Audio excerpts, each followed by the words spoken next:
Nothing new in the Western. A pretended obituary for the Second Amendment. 2 quotes. People used to be closer to each other. They had no other choice. Firearms didn't carry that far. Stanislaus Jersey, LEC. If I didn't have this gun, the King of England could just walk in here anytime he wants and start shoving you around. Homer Simpson. The cover of the Sex Pistols' record Pretty Vacant shows 2 buses going in different directions. The destination of one is boredom, according to the inscription, while Malcolm McLaren, the band's manager and designer, had the other one driven to nowhere. Hardly anything describes life in the post-bourgeois wastelands more laconically than this collage.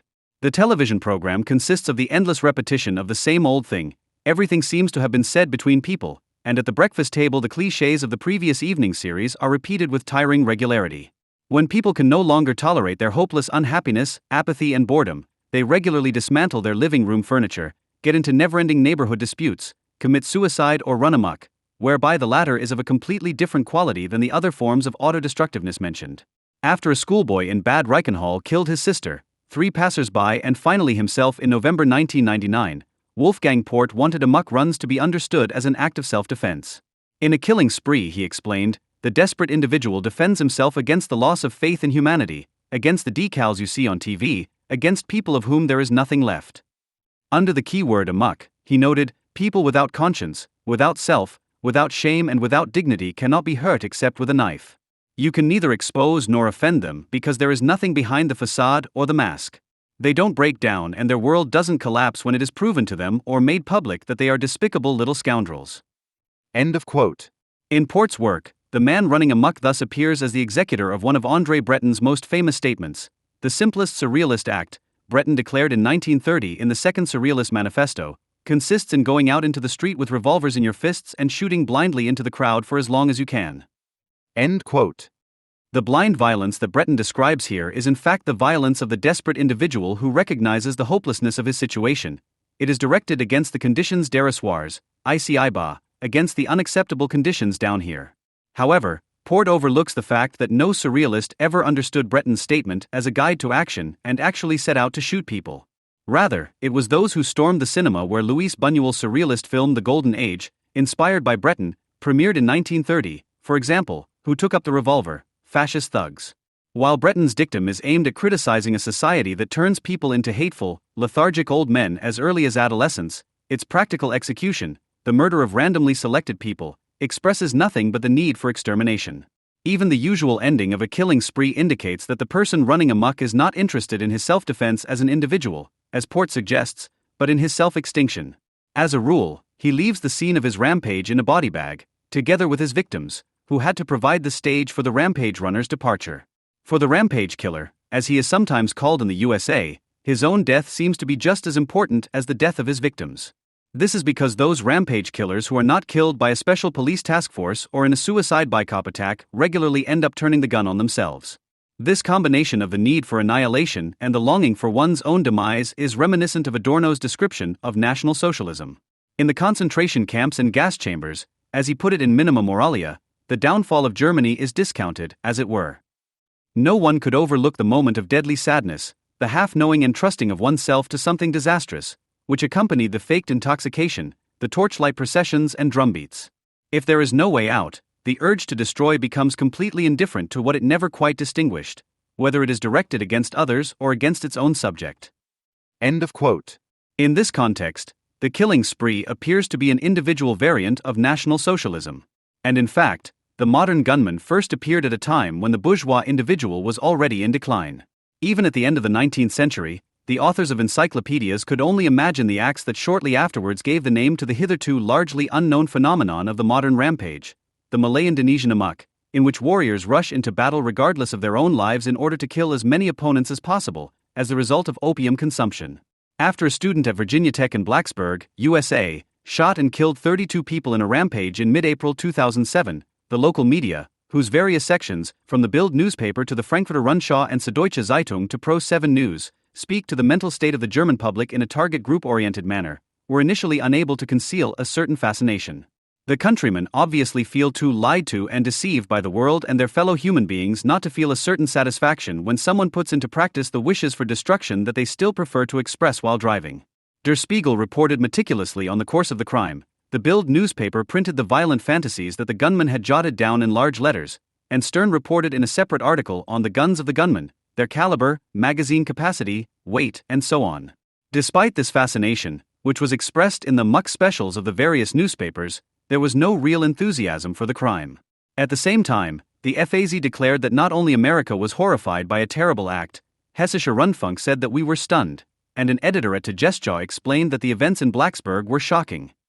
German reporters are often less ambivalent about other massacres. When suicide bombers were still regularly blowing themselves up at Israeli bus stops, markets, and public squares, the construction of the security fence has now at least eased the situation to some extent. In order to kill as many Jews as possible, not even the relevant expressions of dismay were often used. No massacre on an Israeli bus was too barbaric, no suicide bombing in an Israeli discotheque too vicious, and no lynch mob too bestial for a German journalist to justify the act with Israeli occupation policy or the perpetrator's difficult childhood. The reason for this different degree of enthusiasm for rampage killing on the one hand and suicide bombing on the other is probably to be found in the difference between rampage killing and suicide bombing. In historical terms, the emergence of the modern rampage marks the transition from the bourgeois individual to the fascist subject. However, this transition does not yet appear to have been fully completed in the conventional spree killer. In fact, the gunman, and here Port is right after all, pays homage to the vanished bourgeois individual in a distorted way. Unlike the suicide bomber, the gunman who runs amok is a mostly introverted loner who refuses to join the collective. He seems to want to become effective once again with his act as an individual, i.e., without ties to the state, party, or religious collective. Even in the actions of the average gunman, who as a rule does not specifically seek out his victims but murders people at random, an old bourgeois slogan is reflected in a distorted way. We are taught, explained Port in his amok text, to respect all people regardless of who they are. People are of the same essence, that is, and the essence is good. Here we have an analytical finding and a value judgment. The boy, who ran amok in Bad Reichenhall, accepted the analytical finding but rejected the value judgment. People are equal then means equally worth killing. End of quote. Furthermore, what Gerhard Skytte remarks in Die Meister der Kreis about the lunatic as a loner applies to people who run amok, most of whom have no so-called mental illness. His dignity is based on the fact that his insanity is not functional for society as a whole, his behavior is anything but conforming to the system. The individual is therefore usually immediately isolated and treated, in order to avoid disrupting operations. Suicide bombing, on the other hand, is, as Skytte explains elsewhere, the individual completion of collective madness. While the person who runs amok acts as a loner and without feedback to the state and the collective, the suicide bomber is one with the state. At his core, he is completely integrated and integrating. He acts for the sole purpose of killing as many people as possible in self-sacrifice for a real or imaginary state. Unlike the victims of a conventional rampage, the victims of a suicide attack are therefore no longer interchangeable. Whereas rampage killing aims to kill as many people as possible, regardless of skin color, age, and gender, the suicide attack aims to kill as many actual or hallucinated enemies of this real or imaginary state as possible, who are regularly personified in the figure of the Jew. While such sacrifice is usually met with rejection in traditionally state-skeptical societies, dying for a higher cause is traditionally met with enthusiasm by the inventors of the collective rampage. However, this is not entirely unbroken. While the Germans still acted as a collective rampage during National Socialism, they now present themselves as a purified force for peace. The central instrument of German foreign policy is no longer the threat of military might and the willingness of the countrymen to sacrifice themselves, i.e., the willingness to die and destroy for the people and the fatherland, but dialogue. However, it is precisely this willingness to engage in dialogue that continues the tradition. It is well known that the employees of the relevant ministries, think tanks, and editorial offices are particularly sympathetic to those who stand in the tradition of National Socialism, not only in their definition of the enemy, but also in their willingness to sacrifice and destroy the state. The offer of talks to the murderous gangs of Hamas, Iran, or Hezbollah is a good discourse theoretical signal that the destruction of Israel and self-sacrifice for the state are considered worthy of discussion by German foreign policy. On the other hand, the very states that are not prepared to discuss the statement "death to the Jews" or a world without Zionism, above all Israel and the USA, are denounced as disturbers of peace, perpetrators of violence, and archaic friends of war and violence. Against this backdrop, German journalists and their audience were still capable of emotion and emphasis after the rampage at Virginia Tech. Like the massacre at Columbine High School in April 1999, the tragedy in Blacksburg was quickly transformed into an indictment of America. After Bad Reichenhall, Erfurt, and Emstetten, local journalists could not avoid pointing out that there are also rampages in Germany. After these events, however, they had already learned how to convey the anti-American reflex with the knowledge of rampages in Germany. Although there are no statistics comparing the number of rampage killings in the USA with those in Europe, if these murders are put in relation to the size of the population, the differences are likely to be rather small. The German rampages were presented quite simply as American exports. For example, almost 40% of those who took part in a telephone company survey in 1999 stated that they feared American conditions in the Federal Republic after the Bad Reichenhall rampage. After the events in Emstetten, Volker Beck, the managing director of the Alliance 90/the Greens parliamentary group in the Bundestag, declared that the events were of a frightening intensity that was already reminiscent of American conditions. And the editors of the WDR program Hart Aberfair asked their talk show guests after the unsuccessful shooting spree in Emstetten, "Are we threatened by American conditions?" The relevant experts informed the German audience about the true background to the tragedy shortly after the events in Blacksburg. Wilhelm Heitmeyer from the University of Bielefeld was the first to do so. Even before the identity of the perpetrator was known, he declared in an interview published in the online edition of Die Zeit that a culture of violence in America was responsible for the rampage. According to the violence researcher, original quote from Die Zeit, "Violence and the use of weapons are a matter of course on the other side of the Atlantic." In the online edition of Der Spiegel, Heitmeyer appeared to write under the pseudonym Mark Pitzka. Here too he began by complaining about American gun laws, before explaining, "If you dig deeper, you come across a more complex problem area, America's much-lamented culture of violence." In the Tagesspiegel, Heitmeyer and Pitzka were seconded by Elizabeth Bronfen. According to the professor of American Cultural Studies, the rampages in America have two causes: American individualism and the relationship of U.S. society to violence. In the USA, violence is part of the idea of the individual. American society is based on the fact that people once landed on the coast and had to assert themselves against Indians and other immigrants, using violence if necessary.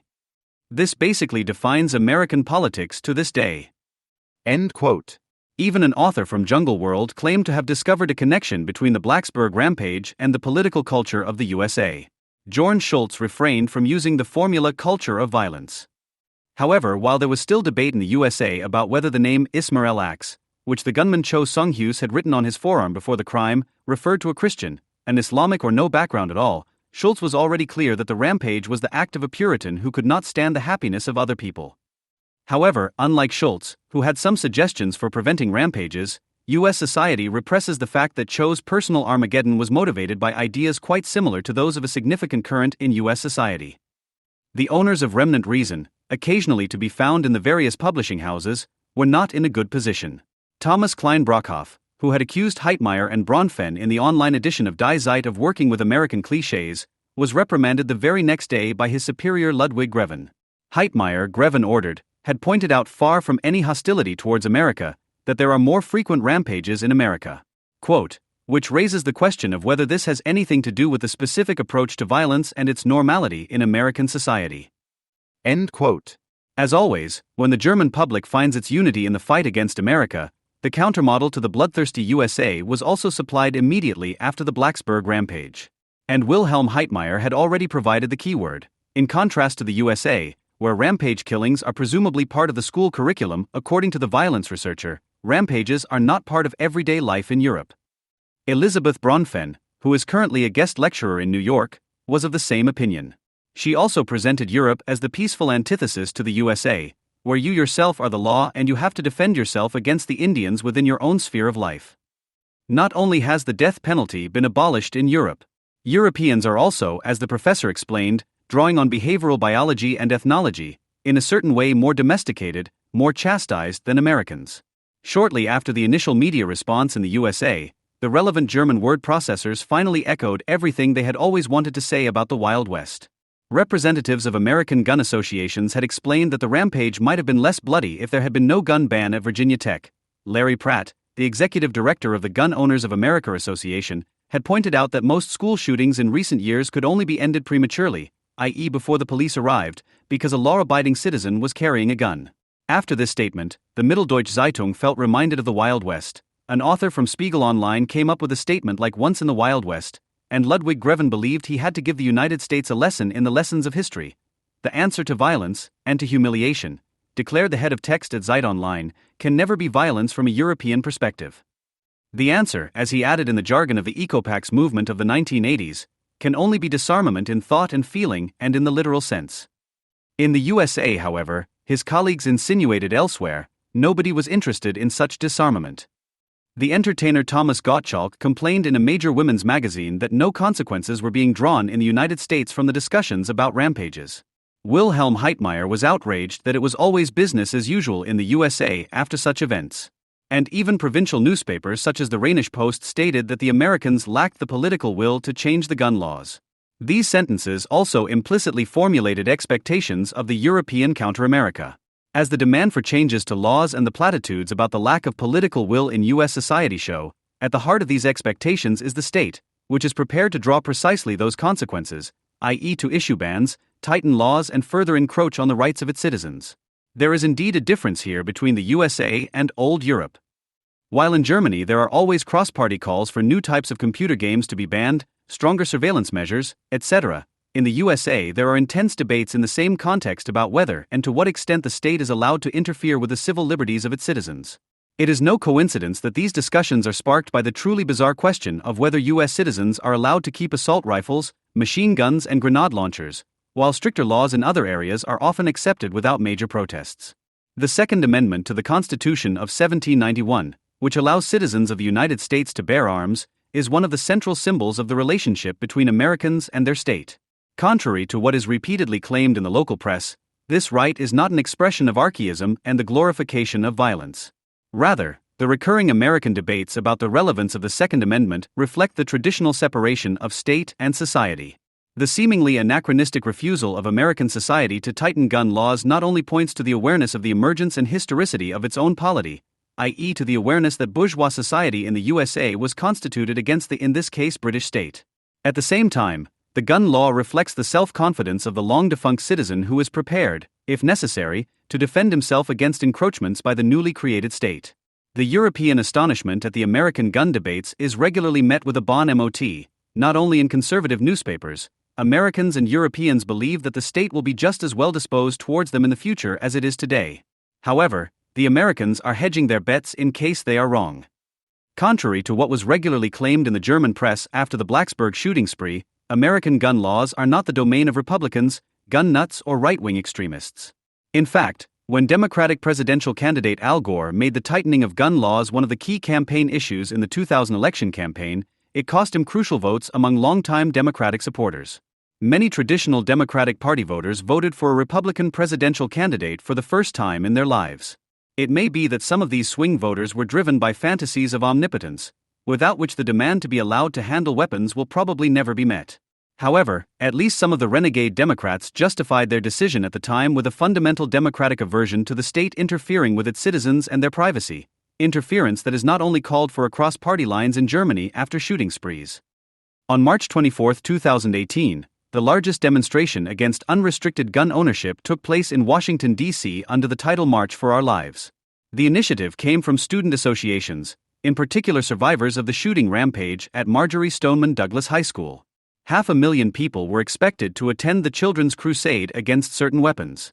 In the end, 800,000 are said to have turned out in Washington alone and up to 2 million in the rest of the country, where parallel marches took place. The demonstration even beat the 750,000 participants in the Million Mums March on Mother's Day in 2000. The following year, only 200 people took part. In addition, there were solidarity actions around the world, of course only out of empathy for American children and not for other/base motives. With the caveats that the focus on guns itself is symptomatic and, at least in part, a defensive reaction, but that at the same time a discomfort with guns is not only extremely understandable but also an achievement of civilization, and that on the part of gun rights activists a proper libidinous occupation of their shotguns and pistols can be noticed, the debate should be considered. The discussion about the causes of gun rampages, which flared up particularly after the Columbine rampage, is truly not over. In particular, the role of bullying, i.e. the aspect in which teachers and pupils can certainly play a part, remains controversial. This does not mean that gun laws should not be addressed, as it cannot be denied that the choice of weapon has a certain, and at least quantitative relevance. However, a focus on the quantitative is itself treacherous. A look at the figures shows not only that well over half, up to 2/3 of firearm victims are victims of suicide, but also that rampages account for just 1% of deaths. Semi-automatic assault rifles are not responsible for 5% of deaths, even in the highest study counts, but are responsible for the most prominent cases. The focus on these weapons is always a bit alarmist. There was another school shooting, this time in Santa Fe. Unfortunately, this gunman also immediately proved that you can still slaughter 10 people with a revolver and a shotgun. More than 6 times as many murders are committed with a knife compared to murders committed with guns in general. The petition that the march is intended to promote is symptomatic of the arguments of the gun lobby opponents. The first demand is to ban semi-automatic rifles such as those used in the Orlando attack and the rampages in Las Vegas, Sutherland Springs, Aurora, Sandy Hook, and most recently at Marjory Stoneman Douglas High School, although the petition summarizes them under the word shootings. It goes on to say that no private individual should have access to these weapons of war, the use of which should be reserved for the military and security agencies. This may sound very reasonable at first, but it is not quite so consistent when the first sentence of the petition reads, "We support the right of every law-abiding American to keep and bear arms as set forth in the United States Constitution." End quote. The quasi-sanctity of the U.S. Constitution, which was put in place of the British monarch by force of arms, conditions constitutional fundamentalism. But it can hardly be denied that socio-political debates quickly take on the character of religious exegesis disputes, arguing over the meaning of a comma. A constitution that can hardly be changed runs the risk of falling out of time. In the United States, the right to bear arms may have been a civil right at the end of the 19th century, but today it seems like a dangerous anachronism, wrote Heiko Maas in the FAZ, whose entire practice as justice minister proved that in relation to another technical innovation, the Internet, he also considers the First Amendment to be a dangerous anachronism in order to distinguish the basic law. According to Maas, an export hit in Europe and the world, due to its continuous updating. And the Federal Constitutional Court from its American counterpart, where the text of a constitution is sacrosanct. The formal hurdles for amending the Constitution are not significantly higher in the US than in Germany, but the willingness to do so is not overly pronounced for good reasons. Talk of anachronism is itself dangerous. As if the enabling acts had not also been updates of the Weimar Constitution. In general, it seems presumptuous to lecture those from whom we allowed ourselves to be liberated about their constitution instead of liberating ourselves like them. In the lecture Culture and Culture, Adorno emphasized that the power of resistance to totalitarian currents is probably greater in America than in any European country, with the exception perhaps of England, which he attributed in particular to the fact that in the USA there is infinitely less blindness, which people obey blindly, and which then produces destructive tendencies precisely for the sake of the blindness of obedience. In the United States, people are well aware, or at least have an inkling, of the extent to which this power of resistance is based, among other things, on the Constitution's resistance to updating. This is precisely why opponents of the NRA are always keen to emphasize that they do not intend to touch the Second Amendment, which guarantees the right to bear arms, and which reads as follows: a well-regulated militia, being necessary to the security of a free state. The right of the people to keep and bear arms shall not be infringed. End quote. Obama's defense against the actually false claim that he intends to take away all Americans' guns was usually that he rightly emphasized that more guns have been sold during his time in office than ever before. Only he didn't mention that this increase was largely due to panic buying in the face of his gun control pushes, so it only benefits him negatively. Since Trump's victory, gun sales have fallen dramatically and continue to decline, so much so that in February, Remington Arms, a traditional gun manufacturer founded in 1816, even filed for bankruptcy. The increase in gun sales during the Clinton administration, on the other hand, was minimal compared to the framing periods of the 2 Bush administrations. The amendment was always hotly debated. Until the 1960s, however, the debate usually centered on other questions, such as militia. Is the Ku Klux Klan a legitimate militia against some form of tyranny, were questions that courts had to decide at the time.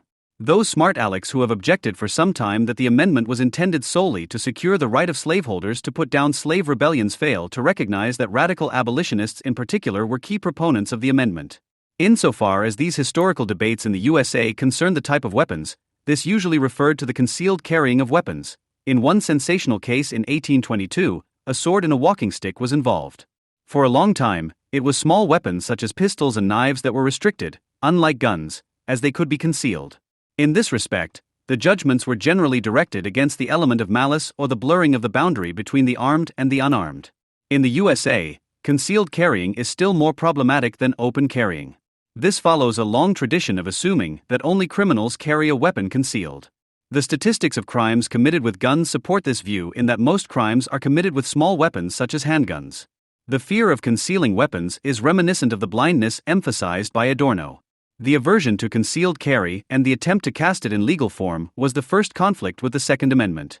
This can be nicely illustrated by the example of Kentucky, the first, 1792, Article 12, Section 23, and Second Constitution, 1799, Article X, Section 23, simply stated that the right of the citizens to bear arms in defense of themselves and the state shall not be questioned.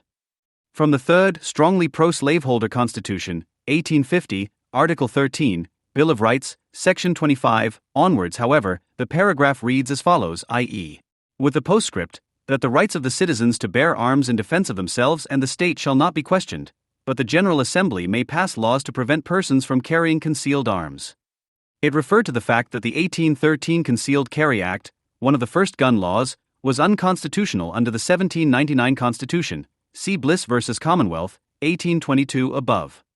And today's, since 1891, Section 1(7) Constitution also states, all men are by nature free and equal, and have certain inherent and inalienable rights, among which may be reckoned, 7th, the right to bear arms in defense of themselves and of the state, subject to the power of the General Assembly to enact laws to prevent persons from carrying concealed weapons. End quote. Numerous states had formulations in their post-Civil War constitutions such as, the right of the people to keep and bear arms shall not be infringed, but the General Assembly shall have power to prescribe the manner in which arms may be borne. Or the right of any person to keep or bear arms in defense of his own home, person and property, or in aid of the civil power when thereto legally summoned, shall not be called in question, but nothing herein contained shall be held to permit the carrying of concealed weapons.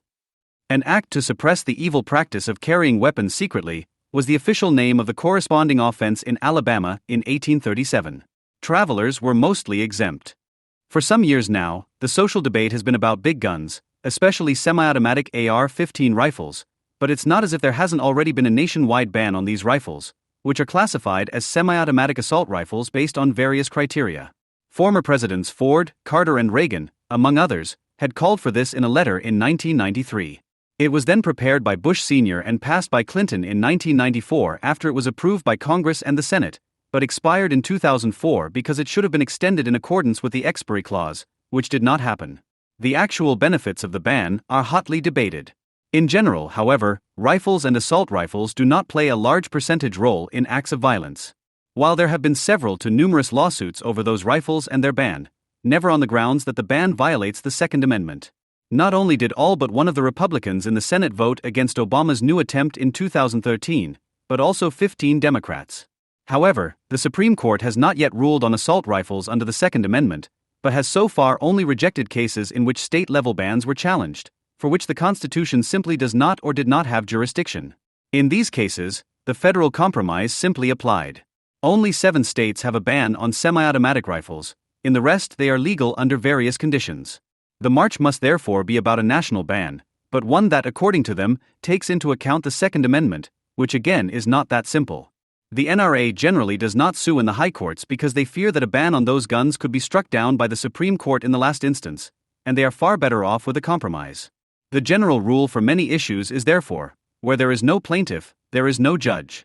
Which is not to say that they are not pursuing numerous lawsuits based on local bans. No one simply tried to challenge the ban at the time on the basis of the Second Amendment. The complaints were that the ban violated free trade, that it violated equal treatment, i.e. the Fifth Amendment, which does not apply to persons or things. This case shows quite clearly how much the Supreme Court shies away from making judgments that are too fundamental, instead focusing heavily on the purpose that the plaintiffs put forward. If, for example, hunting is cited as an argument, the Supreme Court looks exclusively at the extent to which weapons were banned, commonly used for hunting purposes. In McDonald v. Chicago, 2010, a lawsuit against the federal compromise was also upheld, and it was held that the Second Amendment also prohibits bans in individual states. This refers in particular to the sentence from Section 1 of the 14th Amendment, which was passed after the Civil War for the legal equality of blacks. No state shall make or enforce any law which shall abridge the privileges or liberties of citizens of the United States. End quote. The ruling is highly controversial, as it contradicts previous case law on the one hand, but on the other hand is entirely consistent with the wording of the 14th Amendment. But until then, the ruling from the case United States v. Cruikshank, 1876, was considered the consensus, in which it was stated, the Second Amendment declares that it shall not be infringed, but this, as has been seen, means no more than that it shall not be infringed by Congress. End quote. However, the Supreme Court rightly pointed out that this rule had long since given way to a different practice in numerous lawsuits on other issues. So it was certain liberal decisions, such as DeYonga v. Oregon, 1937, Roe v. Wade, 1973, Planned Parenthood v. Casey, 1992, Lawrence v. Texas, 2003, and later still Obergefell v. Hodges, 2015, that paved the way for the recent debate on gun rights. It is easy to see that some liberal victories before the Supreme Court are a double-edged sword. Now the debate once again centers on the question: what are the arms whose possession is protected by the Constitution? For a long time, it was simply considered to be those weapons in common use at the time. But the question increasingly arises as to what purpose they are actually used for. This is a question that did not arise for a long time insofar as the weapons that were in common use at the time of ratification were everyday objects and war material in one. To put it bluntly, the British were chased away with the same weapons with which animals were otherwise hunted or chased away. The fundamental problem is that, compared to most other articles, the intention of the article is on the one hand even hinted at, but on the other hand not formulated explicitly enough. But this is a problem that the petition only doubles down on instead of confronting it.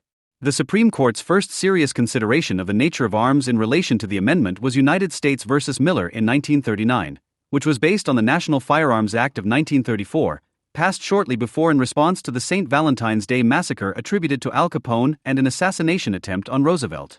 There, a sawed-off shotgun was ruled to be legitimate because, certainly it is not within judicial notice that this weapon is any part of the ordinary military equipment or that its use could contribute to the common defense. End of quote. In other words, the student petition was almost contradicted by the ruling that weapons that were not part of military equipment were not protected, which made it clear that the possession of common weapons of war by private individuals tended not only to be covered, but was even the purpose of the amendment. The only limitation was the degree of civilized warfare. Ironically, it later turned out that shotguns of this type were used en masse by the U.S. side in the trench warfare of the First World War, and with such literally resounding success that the Germans even complained to the U.S. government about it. The U.S. government's response was that these weapons did not violate the Geneva Convention. Since the 1960s, the gun rights debate has undergone a major social shift, without the Supreme Court having any part in it. Personal self-defense has finally become a central issue. In general, it can be said that the arguments on both sides of the debate are not exactly consistent.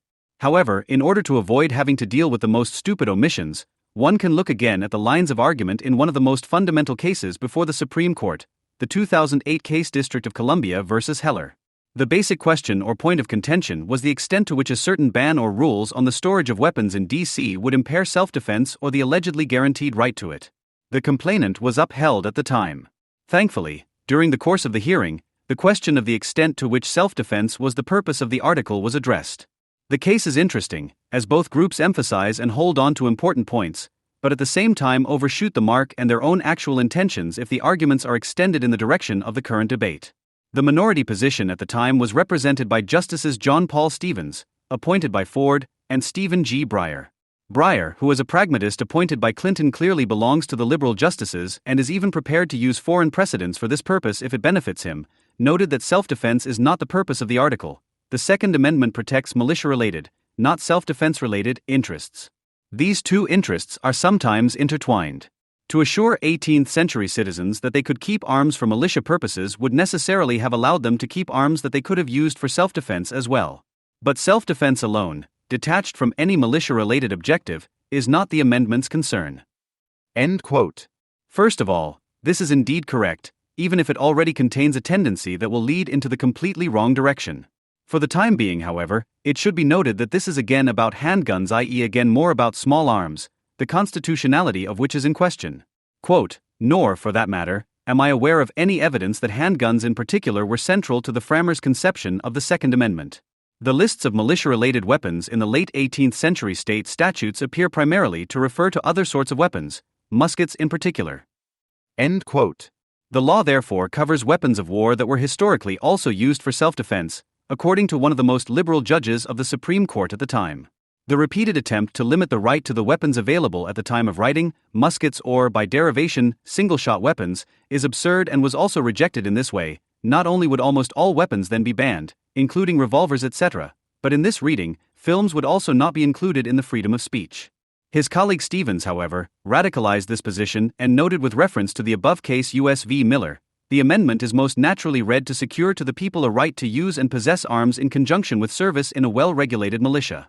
So far as appears, no more than that was contemplated by its drafters or is encompassed within its terms. End quote. However, this was not judged in the Miller case, but only the purpose of the militia and the weapons as military and at the same time competing with the military, i.e. potentially opposing the military. In the same vein, numerous media outlets assert the merely collective, or even institutional, right that has since been transferred to the National Guard or even the Army, usually citing the same statement from the Miller case, which states that the Second Amendment is restricted to the keeping and bearing of arms by the people collectively for their common defense and security. The only problem is that this phrase was cited as an argument by a prosecutor, Robert H. Jackson, and not even by a judge, much less incorporated into the judgment or its reasoning. The value or probative force of that sentence is thus not really legally more important than the sentences of the scribblers who quote it. The assertion of a right of the general public, which at the same time is supposed to be collective but limited, i.e. related only to the militia, and not the general right of individuals, is quite new and a major argument of the gun opponents. It can certainly be argued that a similar interpretation existed far earlier with the case of State versus Buzzard, 1842. This case, however, was again about concealed carry, and it did not seem to have quite caught on in the tradition. The case was heard by the Arkansas Supreme Court and was based on the Arkansas Constitution, not the United States Constitution. Stevens based his argument on the preamble to the article and a sentence by Chief Justice John Marshall, who once emphasized, "It cannot be presumed that any clause in the Constitution is intended to be without effect." Marbury v. Madison, 1803. This only means that something cannot be without effect, but of course does not automatically mean that the effect is absolute. Marshall actually wrote in the same place, "Affirmative words are often, in their operation, negative of other objects than those affirmed, and in this case, a negative or exclusive sense must be given to them or they have no operation at all." End of quote. But Marshall himself ruled in 1821 in Cohens v. Virginia on his 1803 proposition, which was referred to in the case as a generalization. Quote, "It is, we think, apparent that to give this distributive clause the interpretation contended for, to give to its affirmative words a negative operation, in every possible case would, in some instances, defeat the obvious intention of the article. Such an interpretation would not consist with those rules which, from time immemorial, have guided courts in their construction of instruments brought under their consideration. It must therefore be discarded. Every part of the article must be taken into view, and that construction adopted which will consist with its words and promote its general intention. The court may imply a negative from affirmative words where the implication promotes, not where it defeats, the intention." End quote. So he himself spoke out against confusing his often with always, and no longer considering cases like articles individually. The implied restrictions can go in both directions, and can also shift objectively. With regard to Stevens' reading, the question is, among other things, how many people must be allowed to have a gun and which ones, so that the right of the people is still upheld in accordance with a collective right. However, the assumption that a well-regulated militia in the strict modern sense of the word would primarily mean a state, well-controlled militia or similar per se is a short circuit. In the historical sense, it only meant well-equipped or well-functioning. Compare the omission of the then still Federalist Madison in the Federalist Papers, No. 29 to oblige the great body of the yeomanry, and of the other classes of the citizens, to be under arms for the purpose of going through military exercises and evolutions, as often as might be necessary to acquire the degree of perfection which would entitle them to the character of a well-regulated militia, would be a real grievance to the people, and a serious public inconvenience and loss. It would form an annual deduction from the productive labor of the country, to an amount which, calculating upon the present numbers of the people, would not fall far short of the whole expense of the civil establishments of all the states. End of quote. Later on, it is clearly stated that he simply meant a well-trained militia. It should be noted that Madison was only concerned here with wasted working time for economic reasons, which is why he spoke out in favor of a smaller militia, which the Jeffersonian/Republicans and Anti-Federalists considered to be an illegitimate intervention by the central state. But gun ownership and the right to bear arms was once again not an issue. It must be conceded that the preamble was also interpreted in the sense of controlled, but only in the sense that the amendment does not per se allow people to gather together armed at will. The most prominent case here is Presser versus Illinois, 1886. But in that case, the organization, the socialist Lair und Wehrverein, and its parades and drills were deemed illegal, or not covered by the amendment, but not the possession of arms by the individual private citizens in the group. Thus, the original projections of the article were largely similar to the following: a well-regulated militia, composed of the body of the people, being the best security of a free state, the right of the people to keep and bear arms, shall not be infringed, but no one religiously scrupulous of bearing arms shall be compelled to render military service in person. End quote. Because the militia is formed from the people have a right to bear arms, and by no means only those who are effectively incorporated into the militia. The right certainly had the character of a commandment, but was not yet a duty, as the minority spokespersons believed. It tended to become a duty with the Militia Act of 1792, which was passed in response to the threat posed by the Indian Western Confederacy. Although only 3 years later, this brief postponement is nevertheless merely secondary to the amendment itself. Compulsory voting, as introduced in some Western countries, does not call the right to vote into question either. The latter remains in place even if the former is abolished again. Examples would be the Netherlands and Austria. If it were a right of the general public, i.e. the people as a whole, and not of individuals, the Fourth Amendment, which guarantees protection against unjustified state measures, would not be considered an individual right either, as it, like the second, is introduced with the right of the people. So what one can take from the minority position, stripped of the obvious nonsense, would be that the purpose of the Second Amendment has a certain military character and does not refer to individual self-defense. The state fetish, however, is completely contrary to the Constitution, and it is somewhat telling that the liberal minority spokesman did not refer to tyranny, and Stevens even goes so far as to say that the militia must be state-regulated, which, strictly speaking, puts them in the National Guard, as well as tending to the police and army. The issue of the tyrannical state, however, was the central theme of the founding fathers' discussion of the Second Amendment. Even the Federalists around Hamilton and Adams, who leaned toward the centralized state, were aware of the danger, or at least the concerns. Federalist Theodore Sedgwick tried to reassure his countrymen by asking whether they believed that even if there was an army that tried to subdue the people or a government that intended to use the army to do so, they could subdue a nation of freemen, who know how to prize liberty and who have arms in their hands. His Federalist colleague Noah Webster, the inventor of American English, even said, "The supreme power in America cannot enforce unjust laws by the sword, because the whole body of the people are armed, and constitute a force superior to any band of regular troops that can be, on any pretense, raised in the United States." End quote. And that was said by the advocates of the federal government, the Federal Reserve and the Army, etc., and not by Jefferson or Jackson.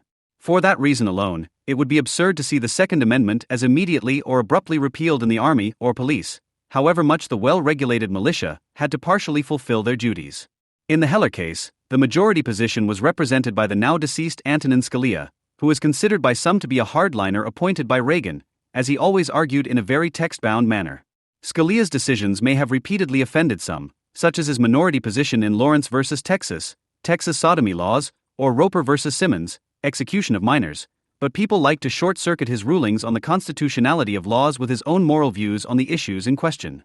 This, however, fails to recognize that Scalia himself repeatedly emphasized that those who did not like the decision would simply have to change the Constitution, since he held the view that it was not the judiciary but the legislature that was responsible for adapting the laws and thus the Constitution to today's moral standards. He thus vigorously defended the position that, on the one hand, scriptures have a truth content and on the other, the Constitution, unlike Holy Scriptures, can be changed democratically. He was therefore the voice that clearly spoke out against the arbitrary application/interpretation of laws, which incidentally does not mean that he himself always did justice to this. Clarence Thomas, who joined Scalia in the case of the Texas laws prohibiting male anal sex, formulated this stance very vividly, without either of them having welcomed those laws themselves. Quote, "I write separately to note that the law before the court today is uncommonly silly. If I were a member of the Texas legislature, I would vote to repeal it. Punishing someone for expressing his sexual preference through non-commercial consensual conduct with another adult does not appear to be a worthy way to expend valuable law enforcement resources. Notwithstanding this, I recognize that as a member of this court I am not empowered to help petitioners and others similarly situated. My duty, rather, is to decide cases agreeably to the Constitution and laws of the United States." End quote. He could justifiably be considered the most conservative judge. Scalia brought the aspect of protection against tyranny back into focus in the Heller case, but at the same time tried to strengthen the self-defense aspect.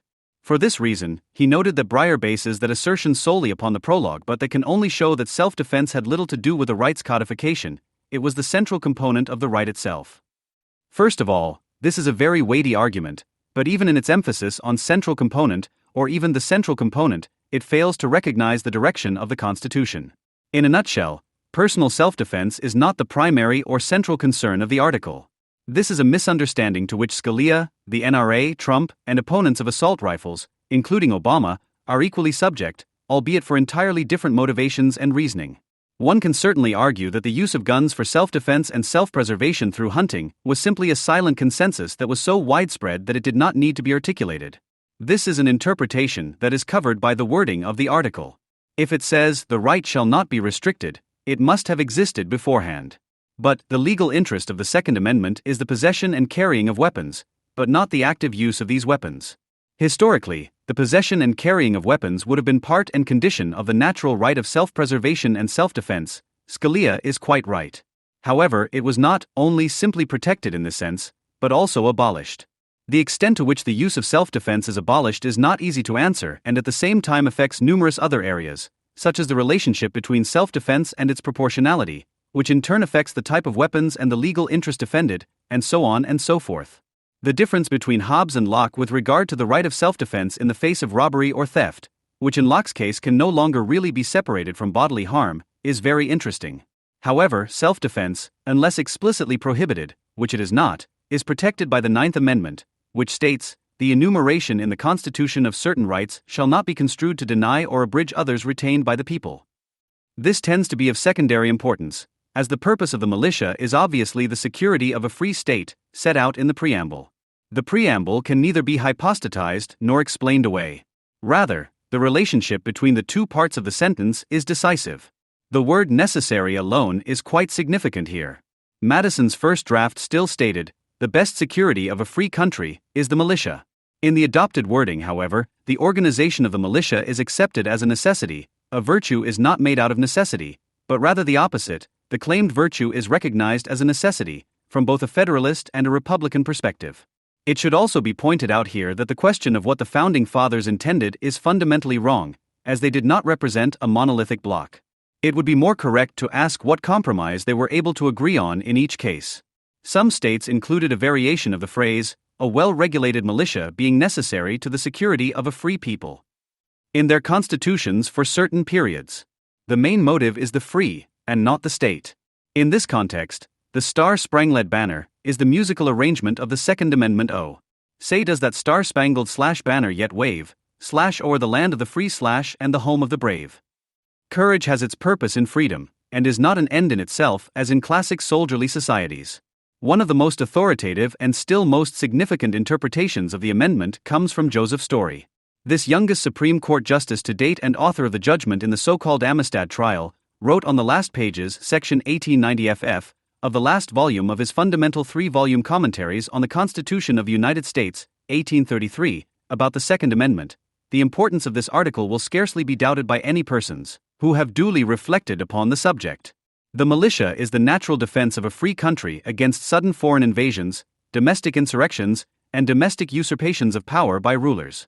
It is against sound policy for a free people to keep up large military establishments and standing armies in time of peace, both from the enormous expenses with which they are attended, and the facile means which they afford to ambitious and unprincipled rulers, to subvert the government or trample upon the rights of the people. The right of the citizens to keep and bear arms has justly been considered as the palladium of the liberties of a republic, since it offers a strong moral check against the usurpation and arbitrary power of rulers, and will generally, even if these are successful in the first instance, enable the people to resist and triumph over them. End quote. He was also a strong advocate of state power, which did not exactly make him popular, especially in the southern United States. In general, however, he is still regarded as one of the most authoritative commentators. Despite the praise, he already noted a change in meaning when he continued, and yet, though this truth would seem so clear, and the importance of a well-regulated militia would seem so undeniable, it cannot be disguised that among the American people there is a growing indifference to any system of militia discipline, and a strong disposition, from a sense of its burthens, to be rid of all regulations. How it is practicable to keep the people duly armed without some organization, it is difficult to see. There is certainly no small danger that indifference may lead to disgust, and disgust to contempt, and thus gradually undermine all the protection intended by this clause of our National Bill of Rights. End quote.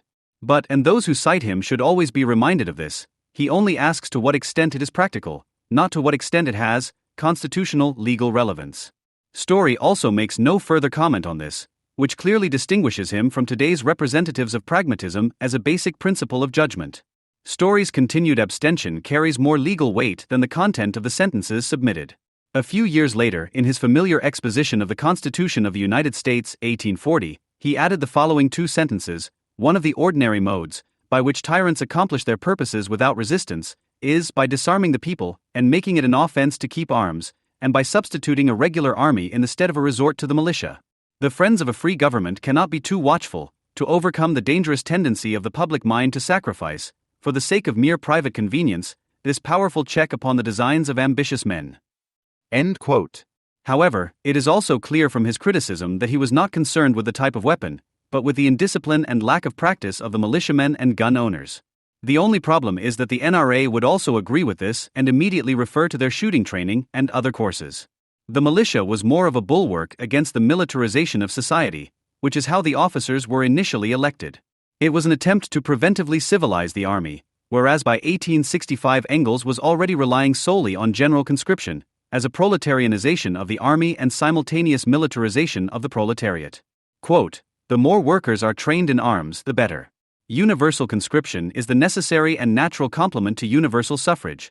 It puts those who vote in a position to enforce their decisions against all attempts at a coup d'état with arms in their hands." End quote. Engels, The Prussian Military Question and the German Workers' Party. Mu 16. p. 66. However, this step can already be seen as Engels' capitulation to real developments in Prussia. To a certain extent, however, it was also a pragmatic reflection on the development of the global military system. In Lessons of the American War, for example, he pointed out that the American Civil War in particular had shown the inefficiency of militia and volunteer units and the need for a professional army. Quote, "If you now look at America, you can see the value of a regular army for an army of volunteers that is still being formed." End quote. Meaning it takes experienced soldiers to train the militiamen. Story's negative conclusion regarding the militia's image problem was based in particular on the experiences of the War of 1812, in which the militia, although massively outnumbered, could hardly compete with the British troops and the Indian forces under Tecumseh. It was also Story who regarded the jury as a quasi-legal form of militia. Like the militia, the jury is a very Janus-faced affair. However, its bad reputation in continental Europe says more about it. A war that was called the Second War of Independence or Mr. Madison's War, depending on the assessment. Hegel was also aware of this and wrote in his Philosophy of History, "The militia of the North American Free State, however, proved as brave in the War of Independence as the Dutch under Philip II, but wherever the independence to be won is not at stake, less strength is shown, and so in 1814 the militia fared badly against the English." End of quote. From this point on, it was clear that the militias, which often refused to act outside their own home state, were not really suitable for defending the state against external enemies or even for intervening in other countries. Based on this realization, the military budget was massively increased and the U.S. Army, founded in 1796 as the successor to the Legion of the U.S., 1791, was considerably expanded. The size of the army increased roughly as follows: 1793, 5,100, Legion of the United States, 1812, 7,000, 1815, 35,800. However, this only factually calls into question one purpose of the armed population noted by Story. The others do not, in fact, quite the opposite. Although it can be argued that the suppression of domestic uprisings would now also fall to the army, the last purpose would remain: resistance to domestic usurpations of power by rulers, which was never an explicitly constitutional one anyway. The Constitution gave Congress the right to provide for calling forth the militia to execute the laws of the Union, suppress insurrections and repel invasions. The third purpose was never included in the militia, so it was only ever grounded in the individual right to bear arms. Unconsciously, Story seemed to have already admitted this in his eulogy, as he wrote that the right of the citizens to keep and bear arms and not the militia was the palladium of the liberties of a republic. Strictly speaking, however, this problem has always existed, since Congress had constitutional access to the militia.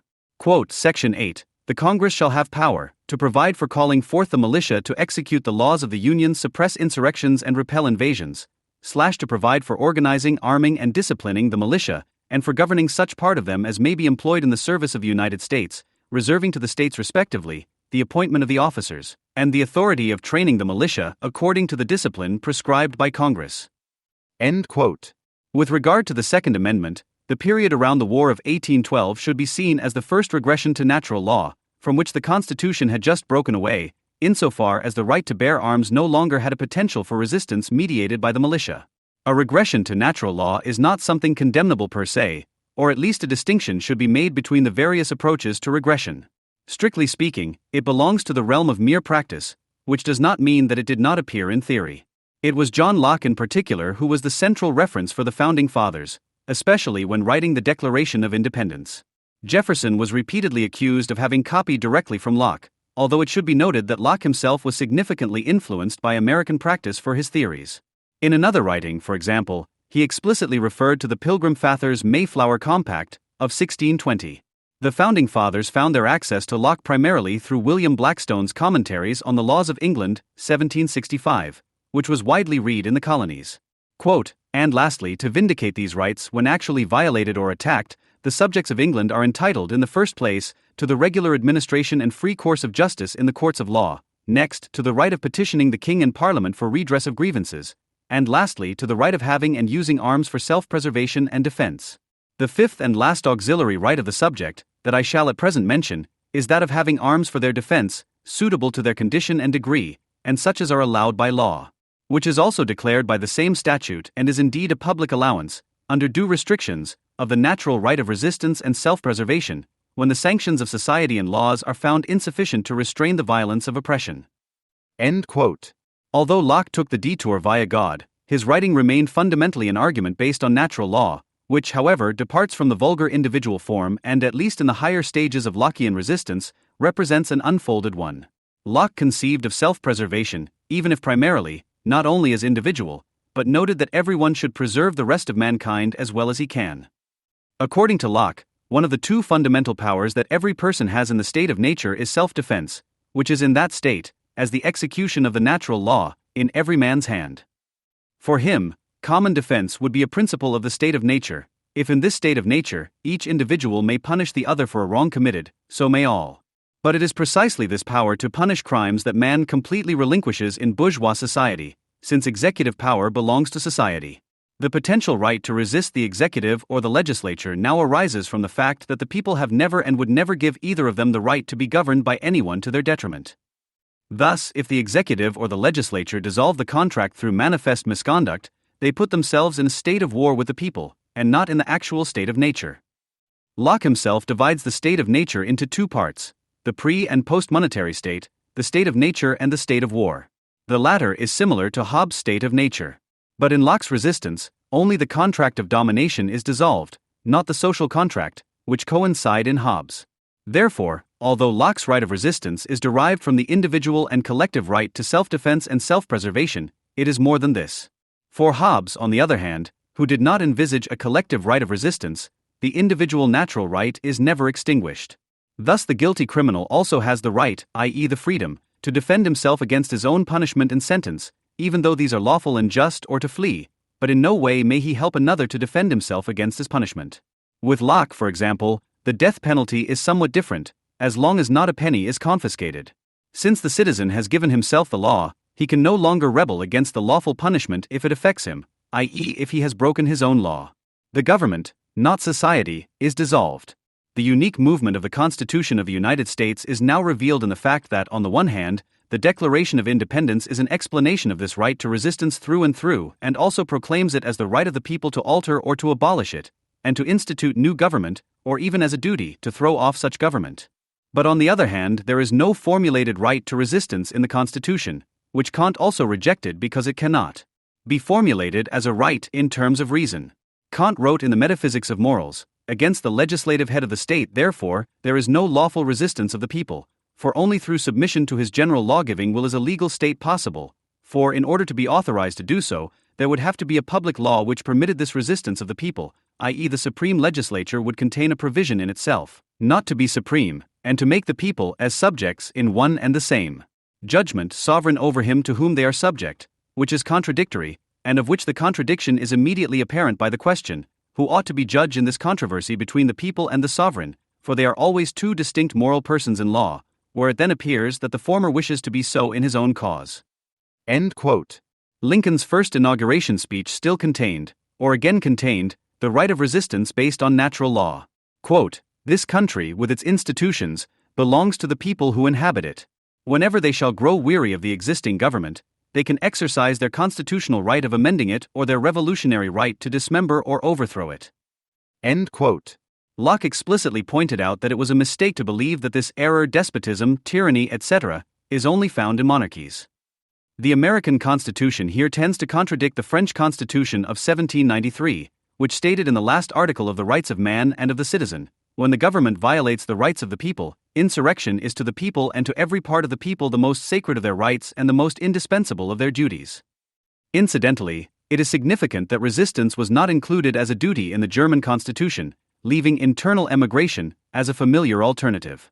In contrast, the Hessian Constitution, which is often criticized for its meaningless death penalty, clearly states, "Resistance against unconstitutionally exercised public authority is everyone's right and duty." End quote. Jefferson was ambassador to France at the time and was heavily involved in the drafting process. But even the French Constitution did not include a right to bear arms, only Article 109, "All Frenchmen are soldiers. All shall be trained in the use of arms." End quote. Kant, who was often accused of forbidding the revolution to the people, continued, "Moreover, once a revolution has succeeded and a new constitution has been established, the illegitimacy of its inception and execution cannot exempt the subjects from the obligation to submit to the new order of things as good citizens, and they cannot refuse to obey honestly the authority that is now in power." End quote. As obedient to authority as this may seem, it nevertheless states what Marx wrote, "Where right disputes with right, i.e., where the judge is absent, force decides and thus becomes the judge." Locke, too, objected to possible critics who might accuse him of sedition that the people are quite patient, and then added, "The people, generally and unlawfully ill-treated, will be ready at every opportunity to free themselves from the burden that weighs heavily upon them." End quote. So while Locke thought that the people could be given the right to resist, as they would rebel anyway, Kant notes that the people cannot be given the right to rebel, but should they successfully rebel, they would thereby put themselves in the right, as they had conquered sovereignty. Kant thus expresses something very important. You cannot allow the people to revolutionize, because if they needed that permission, they would have it forbidden. The reference to the right to strike, for example, and the ban on political strikes or general strikes should be obvious. Not only did Kant, according to his biographer Karl Vorlander, have an enthusiastic sympathy for the North American struggle for freedom against English oppression. Also, in his radical formalism, the impulse to resistance and revolution objectified as natural law, i.e., the substance, is rescued far more readily than in legal positivism. In this Kantian tradition, one could also speak of a negative natural law in the critical theory of Adorno and Horkheimer, which is also subject to the ban on images. The sentence is also wrong. Today, Article 24 of the Basic Law acknowledges the right of resistance that Elser claimed for himself. Elser never referred to a right in his interrogation. He did not need it because he followed his impulse and judgment. He was well aware that he was acting unlawfully, but that did not stop him from acting. This is precisely where they differed from the late Marcuse, who in his essay Repressive Tolerance, which he dedicated to his students, recognized, "There is no such right of resistance for any group or individual against a constitutional government supported by a majority of the population, nor can there be such a right." End quote. However, he noted this only to continue, "But I believe that there is a natural right for oppressed and overpowered minorities to resist, to use extra-legal means once legal ones have proved inadequate. When they use violence, they are not starting a new chain of violence, but breaking the established one. Since they will be beaten, they know the risk, and if they are willing to take it, no third party, and least of all the educator and intellectual, has the right to preach abstinence to them." End quote. Ultimately, this essay in particular represents his explicit ingratiation with the Sartre of the preface to Fanon's The Damned of the Earth, i.e., the unfolded Sartre whose fetish of violence, already recognizable in his earlier writings, he himself had criticized. For Locke, the measure is based on the fact that misfortune has become general. In addition to the generally applicable law, he therefore clearly focused on the masses instead of minorities. He would not necessarily have denied the latter their right to resist, but he would have soberly reflected on the potential for violence and recognized that small groups can defend themselves, but it will only contribute to their own ruin and destruction. Locke, however, does not mention the right to bear arms. The right to take up arms is only quoted once, but without mentioning which ones are meant, and the following is cited against overly pacifist comrades in arms: "Whoever is allowed to resist must also be allowed to strike."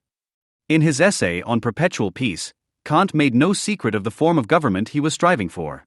The first definitive article clearly states, the civil constitution in every state should be republican. And in the same essay, Kant also referred to the danger of standing armies and called for their gradual abolition, even if his concerns related more to the instrumentalization of the soldier, which contradicted humanity in his person. In Meinhof's, of course, it can be shot. This leads to the well-known consequence: the guy in uniform is a pig, he's not human. While for Kant the cop should be freed from his instrumentalization, Meinhof can only shoot him over the top. The uniform is recognized as a trait and not as a compulsion. According to Kant, however, it is quite different with the voluntary periodic exercise of citizens in arms to secure themselves and their fatherland against attacks from outside. However, he also says nothing about the possession of weapons, which is hardly surprising when you look at the real history of Prussian arms law. The General Prussian Land Law, which in many respects was one of the most progressive law books of its time, did not contain a formulated right to possess weapons, but only restrictions on this possession, which was not explicitly guaranteed. Secret carrying, especially by common people, was prohibited. Loaded guns were to be kept safe from children. There was a ban on weapons at gatherings as well as in noble hunting grounds, and any invitation to a duel by someone who was not an officer or nobleman was considered an attempt to murder. The ban on secret armament was central. Paragraph 126 stated, "No one shall secretly collect heavy artillery, weapons or war supplies." Violation of this paragraph was preparation of the second class of treason. This quickly changed in 1813 with the Landsturm edicts issued against Napoleon. The hatred of France and the fear of civilization manifested in the Code Civil went beyond the boundaries of concern and class to a certain extent. In the decree on the Landsturm, from April 21, 1813, foot now suddenly stated. 41. Each sub-district has a weapons depot where the weapons of those who cannot acquire them themselves and receive them from the community or from the towns are kept. Section 42. But it depends on the discretion of the Schutzdeputationen, whether not all weapons of the Landsturm should be kept in the depots. There are actually no prescribed weapons, but every horseman must be equipped with at least a pike and a hatchet, the infantry with a hatchet and a fork. No one may forget a knapsack or bread bag and a canteen, and for the horseman a food bag. Absatz 43. The weapons are all kinds of firearms with and without bayonets, spears, pikes, pitchforks, morning stars, sabers, hatchets, straight-drawn scythes, irons, etc. 44.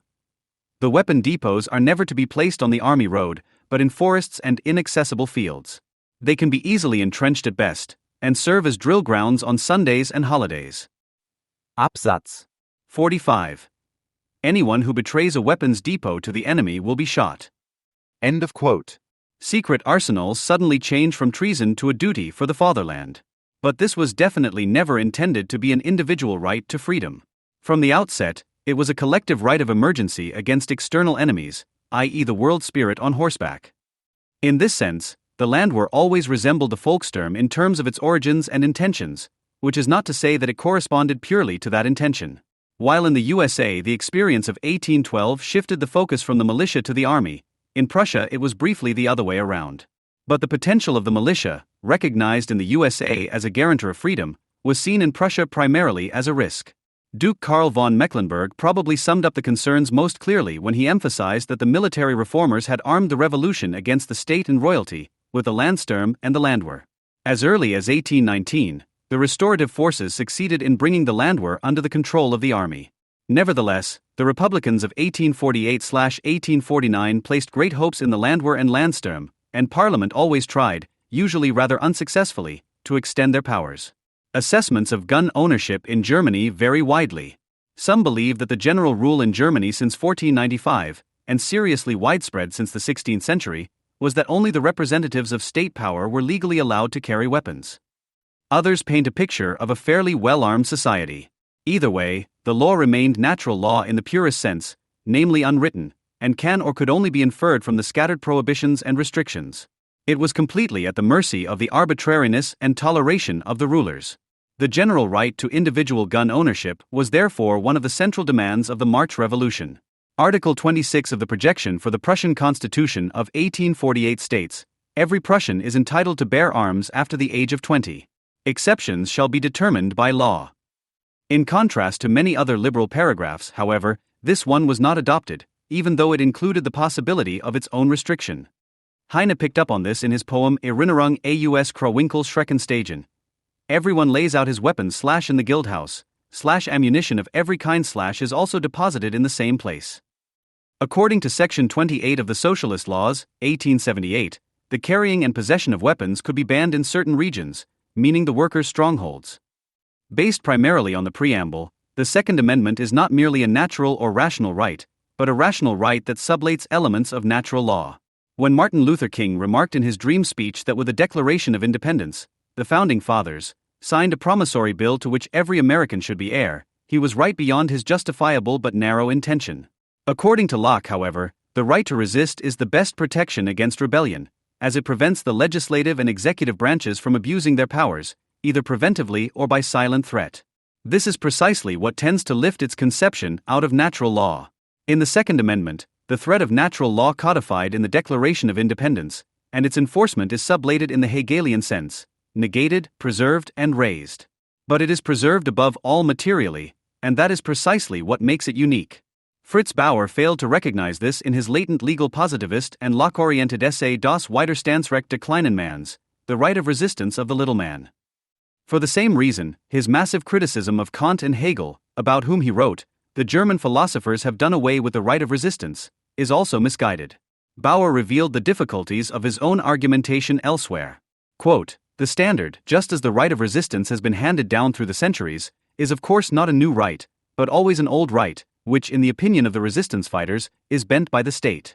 The right of resistance does not mean revolution, but the realization of an already valid but unrealized right." End of quote.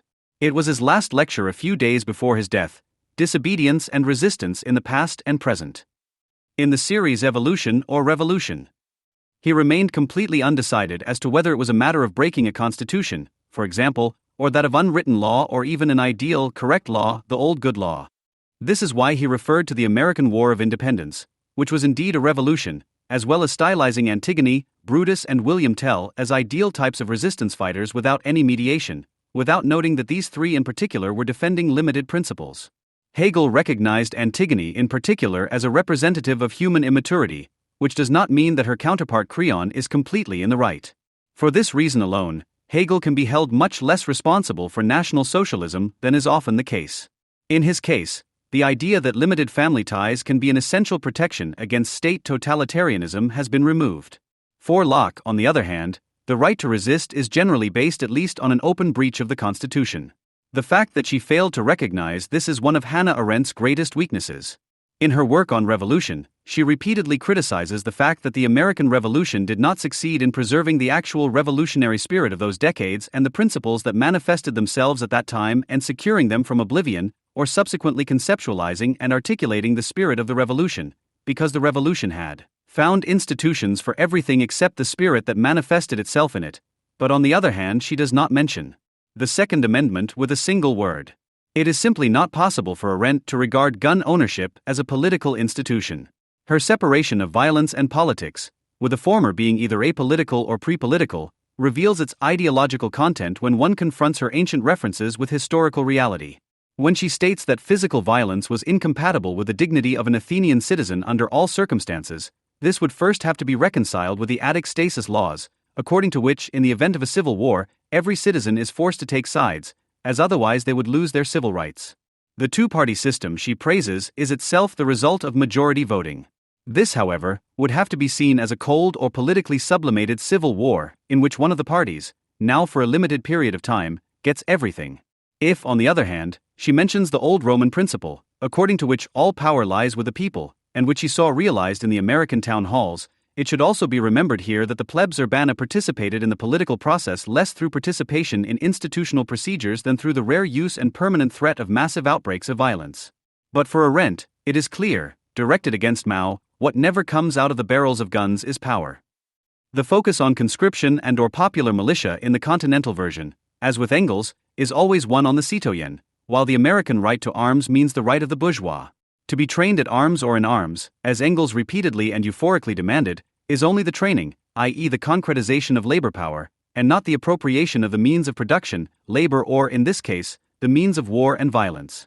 If the bourgeois virtues are still the general framework for the use of labor power, the Prussian virtues are simply their narrowing down to the military, without cashing in on the labor fetish. The focus on this is, in a way, the counterpart to the NRA's not entirely incorrect statement that guns don't kill people, only people kill. None of this can deny that the gun is needed in a very real and material way, and that the way in which it is accessed itself has a content.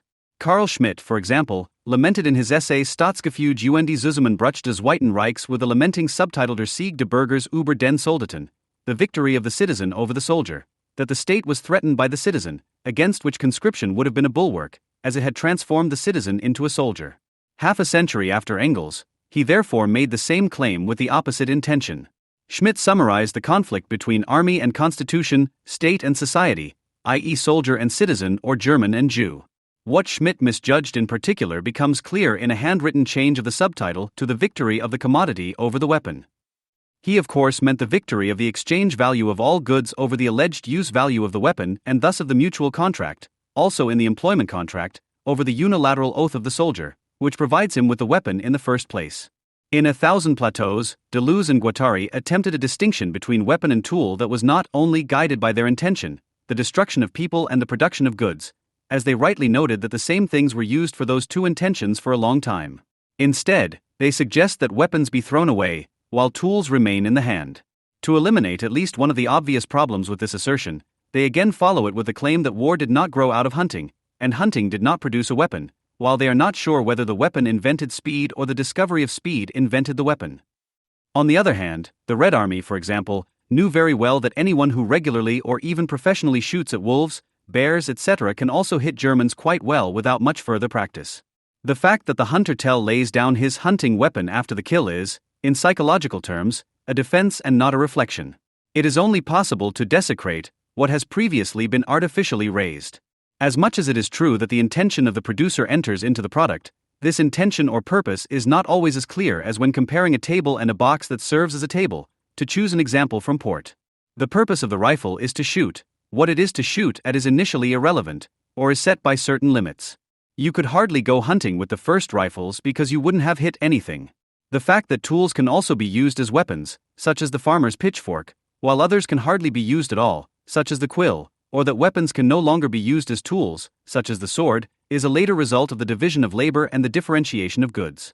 The fact that a commodity has a use value in no way means that it automatically has only one use. Every such thing is a whole of many properties and can therefore be useful in different ways. To discover these different sides and therefore the manifold uses of things is a historical act. As a rule, production will take up and incorporate these possibilities if they are only rudimentarily present. For Deleuze and Guattari, however, weapons and tools are nothing but results, effects or consequences of their specific use, are therefore products of the human mind. Such a subject fetish is not surprising in people who believe that positive desire can be set up against negative lack, and who do not recognize that desire without lack is unthinkable. So they also fail to understand that the bow arose from the lack of Ice Age big game and less from a desire to finally shoot with a bow, which is suddenly fulfilled when there are only those animals left that you can finally shoot it with it. What they fail to recognize is that man could have the freedom in principle not to use things that he could do and that it is somewhat more difficult the other way round. The American bourgeois owns the gun with which he may should shoot constitutionally only as a citoyen, without ever having to take a specific oath to do so. The weapon that the state gives to a uniformed citoyen can be taken away from him at any time, as Machiavelli in particular recognized when he wrote in The Prince, neither Moses, Cyrus, Theseus nor Romulus would have been able to enact laws and create institutions that would have lasted for any length of time if they had not been able to enforce them with weapons. The strongest foundations of all states, both ancient and modern and mixed, are good laws and good arms. But as there can be no good laws where there are no good arms, but where these are good, they must therefore be good, I shall say nothing here of the laws, but speak only of the arms.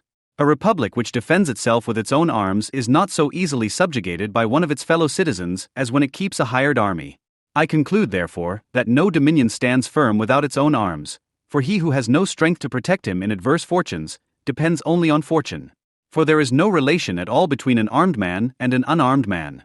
It is unreasonable to expect that the armed man will obey the unarmed man. It has never been beneficial for a new prince to disarm his subjects.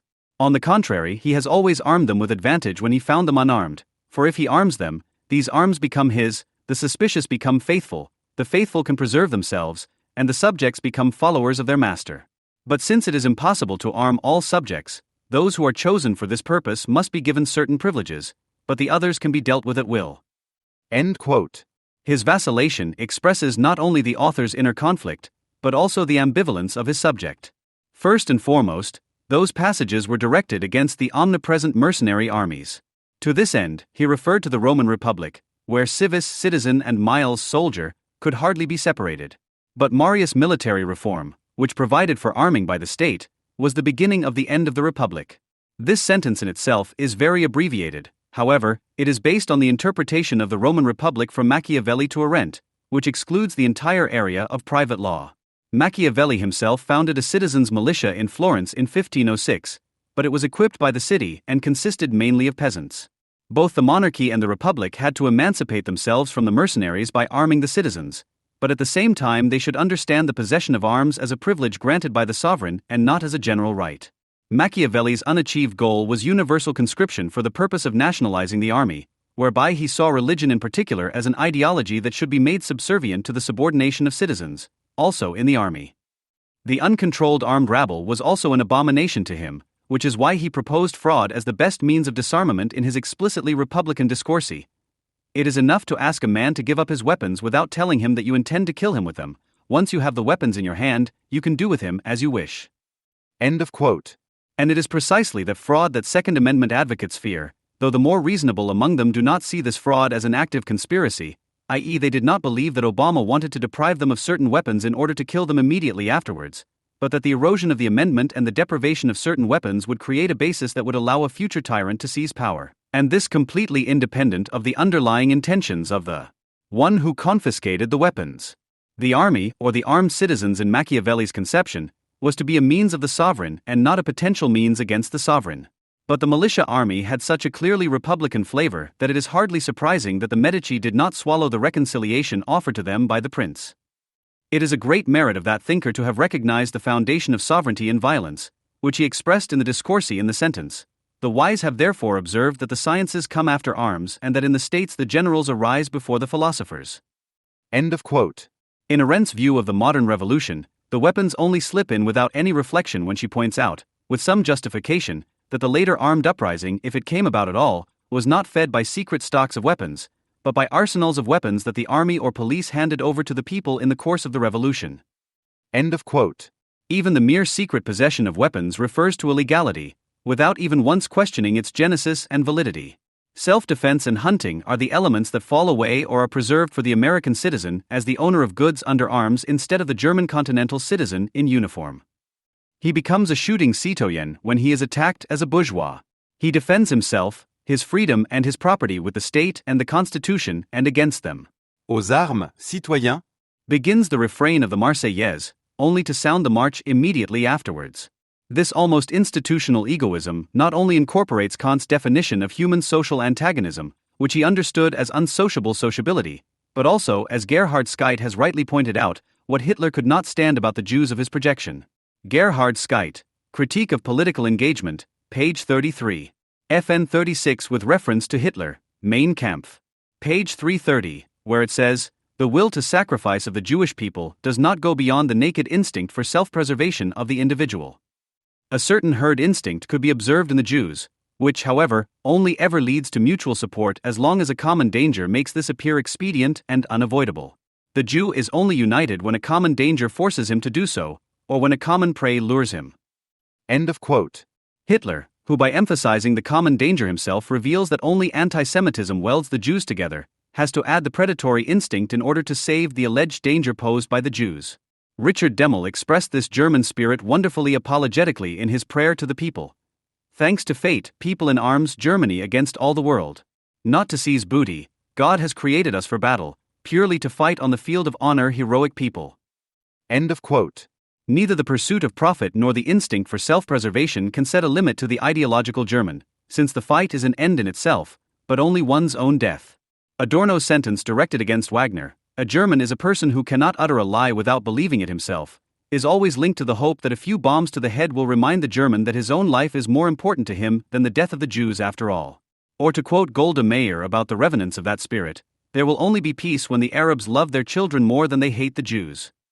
Lest anyone should forget that Israeli military strikes, as the tangible offer of reflection that they are not above all violence that does not leave the perpetrator untouched, she emphasized elsewhere, "When peace comes we will perhaps in time be able to forgive the Arabs for killing our sons, but it will be harder for us to forgive them for having forced us to kill their sons."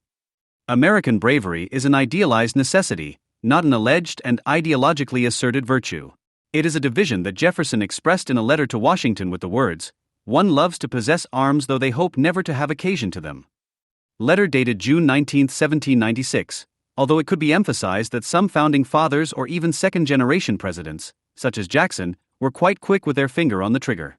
Hamilton succumbed to his injuries sustained in a pistol duel with his political opponent and incumbent Vice President Arend, even though he had cheated.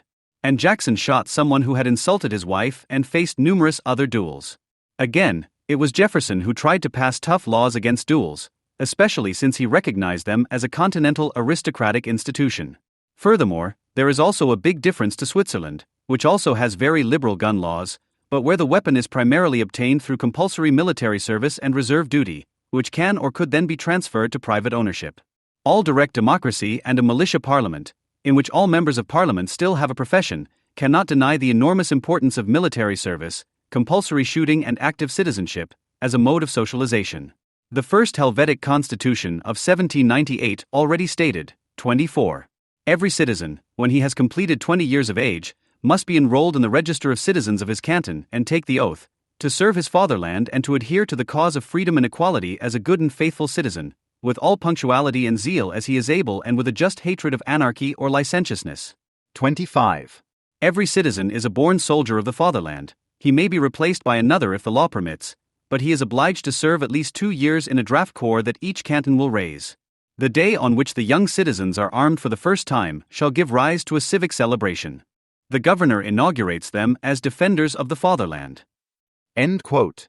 The focus on compulsory military service led to the extremely late adoption of women's suffrage in Switzerland, 1971, while the border states of the USA, such as Wyoming, 1869, produced the first codifications of this far before the SPD was even to demand it in Germany. Not to mention property, inheritance, patent and trade rights, etc. The motto subject form is uniform is most extreme in Switzerland, which is why, unlike Olympe de Gouges, for example, the women's movement here demanded compulsory military service for women at the beginning of the 20th century, which failed magnificently. Other French women revolutionaries did, such as Théroigne de Méricourt, or demanded the female right to bear arms, such as Pauline Lyon, which was not granted to them. The motto only applies to American conditions to a very limited extent, however, as the right to vote in the USA was granted or denied on the basis of land ownership, income or tax payments, race and gender, but never on the basis of membership of the militia. It should be added that in colonial North America, membership of the militia was identical to the subject form. However, this membership was derived from the possession of arms, not the other way around. It would even be more accurate to speak of a land of the armed, instead of the brave. The contrast between Swiss compulsory military service and American gun laws could also be described in more concrete terms. In the USA, there is a distinction between citizen and national. The latter have a passport, free residence and employment rights, but no right to vote, as they do not pay federal taxes. All citizens are nationals, but not the other way around. However, both enjoy the protection of the Bill of Rights. Nationals are truly no longer significant, Samoa and Swains Island. In Messmer v. Harrison, 2015, however, it was decided that although U.S. gun laws strictly speaking only apply to citizens, even permanent residents, green card holders, may not be denied gun ownership, as the people refers to anyone who is part of the national community or has established a sufficient connection to this country to be considered part of that community. Which is why the Second Amendment also applies to them and is not limited to citizens. Switzerland, on the other hand, categorically prohibits legal foreigners from Serbia, Bosnia and Herzegovina, Macedonia, Turkey, Sri Lanka, Algeria and Albania from owning weapons. In this sense, the right to bear arms has long been a human right in principle in the USA, namely a right of real people. Hannah Arendt's idea of a right to possess rights may initially be very appealing as the most fundamental provision. But she fails to recognize that not every state has to deprive its subjects of their citizenship before interning them, torturing them, or the like. Her critique of human rights in favor of citizenship rights must also lead to the conclusion that the states in their diversity should be the object of consideration, whereby their commonalities need by no means be ignored. In the authoritarian state, Horkheimer pointed out that for the individuals, of course, it is decisive what form it ultimately takes. The unemployed, pensioners, businessmen, intellectuals expect life or death, depending on whether reformism, Bolshevism, or fascism prevails. End of quote. When Arendt wrote in We Refugees that contemporary history has created a new kind of human being, people who are sent to concentration camps by their enemies and to internment camps by their friends. This shows above all that her measure of friend-enemy determination was a purely subjective and moral one. The fact was that the French continued to see her as a German and interned her as an enemy foreigner, i.e. as an enemy merely, while her friends intended to destroy her. Arend was absolutely right to write, "A sphere that stands above the nations does not exist for the time being." But at the same time, she never asked, or even actively avoided, the question of whether there might not be a sphere below that has a decisive influence on the preservation of individual liberties. The unwillingness to do precisely this reappears when Menke writes in the spirit of Arend, "This, then, is the first aporia of human rights in the wake of totalitarianism, that the state, whose means of power alone are capable of realizing the natural rights of man in society, has at the same time proved to be the main threat to human rights." End of quote. It would be less important to ask to what extent it is the state that guarantees the rights of the individual in the USA before everything else, or whether it has not always been recognized as the greatest threat to those rights, than to state quite negatively that the loss of language, to which Arend repeatedly referred, is preceded by the loss of weapons. Not even realizing this anymore is something that runs through the entire continental literature and philosophy of late modernity. Ingeborg Bachmann's statement, quoted up and down, is particularly striking. If we had the word, if we had the language, we wouldn't need the weapons. This sentence is brimming with detachment from reality, in which one does not seem to accept that one has long since ceased to have weapons and that language is a rather inadequate substitute, no matter how much one strives to hypostatize it metaphorically. In this context, something else must be noted immediately: the thesis put forward primarily by the Organization Jews for the Preservation of Firearms Ownership, JPFO, that the Jews as armed men will have single-handedly prevented Auschwitz themselves is absurd, especially since it assumes that all Jews would have claimed a formal right. What is particularly interesting about the disarmament of the Jews is that it was largely carried out on the basis of the law in its Weimar version. This meant that the Weimar weapons laws could simply be applied to deprive the Jews of most of their weapons even before the Nuremberg laws and, above all, to prevent them from acquiring any. What is more significant is the fear that the Nazis had of Jewish weapons. It would be absurd to simply turn this projection into a positive one, i.e. into a real danger for the Nazis. The ban on weapons of war for normal citizens was probably even more central. Quote, "The organizations of the National Uprising, SA, SS and Stahlhelm gave every blameless German man the opportunity to fight in their ranks. Therefore, anyone who does not belong to one of these organizations and still keeps or even hides his weapon without authorization must be regarded as an enemy of the national government and will be ruthlessly called to account with full severity." End quote. On the decree of the Provisional Bavarian Minister of the Interior of March 24, 33. On 7 military associations. This is reminiscent of the liberal interpretation of the Second Amendment, according to which gun ownership is tied to membership in the militia. Schmittian re-education as the basis for gun ownership was then also the reality in the Nazi era. Quote, "The Reich Minister of the Interior considers the time for a new regulation of the entire weapons law to be given only when the penetration of the German people with National Socialist ideas has progressed so far that armed riots by elements hostile to the people and the state are no longer to be expected to any significant extent." End of quote. Reich Ministerial Case, Subject, Reich Minister of the Interior, Projection of a Law for the 15th Amendment of the Firearms Law, January 12, 33. This of course also significantly affected the disarmament of communists, social democrats etc., all of whom could be deprived of their weapons almost on the basis of the laws of the Weimar Republic. However, it is important to understand the much longer tradition, as today's Federal Ministry of the Interior, a ministry that clearly presents itself as the ministry of the legal successor in a double sense with this statement, admits itself, Germany traditionally has a very restrictive gun law. The so-called boxes of liberty consist of ballot box, jury box and cartridge box, i.e. for the possible influence of citizens on the legislative, judicial and executive branches of government. The more honest or cautious always emphasized that these should be applied in exactly the same order. Lincoln's statement, that ballots are the rightful and peaceful successors of bullets, and that when ballots have fairly and constitutionally decided, there can be no successful appeal back to bullets, i.e. the rejection of a return to the force of arms, sets out the conditions under which the shotguns may and must be used again. In the face of militarism, Engels also rode back to the demand for popular armament in 1887, albeit still mediated through conscription. The remedy against militarism was the abolition of the Prussian system and its replacement by a real people's army.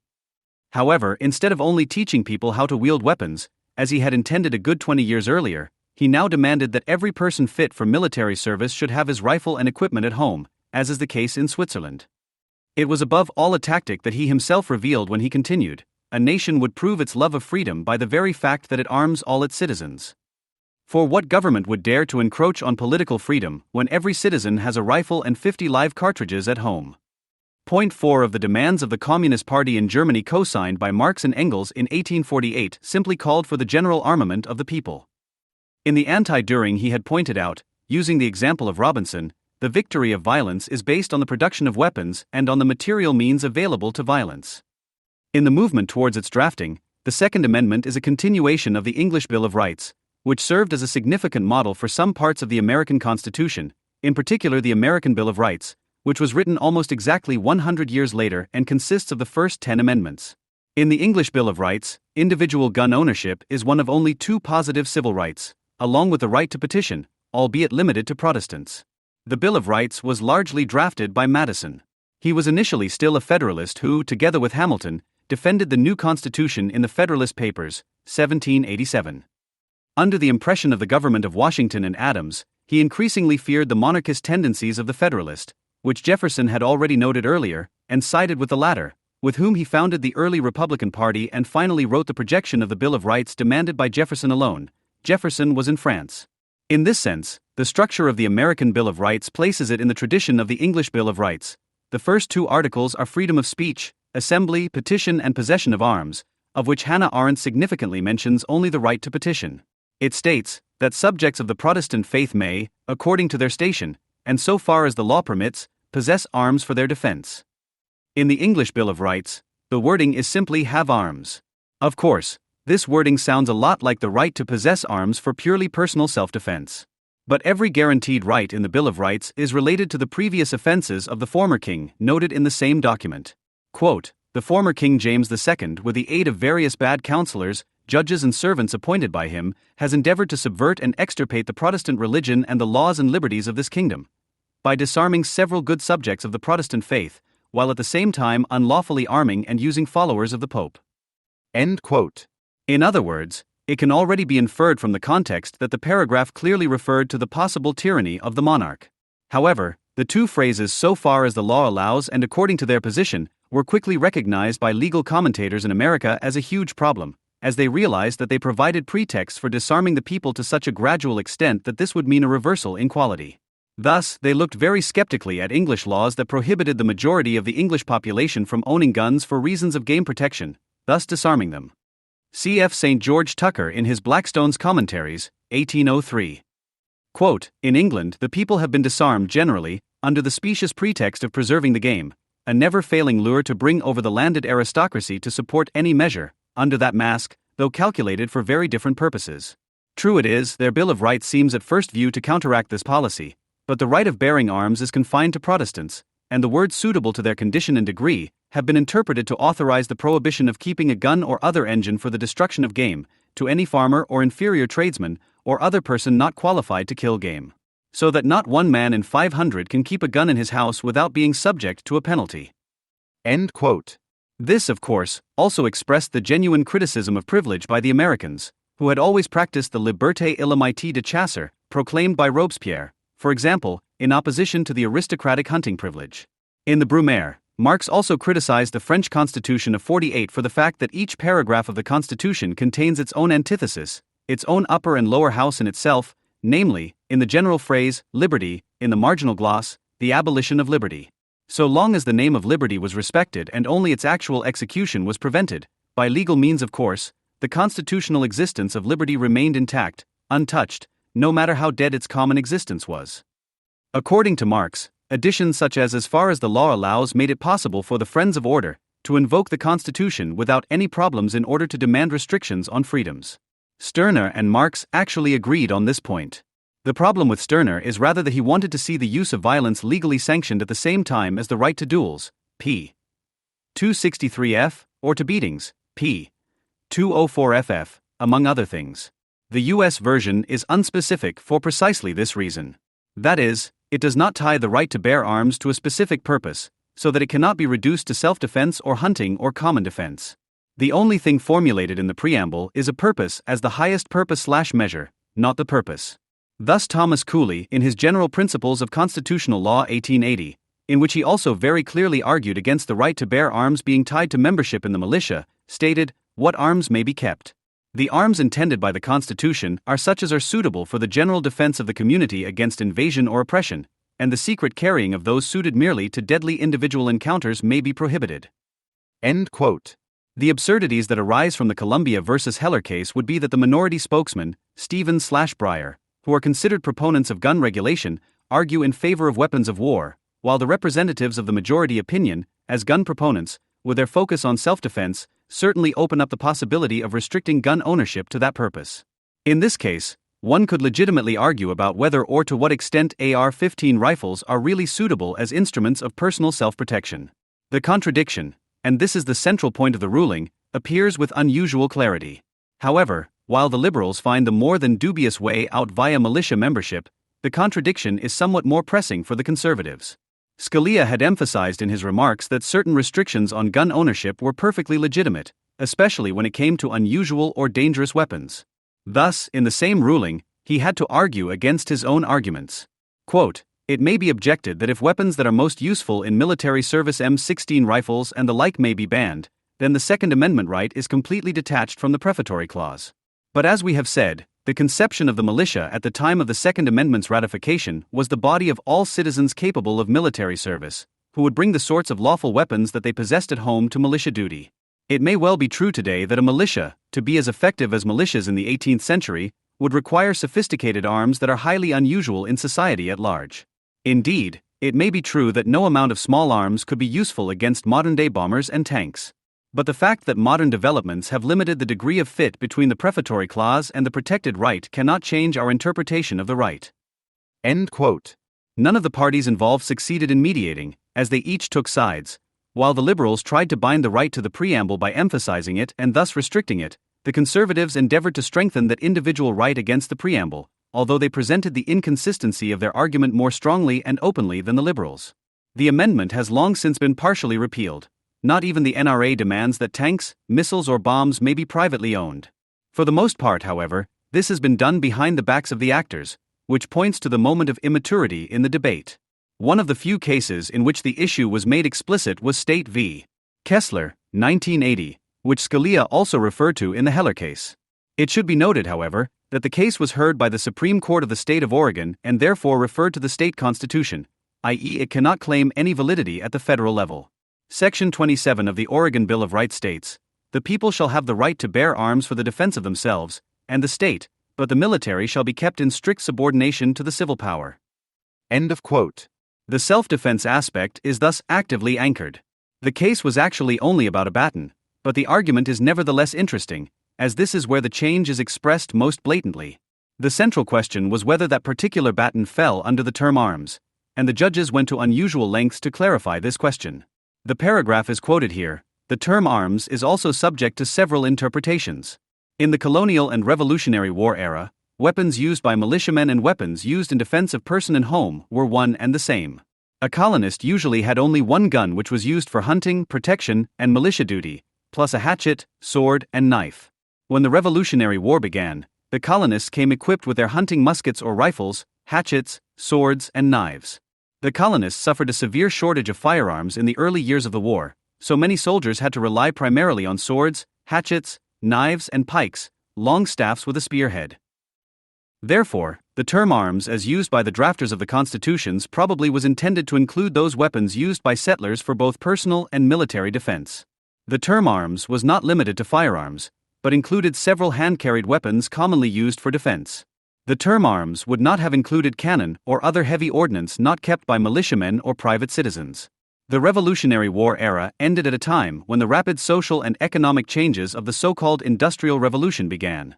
The technology of weapons and warfare entered an unprecedented era of change.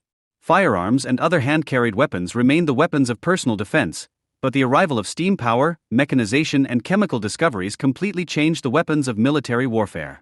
The development of powerful explosives in the mid-19th century, combined with the development of mass-produced metal parts, made possible the automatic weapons, explosives, and chemicals of modern warfare.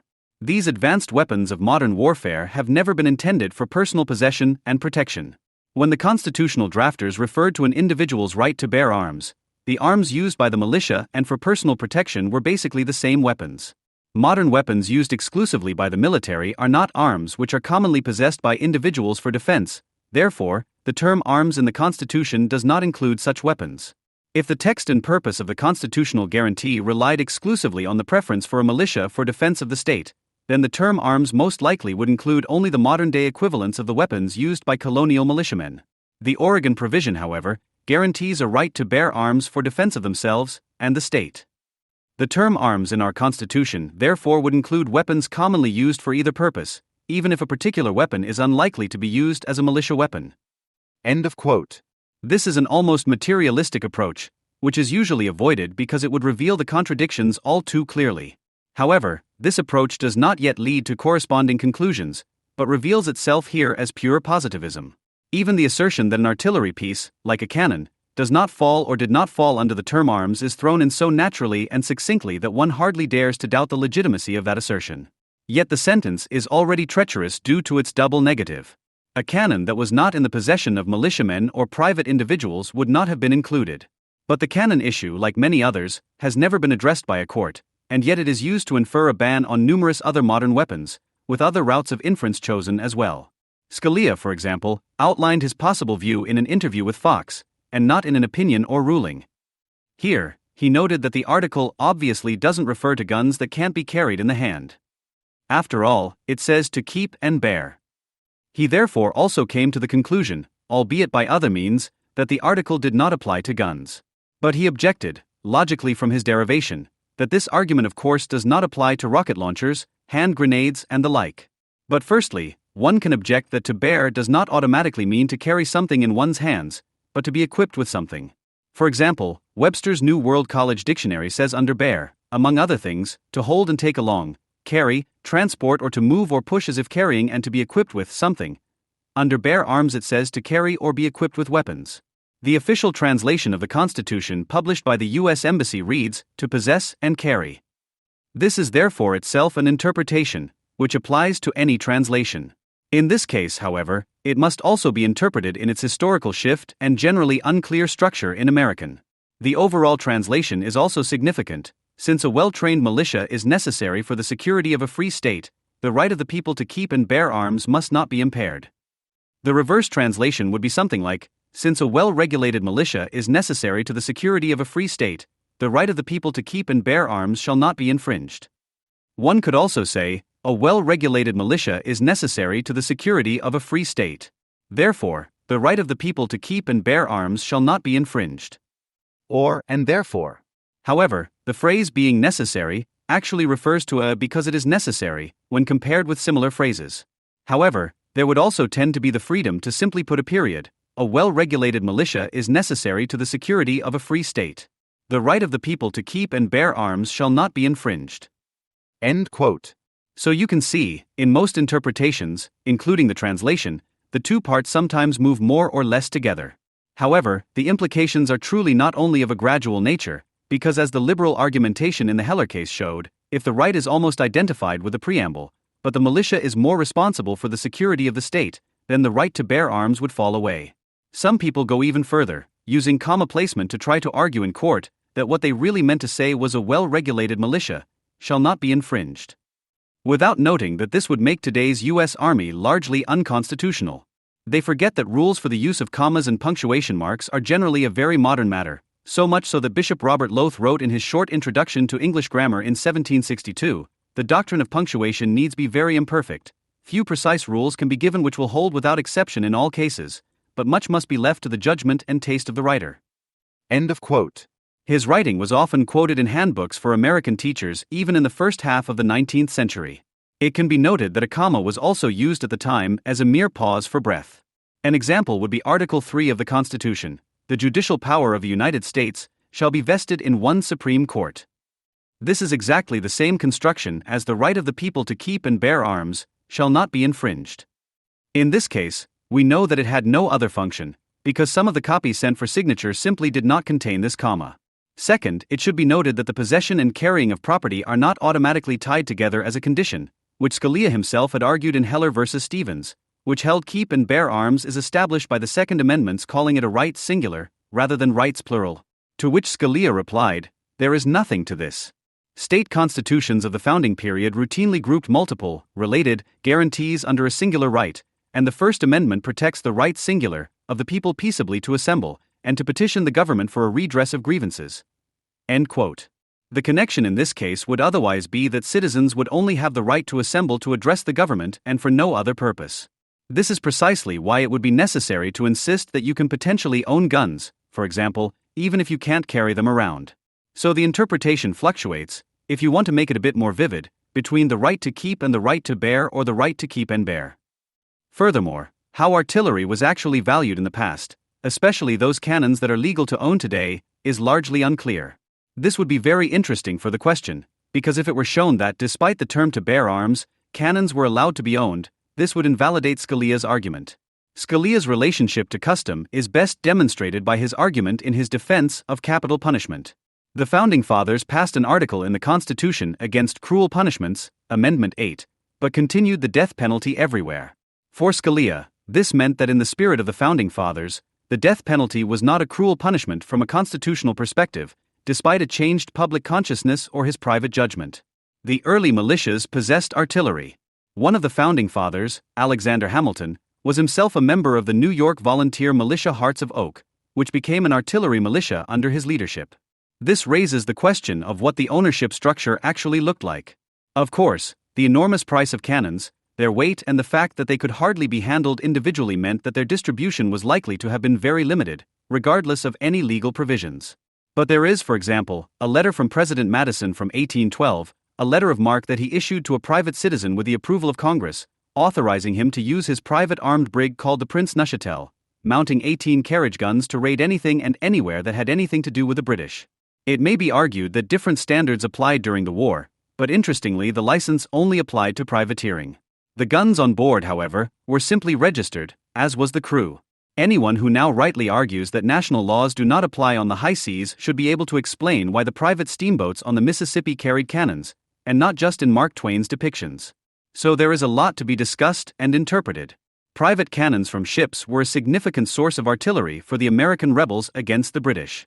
As late as 1827-28, i.e. after one or the first major waves of centralization, one can read in a list of cannons of a militia in Vermont, in the 1st Division and the 2D Brigade there is one 4-pounder iron cannon, private property. 3D Brigade, there is one 3-pounder iron cannon, private property, and one 3 and one 6-pounder iron cannon, furnished by the state, and so on and so forth. So the whole affair did not seem to be quite so simple. Ultimately, one could point out that one of the moments that caused the barrel to overflow and the American War of Independence to break out was the British attempt to take possession of a cannon, shortly after they had tried to do the same elsewhere with powder. The first battles of Lexington and Concord, were thus triggered by a cannon that was not in the possession of the colonial, i.e. central, power.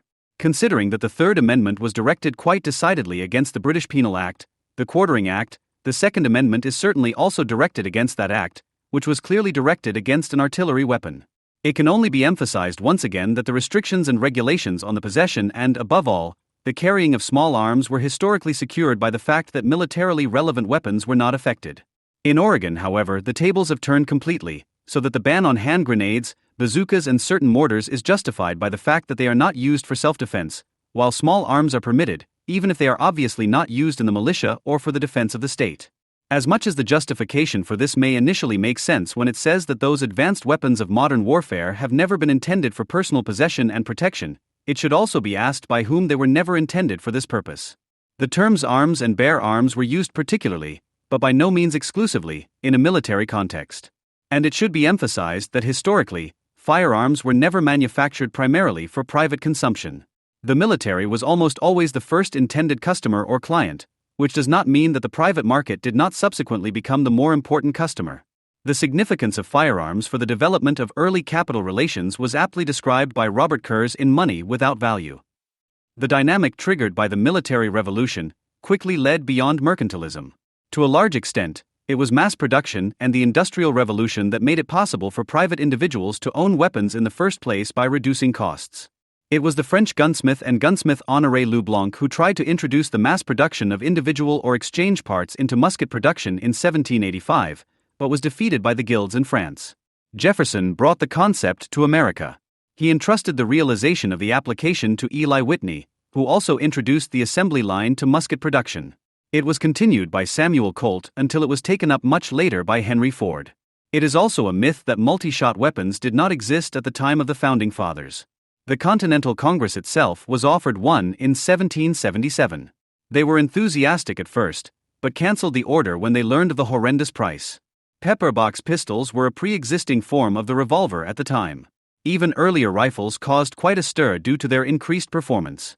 One example would be the Henry rifle. Southerners still fighting with muzzleloaders complained about this Yankee rifle that they load on Sunday and fire all week. This rifle, too, had primarily the intention criticized by the initiators of the March for Our Lives, to fire as many bullets as possible, only no one would have thought of not giving this repeating rifle, which held 15 rounds, to the private market. Most private weapons, unless they were identical to the military model, were also adaptations of military weapons, just as today's AR-15 is an adaptation of the M16. The Thompson submachine gun, released in 1921, was also initially available on the private market, but the price was far too high for it to find a serious market. The majority of the few buyers came from organized crime, which made considerable profits during Prohibition and at the same time engaged in enormous and violent competition. The mafiosi were therefore the only ones with both purchasing power and demand. The National Firearms Act of 1934 was an attempt to get a grip on the new destructive potential of submachine guns and rifles. This act did not so much include bans as the obligation to register and a tax increase on the weapons in question, which made each weapon $200, roughly $3,500 today, more expensive. The latter in particular was simply an attempt to artificially prolong the historical non-legal restriction on gun ownership without passing legal bans. For thousands of years, the price was the limiting factor in gun ownership. Even those free men who were entitled to carry a sword, i.e. a weapon that was not also a tool, could generally not afford it. Engels, for example, writes about the Whitworth rifle, which cost £25 sterling in 1860. Even the Lancaster rifle also mentioned there still cost £4, which was still quite a lot given the average worker's annual salary of around £42 and the relatively much higher cost of food. For a farmer in the pre-founding era, a musket in the USA could quickly take on the value of a year's extra produce. A professor at Emory University in Atlanta poured over thousands of inheritance certificates from the years 1765 to 1790. Only 15% included firearms, half of which were noted as damaged. By 1800, on the other hand, the price was more like a month's salary. Weapons of mass destruction or even just modern conventional large weapons are so expensive that only an elite could acquire them. A single Tomahawk missile costs around $800,000 to $2 million. A tank at least $500,000 with a considerable margin upwards. Fighter planes are more likely to be between $20 million and $1 billion. Just think of Wojciech, for whom the little pistol is too expensive, so he resorts to a knife, which as a soldier without a weapon, he still has to buy. His counterpart, the Trambermajor, is also more of a musician in uniform. Wojciech, on the other hand, is merely a servant in uniform. The uniform fetish, which in Hauptmann von Köpenick was fictionalized as well as caricatured in real life, seems inseparable from the German, and which still shines through in the Nazis in an almost upside-down manner. Taxation was a less effective tool for the criminals of the Prohibition era, but above all it was not a direct prohibition, and was therefore not generally regarded as a violation of the Second Amendment. Registration tended to be a little more problematic. But even this was not thrown overboard until 1968 with the case of Haynes versus United States, in which it was ruled that a felon who was not allowed to own a gun at all could not be required to register his weapons under the Fifth Amendment, as he would have to indict himself. 20 years after President Eisenhower warned of the dangers of the military-industrial congressional complex, the latter was, strictly speaking, protected by the courts with a sentence. Modern weapons used exclusively by the military are not arms which are commonly possessed by individuals for defense. Therefore, the term arms in the Constitution does not include such weapons. In his speech, ex-General Eisenhower was by no means talking about too many privately owned weapons, but had pointed out that the last war against the Germans had forced the USA into a military industry and a standing army. In his Chance for Peace speech, 1953, he had already referred to the enormous costs of armaments and calculated the civilian equivalents of certain weapons. Although he based his disarmament plans on the delusion of world sovereignty, at the same time he linked the disarmament of the West not only to the disarmament of the East, but also to its civilization. Under Eisenhower, there were also efforts to use atomic bombs for civilian construction projects with Operation Plowshares. By demonstrating how many plowshares could now be forged from a single sword via the detour of the royal weapon, he attempted to promote the civilian benefits of disarmament. In the USA, many tanks were actually converted into bulldozers after the Second World War and supplied to the civilian market. However, his criticism of the importance of the arms industry and the military was precisely in the spirit of the Second Amendment. Quote, "The potential for the disastrous rise of misplaced power exists and will persist. We must never let the weight of this combination endanger our liberties or democratic processes." End quote. The court in Oregon, however, set the premise that the law should simply be adapted to the development of productive and destructive forces, whereby the law no longer judges what it finds, but merely approves it, as if it were not an at least latently independent moment vis-a-vis the economy. The technical shift of the potential for violence to the state, now legally certified, is an open breach of the equivalence principle of equality of arms. To this end, they even disregarded the second part of the Declaration of Intent laid down in the federal Constitution in favor of self-defense, namely the defense of the state, which is subordinated to personal self-defense and, in case of doubt, does not even apply. The most general problem of legal criticism seems to be that formal law and concrete material justice, a concept that only makes sense within the principle of equivalence, only have something to do with each other in a very mediated way, if at all, which is of course why Anatole France rightly criticized the majestic equality of the law that forbids rich and poor alike to sleep under bridges, beg in the streets, and steal bread. However, this realization does not automatically make any breach of the formal legal principle of equivalence just or even a mode of justice. Pastuchanis considered that in bourgeois state capitalism, law degenerates into a technical determination. It is indeed a technique that, in contrast to the dispute underlying the law, refers to a unity of purpose when, with regard to gun violence as a public health issue, a community of interests consisting of citizens and the state is suggested, which, fatally, already exists in reality in parts.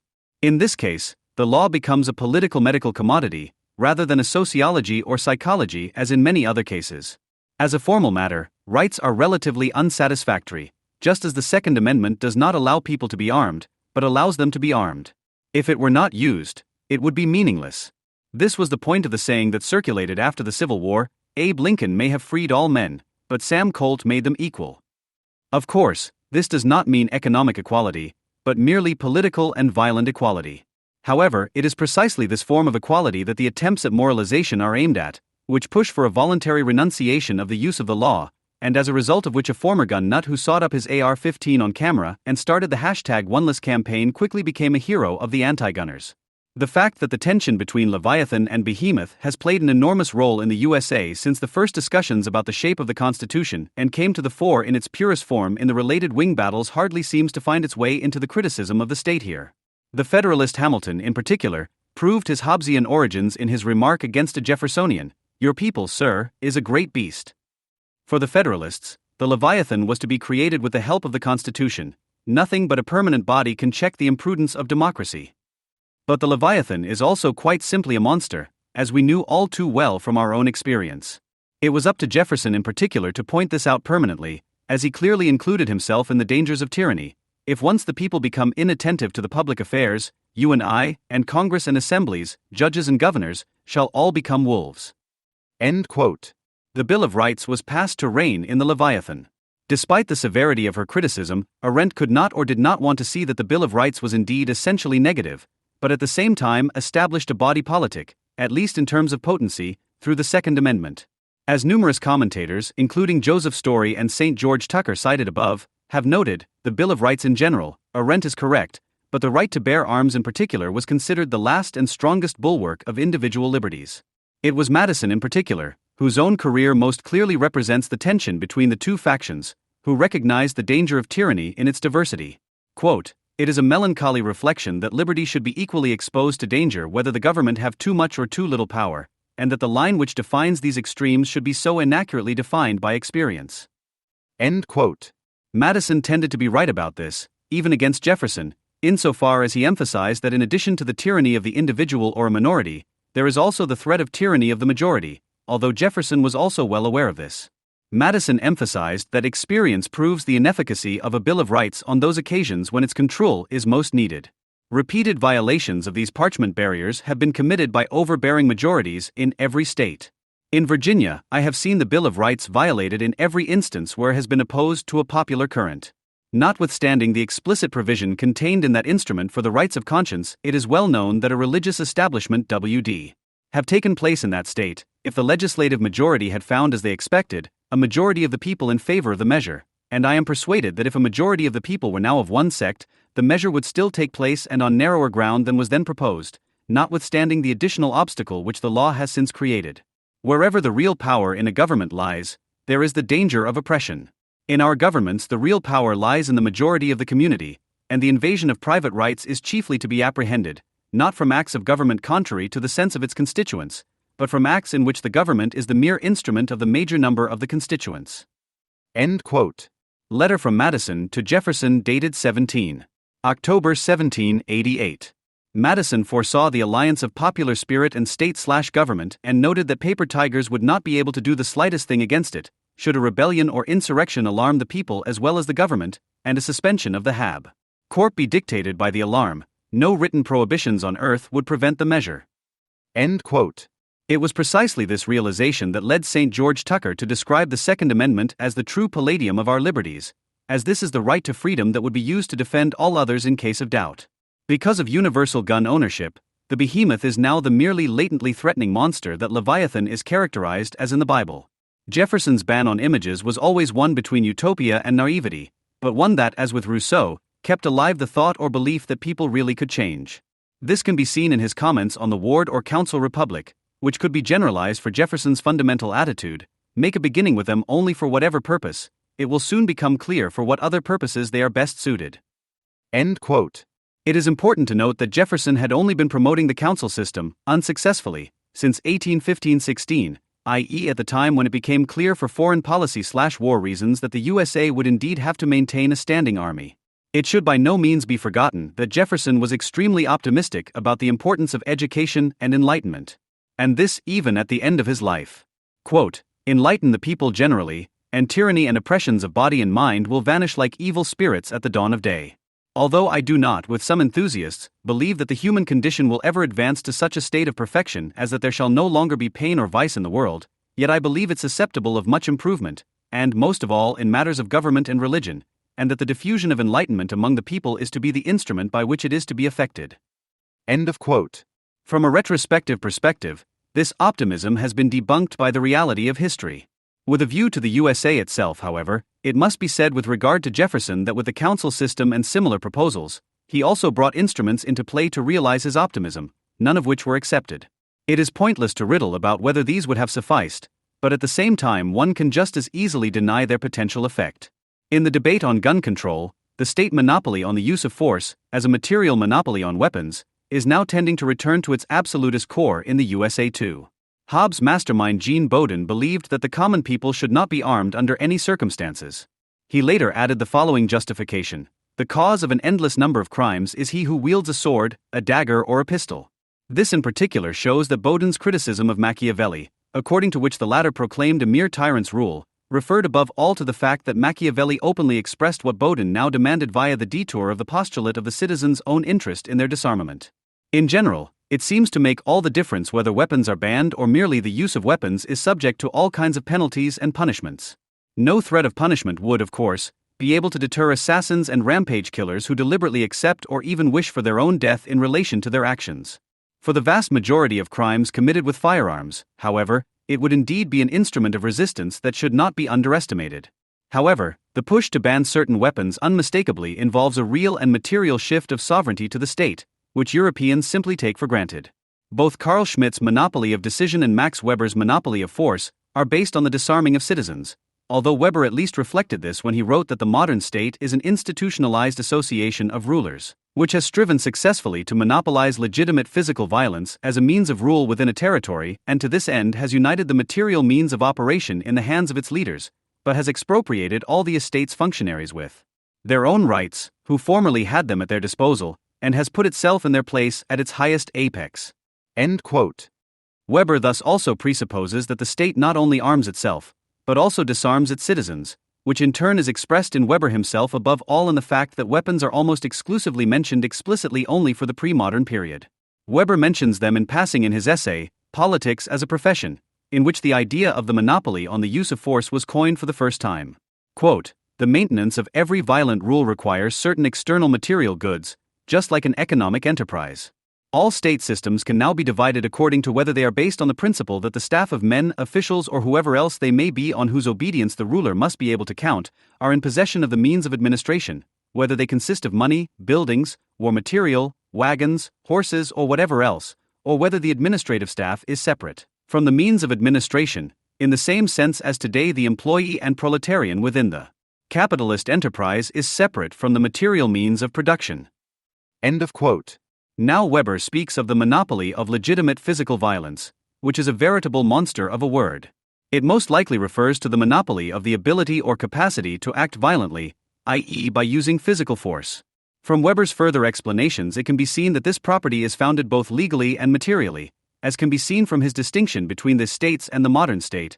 Everywhere the development of the modern state is set in motion by the fact that the prince initiates the expropriation of the independent private holders of administrative power standing next to him, those self-owners of administrative and war resources, financial resources, and politically usable goods of all kinds.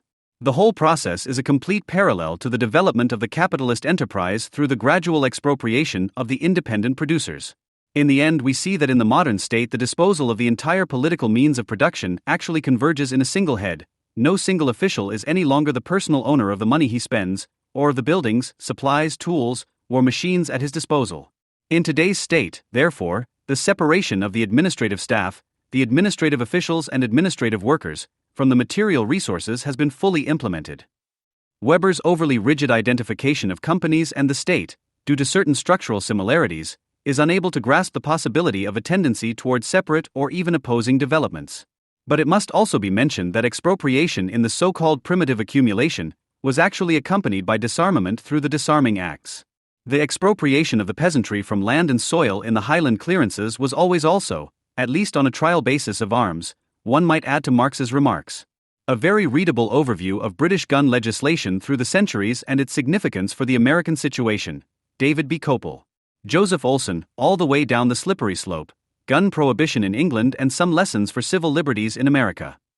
The state's legitimate monopoly on the use of force is thus, in Weber's conception, always also a material monopoly on gun ownership, which can be softened as a privilege for some. The Perpetual Peace of 1495, on the other hand, provided for the expropriation, i.e. disarmament, of masterless soldiers, but not of other subjects, i.e. nobles. The monopoly on the use of force that emerged here concerned the use of weapons in feuds, which was banned in favor of the courts. Even Jesus called on his followers in the Gospel of Luke to buy swords, 22:36, only to prohibit their use in his defense a few lines later. This biblical passage calling on people to arm themselves has given some commentators quite a headache, but it is a wonderful expression of the Christian renunciation of violence. After the disciples had long been under the protection of Jesus without needing food, clothing, or weapons, the Messiah is now about to be taken prisoner. The renunciation of violence is reinforced by the call to arm oneself, recognizing that it is much easier not to defend oneself if one is unarmed anyway. And they said, Lord, behold, here are 2 swords. But he said to them, it is enough, namely enough to reinforce the message of the prohibition of violence with the existence of the 2 swords. This idea has been developed and enforced on the continent to such an extent that the monopoly on violence has successfully concealed its own genesis. This is expressed in today's definitions of the monopoly on the use of force, when it is said to be the authority to use physical force, physical coercive force, on its territory, Bundeszentrale für Politischbildung, or the sole right of the state to use force on its territory, Duden. But such definitions are already the rationalization and juridification that can simply conceal the material reason associated with the legal monopoly in almost all European countries. In America, the monopoly on the use of force was more formal in nature for a long time, but as history proves, not necessarily less stable, which for Norbert Elias, for example, who refers significantly to Weber, represents the measure of that rationalization process or its internalization. According to Elias, such monopolies of physical force, which at present are usually controlled and directed by state governments, represented by the military and police as executive organs, are, like so many human inventions, double-edged inventions. End quote. On the one hand, they have served as a means of tyranny since the time of the pharaohs, but on the other hand, Elias emphasized that the pacification, the relatively peaceful coexistence of larger masses of people is largely based on this institution. According to Elias, the efficiency of the monopoly on violence brought about trust in it, which in turn was the basis for individual pacification, as a profound civilizational transformation of the entire personality structure. The vague expropriation of power, is also understood by Elias as the centralization and monopolization of the physical exercise of force and its instruments. However, it should be emphasized even more sharply than Elias that disarmament does not create trust in the security apparatus of a state, but first and foremost dependence on it. The problem of the internalization of constraints into self-constraints arises less in questions of work discipline, where the necessity of life in the form of hunger and mass unemployment is mute as an external constraint. However, the fact that gun laws in Europe are becoming increasingly rigid indicates that a taboo on violence has not been internalized. If the self-compulsions in this regard were sufficiently pronounced, external compulsion could be relaxed. This is also due to the fact that the police force and justice system, which in many cases solves rather than prevents crimes, has adopted blood revenge as an institution, also after the fact, rather than immediate self-defense. What is particularly problematic and seductive about Elias' conception is that disarmament and efficiency are equated, thus removing the former from the discussion. Efficiency means saving time and effort, without any further definition. However, the term increasingly seems to be the only yardstick of evaluation, as in a praise by the High Federalist Alexander Madison in Die Zeit, Hamilton's Treasury Department became the most effective agency in the still rather embryonic federal government. End quote. It should be noted that efficiency was not the only criterion in the competitive relationship between the state and its citizens in the USA for a long time, and that this is precisely the basis of American exceptionalism, a term that was never merely ideological. Just think of the midterm elections, which are the symbol of inefficient government not only in Europe. The central theme here is and was the very real equality of arms, which is perhaps part of the essence of Anglo-Saxon democracies, so that in England at least the police are almost ostentatiously unarmed, and even in times of terrorism and gang crime, most of them continue to parade around the houses with truncheons and whistles. Hannah Arendt in particular, for whom the French Revolution failed in a certain exaggeration, because the rebels wanted something to eat and did not, as allegedly in America, turn purely to the political, was unwilling to see, and this applies to a similar extent to Sartre and the various intellectual successors, that freedom is dialectically related to necessity, which is why any talk of freedom that does not reflect on necessity is pure ideology. The fact that Alexis de Tocqueville devoted little or no attention to the Second Amendment in his work on democracy in America, which is still extremely readable, complicates the assessment of the USA. In his work The Old Regime, however, he noted the following about Prussia under Wilhelm III, which he regarded as the prototype of the Restoration: freedom of speech and the press are under strict and arbitrary control. It is forbidden to carry firearms. It was up to a completely different person to blurt out the real basis of that special path as a mockery. That person was Steven Pinker, whose recent book on violence became an unparalleled bestseller not despite, but because of massive errors and the exclusion of Auschwitz from the list of the 20 greatest violent crimes in human history. In it you can read, in Europe, the state first disarmed the people and then established a monopoly on the use of force, and then the people took over the state apparatus. In America, the people took over the state even before it forced them to lay down their arms. The success of such sentences is due to the fact that the before instead of without him forcing them already suggests that this step is simply still pending, and thus provides the advocacy of gun control with teleological consecration, according to which the city on a hill should finally be brought down from this into the valley of normality, so that the process of becoming a state is complete. Pinker refers to Peter Spierenberg, who is also an Eliasian, and argues that democracy came too soon to America. That is, that democracy came too soon in the country that first fought for democracy.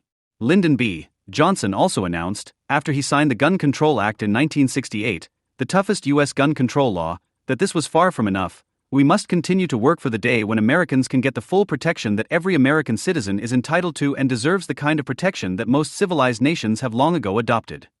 And Johnson also forgot to mention in his speech that, after the assassinations of the two Kennedys and, above all, Martin Luther King, he was afraid of armed uprisings by the black population. Obama repeated this argument 50 years later, proclaiming that the USA are the only advanced country on earth that sees this kind of mass violence erupt with this kind of frequency. It doesn't happen in other advanced countries. It's not even close. And as I've said before, somehow we've become numb to it and we start thinking that this is normal. End of quote. At precisely this point, however, it is worth remembering something that Obama himself emphasized in another speech. As the earliest settlers arrived on the shores of Boston and Salem and Plymouth, they dreamed of building a city upon a hill. And the world watched, waiting to see if this improbable idea called America would succeed. End of quote. Contradiction to the normal was the telos of the American quest for independence.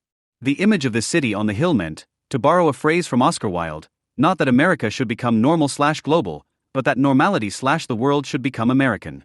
From the very beginning, this meant enduring painful contradictions that other nations did not and should not trust themselves with.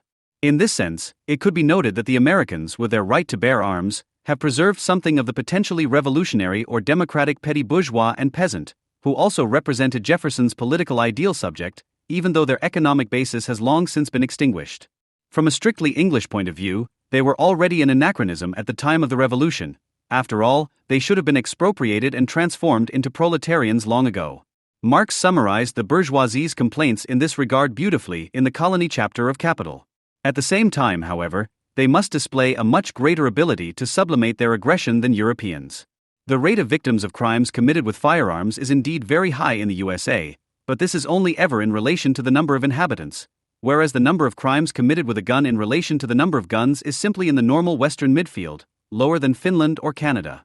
This sublimation would be an act of permanent civilization, rather than a one-off and very fragile achievement of civilization. Now, even with Carl Schmitt, it always remains unclear which authority empowers the sovereign to decide. The origin of the state of emergency from the state of siege provides a little insight. It is therefore genetically clearly military. The authority that has it at its disposal is fed by the aura of the military commander and its civilization, i.e., the transformation of society into barbarism, and it is directly related to the immaturity of the citizens, which Schmitt affirmatively derived from compulsory military service. Privately owned American weapons are now also part of the legal order, just as they tend to stand outside it.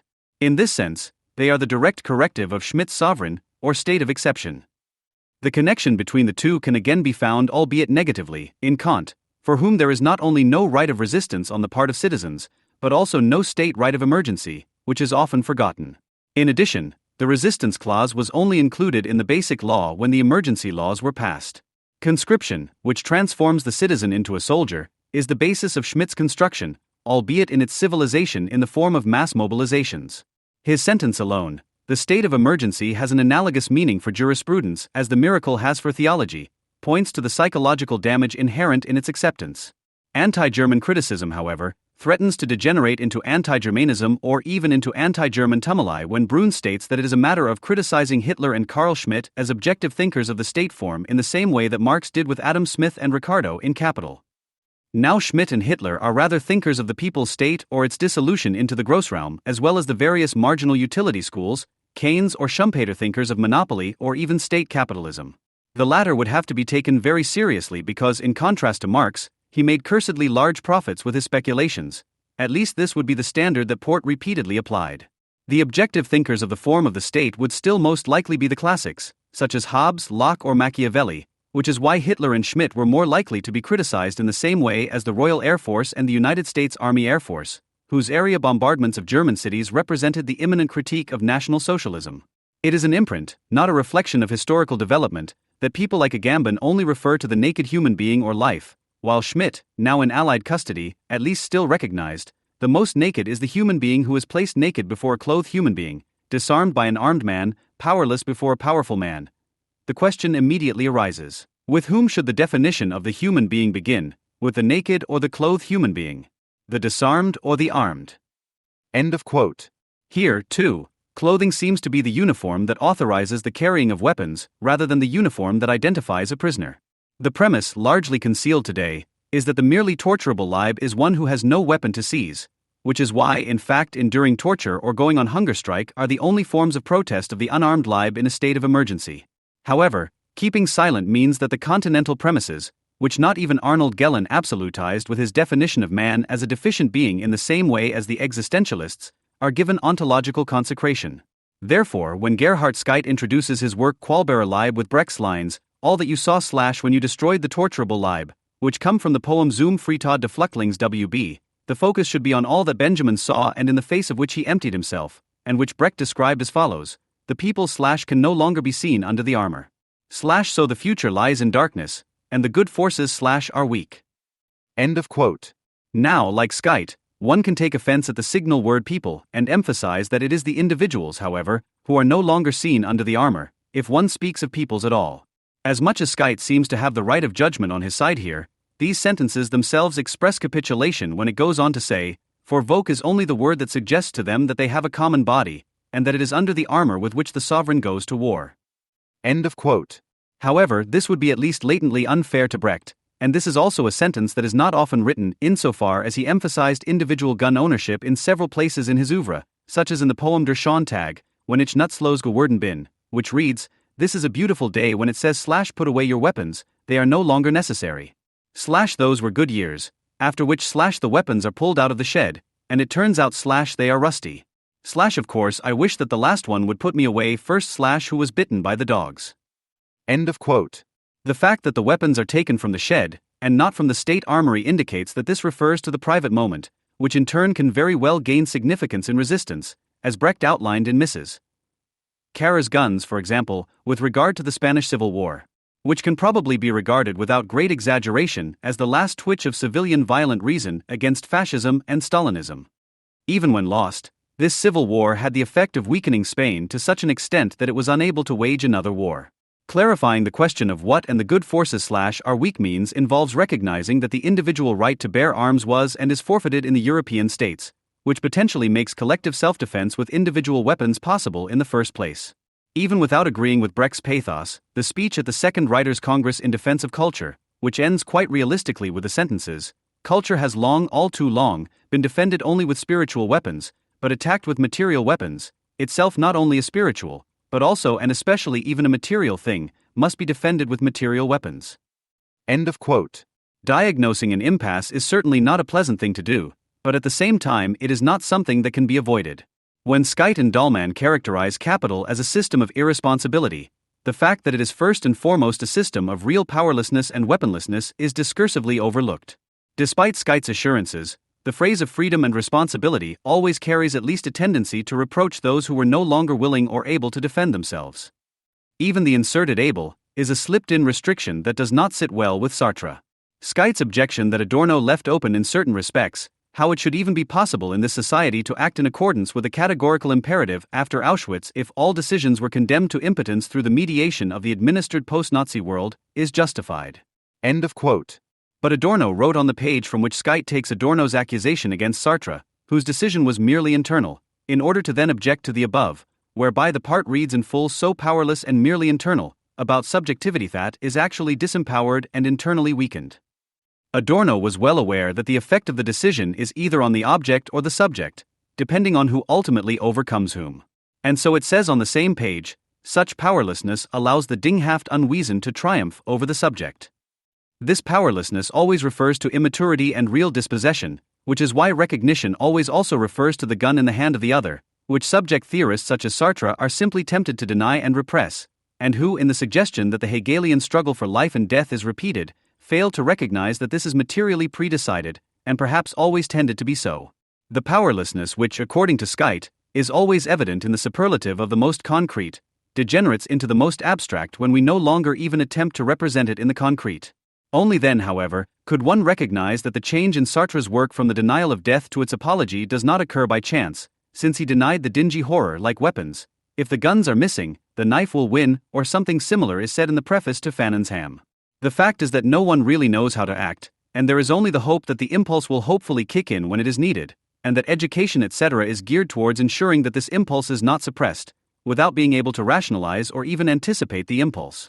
The blind spot or primacy of foreign policy is always also the shifting of responsibility to the USA and Israel in the form of very tangible counter-violence, which is theoretically charged because one cannot admit one's own real powerlessness.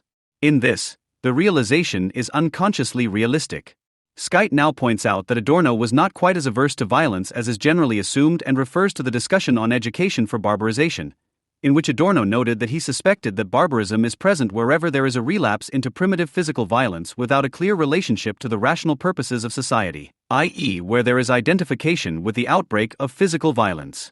Whereas violence, where it leads to the creation of more humane conditions in a transparent context, even in very restricted situations, cannot be condemned as barbarism without further ado.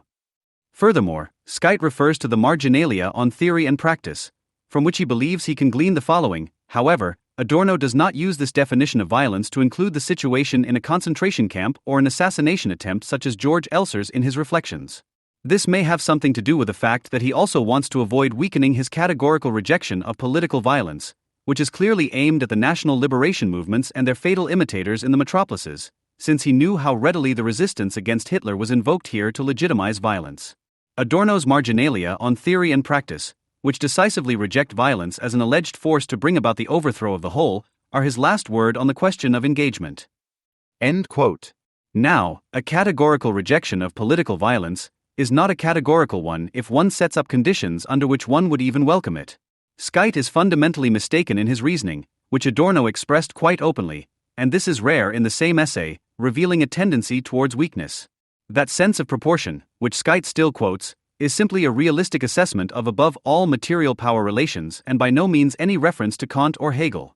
The passage not quoted by Skytte, although directly following, reads, "The pseudo-revolutionary gesture is complementary to the military-technical impossibility of spontaneous revolution. Against those who administer the bomb, barricades are ridiculous.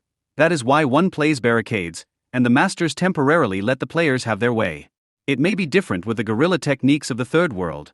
Nothing in the administered world works without interruption. That is why the advanced industrialized countries choose the underdeveloped ones as models. These are as powerful as the personality cult of helpless and shamefully murdered leaders. Models that have not even proved themselves in the Bolivian bush cannot be transferred." End of quote. It should be clear from this that Adorno was making a very objective attempt in the double sense of sober and objective to make a realistic assessment of the concrete historical situation, which must be recognized as such in order to judge the extent to which it was realistic, especially since Adorno himself stated almost collectivizingly in his lecture Technology and Humanism, "We sociologists understand too little about technology." The contrast between the state and the citizens is framed here as the contrast between their material means, which, according to Adorno, are represented by the bomb on the one side and barricades on the other. He could also have written of stones. The first thing that shines through here is that Adorno accepted, at least associatively, that the resistance of the angry German students was directed against the USA and not against Germany, which hardly administered the bomb. Adorno's own delicacy tended to be his undoing here, as he allowed himself to be overwhelmed by the real horror of the Vietnam War. This can be seen as a very tangible, albeit rather marginal, weakness on Adorno's part, for whom Auschwitz and Hiroshima merged into a single entity in some places. He did indeed allow the existence of nuclear weapons to make him a little stupid from time, to use his own formulation. It should be said right away that it is extremely easy to make such a judgment today, as people hardly ever make judgments in the face of an acute threat anymore. It can hardly be denied that the grammatical singular of the bomb not only linked it associatively with the singularity of Auschwitz. It would probably not be going too far out on a limb to assume that the mention of Hiroshima and the consequent omission of Nagasaki implies an implicit criticism of the second dropping of the bomb. But the atomic bomb does not simply belong in the same historical context as the genocide, even though they occur almost simultaneously and are of course not unrelated. Unlike his horror of the Vietnam War, which would have made him place the 30 Years' War in the same context as Auschwitz, the atomic bombs at least actually represent a break. At the same time, however, one of those bombs, as much as it really can literally wipe out hundreds of thousands in one fell swoop, is detached from the then context of deterrence if it is claimed to be merely a single one. This could be described as a Robinsonade related to technology. Adorno was not prepared to see that the development of those destructive forces actually tended to make their application impossible. However, this did not mean that the cold peace called for by Horkheimer would have come about, as all other forms of violence continued to run their course below this level of destruction. It must of course be acknowledged that Adorno's reference to the connection between Auschwitz and the bomb and the Mullah regime became a reality. At the same time, this points to the fact that the freedom-loving people in Iran have not yet managed to overthrow the regime, although unlike the Germans, they have tried several times. But even the truck drivers who are currently on strike only have stones with which they are trying to defend themselves against the Mullah militias. It is significant that Adorno did not mention the USA separately. It also remains latently unclear what the Third World is supposed to stand for as a cipher in that noted field of military technology, especially since a weak weapons monopoly can also always mean that the population is quite well armed and or that the state is poorly armed. Adorno was referring to the actions of Che Guevara, the psychopath who had just been shot dead and who was regarded by Sartre, Dutschke etc. pages as the epitome of the perfect human being. This mass murderer, however, had himself stated in detail in his guerrilla writing that guerrilla warfare is used by the side that is supported by the majority but has a much smaller number of weapons. And so the text deals in large parts with precisely this problem of the lack of weapons and ammunition, which may be overcome by robbery, etc. Even a dead guerrilla soldier must never be left behind with his weapons and ammunition. It is the duty of every fighter, whenever a comrade falls, to rescue his extremely valuable means of warfare. End quote.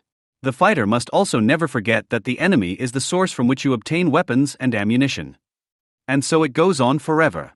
It is easy to see, however, that those strategies which, according to Adorno, did not even prove themselves in the Bolivian bush, consist of a small band of armed men, which Che Guevara himself explicitly distinguished from the usual gang of criminals only because of their leadership and ideology, using their weapons to try to instigate a revolution in a country whose population has no private weapons. Significantly, his comrade Castro had ordered the immediate disarmament of the population when he entered Havana on January 9, 1959, because what would these weapons be used for? Against whom should they be used? Against the revolutionary government, which has the support of the people. Do we have a dictatorship here? Are we going to take up arms against a free government that respects the rights of the people? Why hide weapons? To put pressure on or blackmail the President of the Republic? To threaten to break the peace? To create gangster organizations? Are we going to return to gangsterism? Are we going to return to the daily shooting on the streets of the capital? Guns, what for? End quote. The crowd loudly denied each question, whereupon the speaker became more demanding. Quote, "The weapons must be in the barracks. Nobody here has the right to have private armies.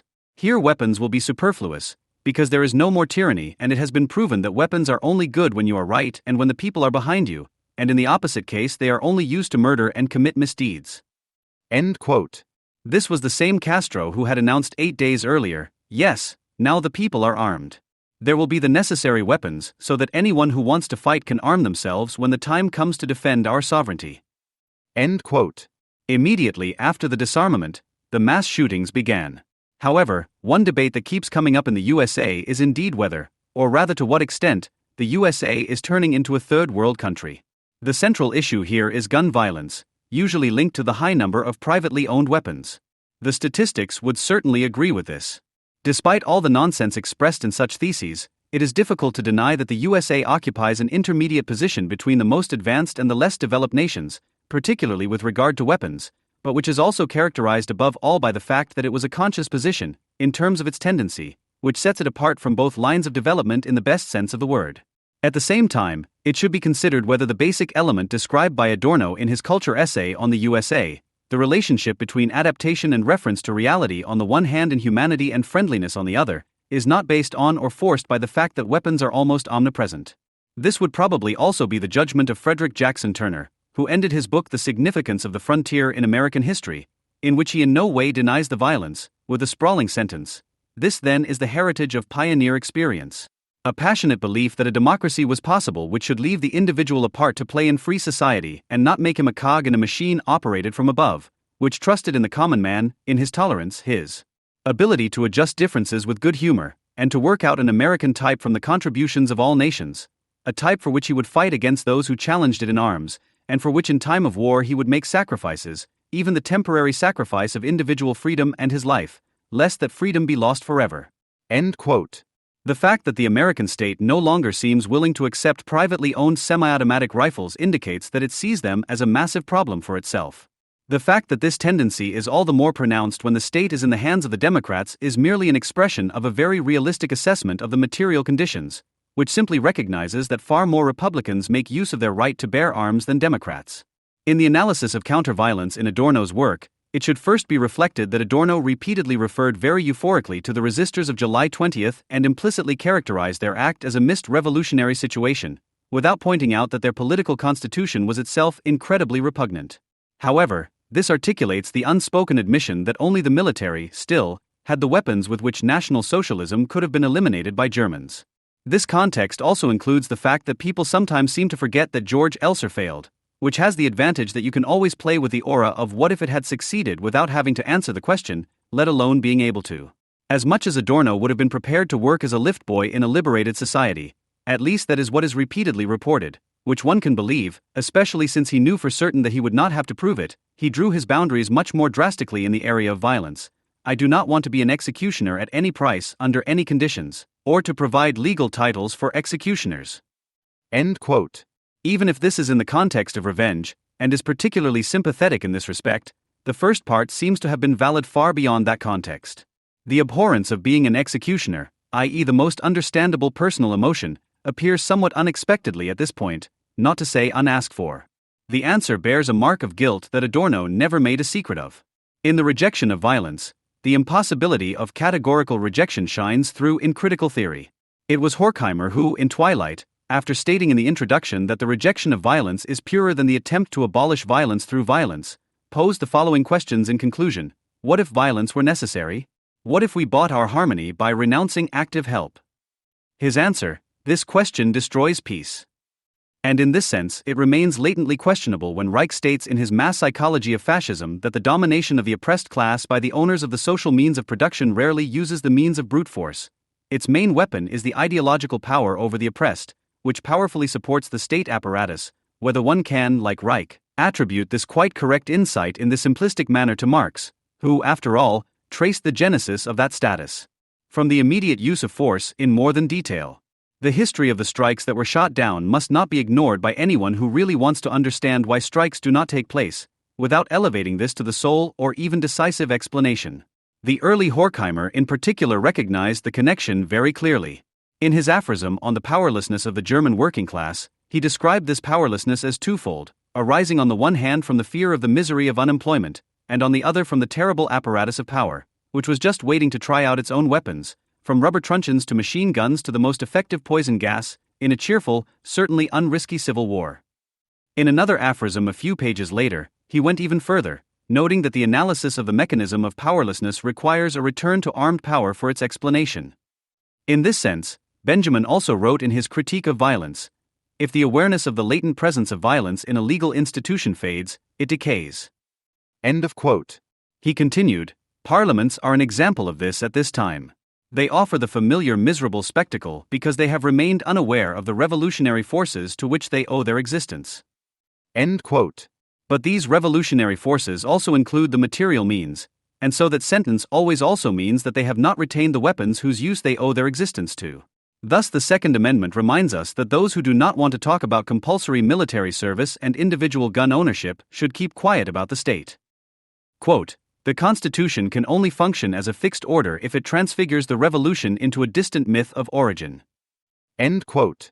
Without agreeing with the assumed necessity, one can recognize that this has only been going on with a certain intensity in the USA for a short time. The stone that set this rolling, so to speak, was in fact the nuclear weapons as the first real state weapons that were developed directly by the state, as in the Manhattan Project, or the aerial bombs in general, since aerial bombs are weapons that truly do not allow any analogy to be drawn to the weapon systems of earlier times. Even totalitarian states, such as Nazi Germany, generally did not forego the technically progressive potential of competition when it came to normal firearms, and did not transfer development to government officials, but continued to proceed via tenders. In this sense, too, Karl Kraus was right when he wrote, "But I date the end of the world from the opening of airship travel." Based on this, the weapons monopoly now, tentatively, extends to numerous other types of weapons that are not directly related to those state weapons. To a certain extent, a moral and political intensification reinforces the relative disarmament that is already taking place in technical and political terms. The relative disarmament is certainly related to the so-called relative impoverishment, and is just as embarrassing in this context. But beyond that, it contains a moment of truth, since weapons as commodities, and thus as utility values, are apart from suicide, directed at something other than oneself. Their evaluation is therefore always linked to the target at which they are fired. Innovation in the field of hunting rifles, for example, is in principle quite unconstrained, as animals have not yet been able to adapt to the speed of a bullet and, as Canetti also knew, have not yet learned to shoot back. However, when the prosthetic godman chooses another of those gods as his target, he gets caught up in the dialectic of progress. This is precisely where the tendency of the potential for civil destruction belongs, in that it is handed over by law to qualitative statics, while the state, no longer just as a producer, entitles itself to appropriate everything that arises from the ongoing dynamic. So much is true about the primacy of foreign policy that the USA in particular cannot do without the atomic bomb and other weapons, and that this dynamic has an internal effect. This effect does not play a role in most countries, as the process of tendential disarmament had already been completed there in the legal sense as absolute disarmament before the emergence of these new types of weapons. In this respect, a sentence by Manfred Dahlmann from his text Souveränitat und gegen Souverän, Sovereignty and Counter-Sovereign, which is very much related to foreign policy but incredibly worth reading in this respect, should be added: those who renounce war as a means of politics, and overcoming it, of their own accord render themselves defenseless against those who do not, and they will find themselves. To this should be added, anyone who renounces weapons as a last resort in politics, and overcoming them, renounces defenselessness in the face of those who do not, and they are already there, the state. What seems to be toppling at the moment is the idea of an America shaped by Jefferson, of which he never had the illusion that it did not have both republican and monarchical elements and citizens who flirted with the monarchical ones, but for which he hoped that it would succeed in making us one nation in all foreign affairs, and preserving us in our differences in matters of domestic policy. To which the ideal was always linked that the republican elements might rule internally and the monarchical elements only externally. Dahlman quite rightly wrote that capital does not really care how the state is constituted in concrete terms, but it also shines through in his work that the mere cultural, historical, juridical, geographical, etc. peculiarities, which are quite important for capital, are not the only ones. However, it also appears that the mere cultural, historical, legal, geographical, etc. particularities, which are quite secondary for capital, make the difference between life and death, relative freedom and oppression, etc. for those subjected to this form. It may be very unsatisfactory to trace the forces of resistance in detail, since on the one hand this truly does not carry the gesture of the great existential judgment, and on the other hand there is always the danger of hypostatizing those forces in such attempts, which is why one exposes oneself to the danger of being refuted by reality with such work. Moreover, no positive claims can be derived from this. Disarmament is not an easily reversible process. In no way can one even remotely call for the arming of Germans today. The political culture in Germany, or whatever you want to call that elusive remnant that does not fit into pure constitutional and institutional analyses, has been damaged to such an extent, which can be demonstrated quite well by the statements of the AfD, which proclaim under the title a liberal gun law for a state that trusts its citizens. The AfD condemns the EU Commission's plan to politically abuse the terrorist attack in Paris for a further tightening of gun laws. A liberal constitutional state must trust its citizens. It must not only be able to tolerate citizens legally acquiring and owning weapons, but must also preserve the freedom of action of its citizens and minimize interventions that restrict freedom. If a state, which for the AfD could apparently also exist as an authoritarian constitutional state, otherwise the intention of liberal would hardly make sense, were to begin to trust its citizens, this would also immediately be its end, which in turn is expressed in the formulation of endure. Above all, however, there is nothing to preserve that does not represent a massive shrinking of a right into a privilege. With their approval of National Socialism and their refusal to overthrow it, the Germans forfeited the historical right to present themselves as revolutionary by means of a corresponding gun law. This is a truth that Benjamin Franklin expressed most succinctly when asked what form of government he preferred, he replied, "A republic, if you can keep it." Port probably meant nothing else when he regretted Franco's early death and wrote, "What a pity. I would have wished him another 20 years. A population that fails to overthrow its dictator deserves to have to keep him." End quote. In the other continental debates on gun laws, it hardly seems to bother anyone that the gun monopoly is a fairly unanimous characteristic of totalitarian regimes. At least the founder noticed it, which is why Karl Joachim Friedrich wrote as early as 1957 in Totalitarian Dictatorship. It turns out that two of these characteristics can also be found in constitutional states. All modern large states have a monopoly on arms, and England at least had a roughly controlled economy under the workers' government. End of quote. It should be added that all states tended to cultivate a certain form of state capitalism, such as the New Deal in the USA. This points to the undeniable general tendencies of the authoritarian state. The almost general occurrence of the arms monopoly, on the other hand, points to its primary significance in the development of states, and not just monopoly capitalist ones. However, Karl Joachim Friedrich did not recognize that there is indeed a constitutional state without this general state monopoly on arms, namely the state to which he himself emigrated. Friedrich's conception is extremely widespread, which is why the historian Wolfgang Wippermann from VVNB formulated an objection in which he wrote, alongside very justified objections to this completely schematic totalitarianism theorem, the weapons monopoly is or should also be in the hands of the state in democratic regimes. End quote. But that, in turn, is simply continental ideology, to which one could at most still credit the fact that it confuses or identifies the monopoly of force and the monopoly of arms, which would, however, be precisely the characteristic feature of that mentality. It is an identification that, in reverse, also has a massive impact on the judgment of the USA. Fortunately, it is comparatively difficult to legally carry a sharp weapon in Germany. The German Weapons Act, WaffG, is considered one of the strictest in the world.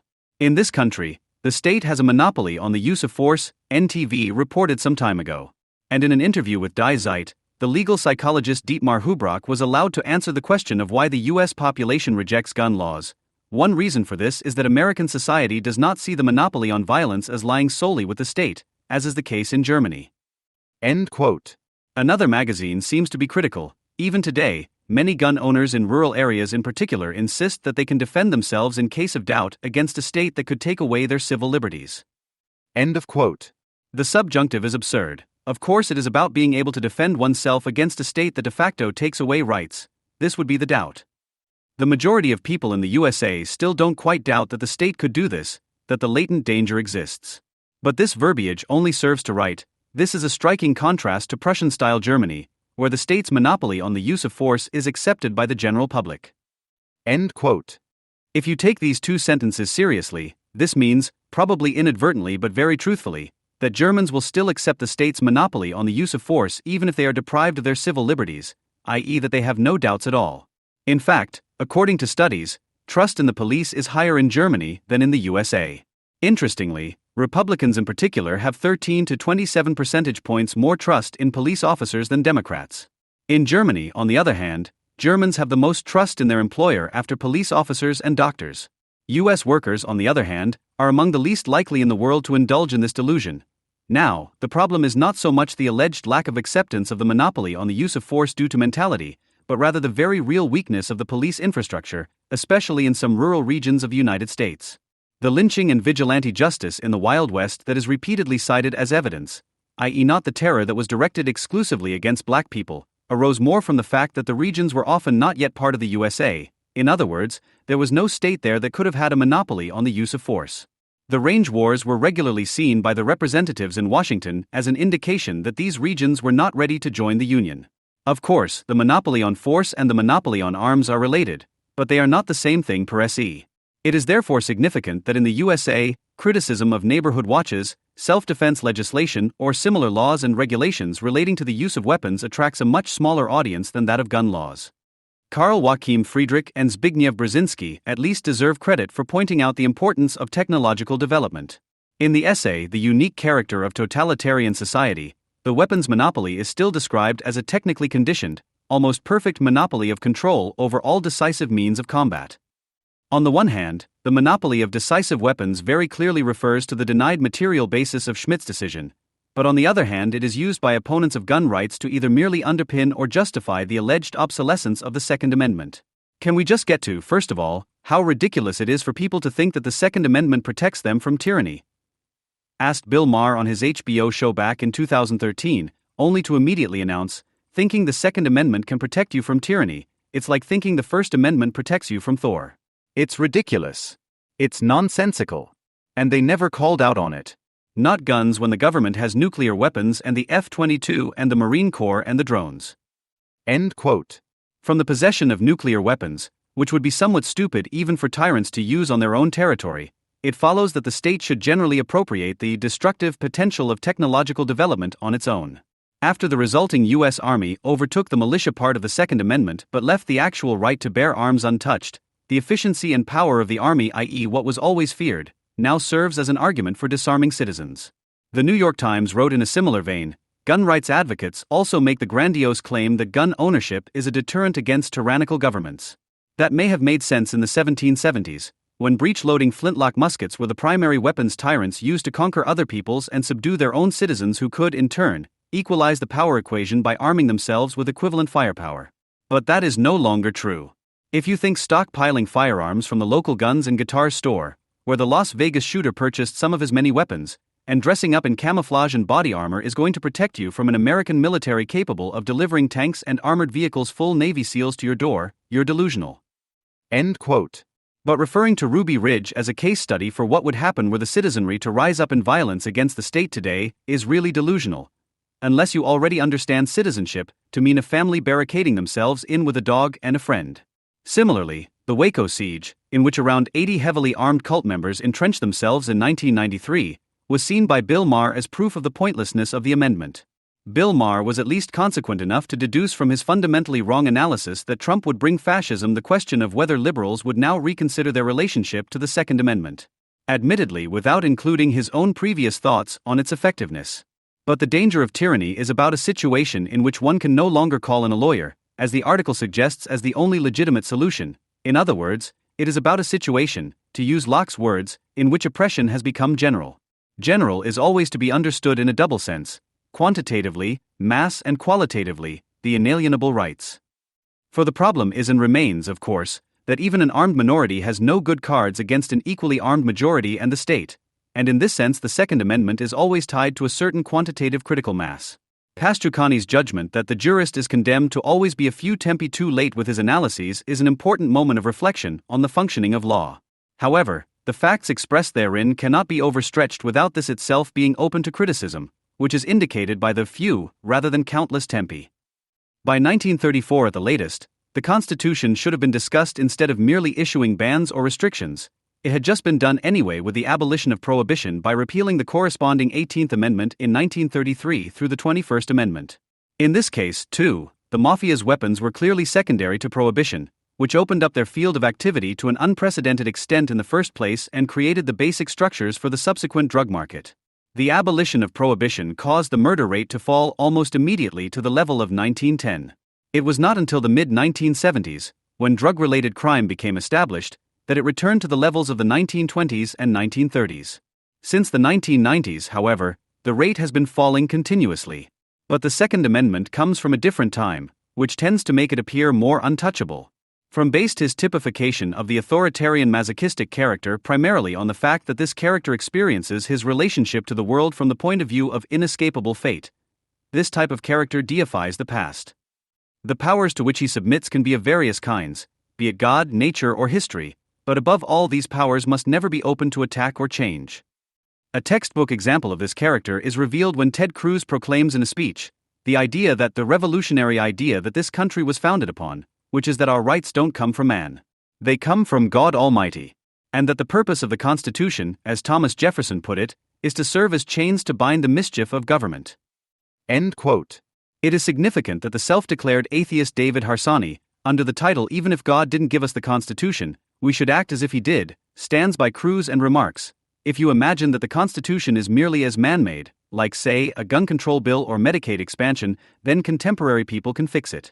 They can do this by whittling away what's wrong and adding what's moral whenever they see fit. They can start by tacking new rights on whenever something troubles them or whenever it's advantageous to do so." End quote. Cruz's father openly took the step only implied by his son and preached, "The framers were seeking divine revelation from God. That's why the Declaration and the Constitution have lasted over 230 years because they were divine revelation from God." End of quote. To a certain extent, the truth of the statement contained therein should perhaps be emphasized here, but this is hardly visible in Cruz's formulation itself.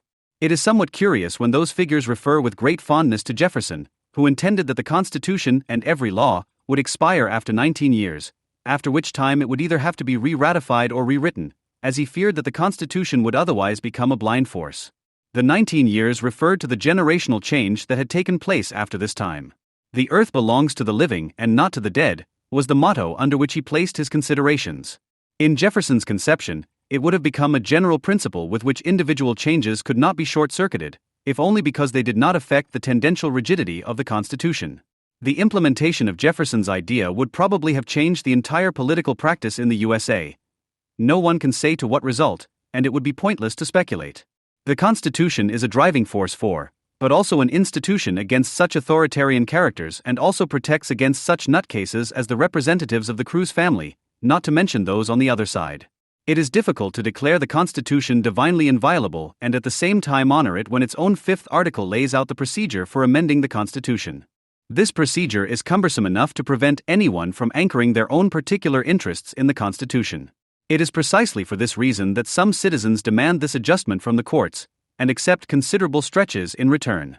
In his essay Der Funktionswandel des Gesetzes im Recht der bürgerlichen Gesellschaft, Franz Neumann drew attention to Kant's and Hegel's reaction of a mitigation of punishment through equity. In fact, the general clause of immorality is a moralization of the law and a state pacification strategy that prohibits usury but would never think that private ownership of the means of production and exploitation through wage labor are inequitable. Even Aristotle made a judgment on equity in the Nicomachean Ethics, albeit an affirmative one. In this, the decision adapts itself to the facts. Against this adaptation, the apathetic coldness of law is a bulwark against equity, which Kant called a mute deity that cannot be heard.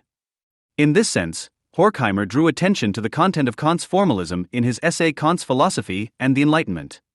He saw the flip side of Kant's rigorism, which demands that the last legally convicted criminal must be punished before leaving a solitary island, namely that according to Kant, in order to increase its power, a people may not bend the right of a single person, may not sacrifice the least of them. Equity, however, is what Obama is referring to when he tries to reconcile common-sense reforms with an individual right to freedom, or even worse, when he proclaims that this act is not about politics. Indeed, Obama no longer knew any parties on this issue, only Americans, which for him meant parents and gun opponents. This also had a thoroughly rational core, which consisted of the awareness that he did not even find unanimous support for his advances in his own party.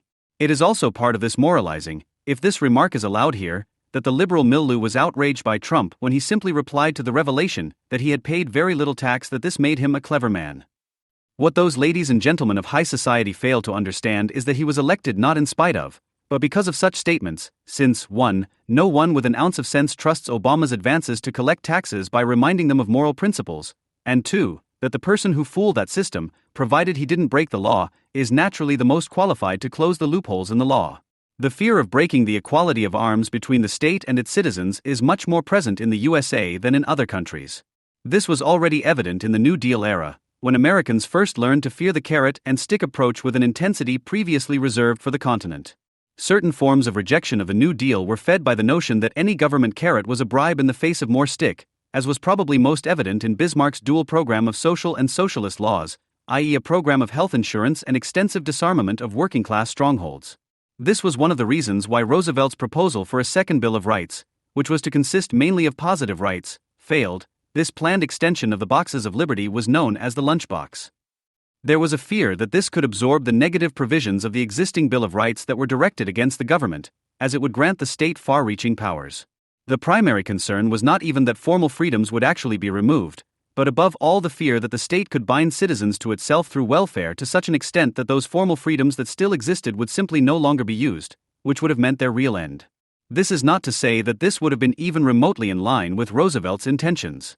However, it should be noted that Roosevelt intervened in the social contract from above and explicitly referred to the Second Amendment when he stated, "But even a nation well armed and well organized from a strictly military standpoint may, after a period of time, meet defeat if it is unnerved by self-distrust, endangered by class prejudice, by dissension between capital and labor, by false economy, and by other unsolved social problems at home." End of quote.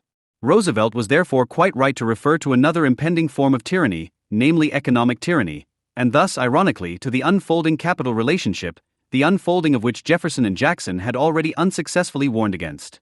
As long as the crisis was so overwhelming, many became friends with state interventionism for the time being, and despite later deregulations, the middle class was finally helped to victory.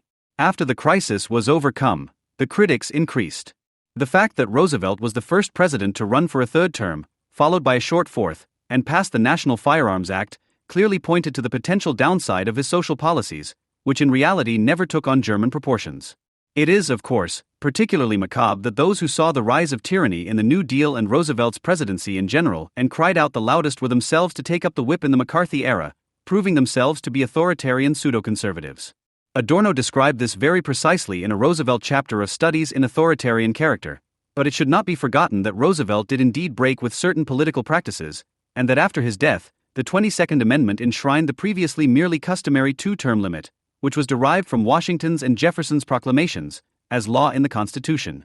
Quote, "If some termination to the services of the Chief Magistrate be not fixed by the Constitution, or supplied by practice, his office, nominally for years, will in fact become for life, and history shows how easily that degenerates into an inheritance." End quote. The constant calls from the liberal camp for Obama to run for a third time, but also the attacks on this amendment by Truman, Reagan, and Clinton, prove the importance of this amendment. Thus, when Adorno briefly refers to the rational aspect of anti-Roosevelt sentiment, he simply rationalizes, the Roosevelt administration was in office longer than any other before it in American history. There is generally a fine line between paranoia and vigilance, but in this case it was not about a relatively abstract duration, but about the very concrete number of terms in office and the open break with a century and a half of political tradition. Ultimately, it could be said of the New Deal and the McCarthy era, both of which are often referred to as American fascism, that they could only be considered together as the American equivalent of fascism. In other words, even fascism in the USA presented itself as a cold civil war and not as the consensus that would allow us to speak of fascism in the first place. There is no mention here of the culture industry, which also contributed and continues to contribute to this in a specific way. In his Funktionswandel essay, Franz Neumann highlighted the extent to which natural law, especially in Germany, has a dual character. Natural law can be a law that establishes freedom and is then the critical theory of a bourgeois opposition that fights absolutism. Or it is a doctrine that is not intended to legitimize freedom but state sovereignty, in which case it is sometimes apologetic. End of quote. As a rule, this means a chronological change, the two sides of which usually replace each other in the development, or the reference to natural law can reappear, but for opposite purposes. In the current U.S. arms debate, however, the reference to natural law appears in almost the same formulation at the same time for exactly opposite purposes. Both sides use talk of self-defense and hunting to justify their respective intentions, with the liberal gun opponents having more chance of success. It is not without reason that Obama repeatedly emphasized that he has a profound respect for the traditions of hunting that trace back in this country for generations. Hunting, as a culturalized natural right, i.e. folklore, is naturally more appealing to him, as he must know only too well from his time in Chicago that guns are simply responsible for the majority of gun violence. And so he was quick to add that the reality of guns in urban areas are very different from the realities of guns in rural areas. What Obama actually thought of rural America, he revealed at a fundraiser with the Finer Society. Quote, "You go into some of these small towns in Pennsylvania, and like a lot of small towns in the Midwest, the jobs have been gone now for 25 years and nothing's replaced them. And they fell through the Clinton administration and the Bush administration, and each successive administration has said that somehow these communities are gonna regenerate, and they have not. And it's not surprising then they get bitter. They cling to guns or religioneer antipathy to people who aren't like them, or anti-immigrant sentiment or anti-trade sentiment as a way to explain their frustrations." End quote. It is therefore about compromises that are based on recognizing each other. For example, by the left liberals at least conceding that the recreational hunter has a similar relationship to his gun as they have to the books in their library. So Obama, in the audacity of hope, thoughts on reclaiming the American dream. In the manner of a social worker, he has in fact driven the real social divide in the USA even further, and abandoned any claim to a universally valid judgment in order to finally be able to make an almost gender-sensitive suggestion. If a father, not enough for the mother after all, wants to teach his daughter how to hunt, he can walk into a gun store, get a background check, purchase his weapons safely and responsibly. End quote. Obama used the hunting argument so often that he even received a letter of complaint from the vegan racket PETA. The common thread of the Obama administration's narrative boiled down to the product recommendation that Joe Biden presented with regard to self-defense. If you want to protect yourself, get a double-barreled shotgun. You don't need an AR-15. It's harder to aim, it's harder to use, and in fact you don't need 30 rounds to protect yourself. Buy a shotgun. Buy a shotgun. End quote. In this statement, Biden also reported that he had advised his wife that if there was ever a problem, she should just go out on the balcony and fire 2 shots from the shotgun out of the house. But that violates several laws in Biden's home state of Delaware. In another speech, he advised a questioner to just fire a shotgun through the door if he felt threatened. In several cases, people were convicted of unlawful self-defense, all based on the then vice president's recommendations. The shotgun is a very material compromise between the AR-15, which, contrary to all the facts, is almost magically charged, and the easily concealable handgun, i.e. pistol or revolver, which is used for most crimes, whereby the fact that shotguns were the weapons of choice in Columbine, Aurora, Santa Fe and numerous other rampages simply falls by the wayside.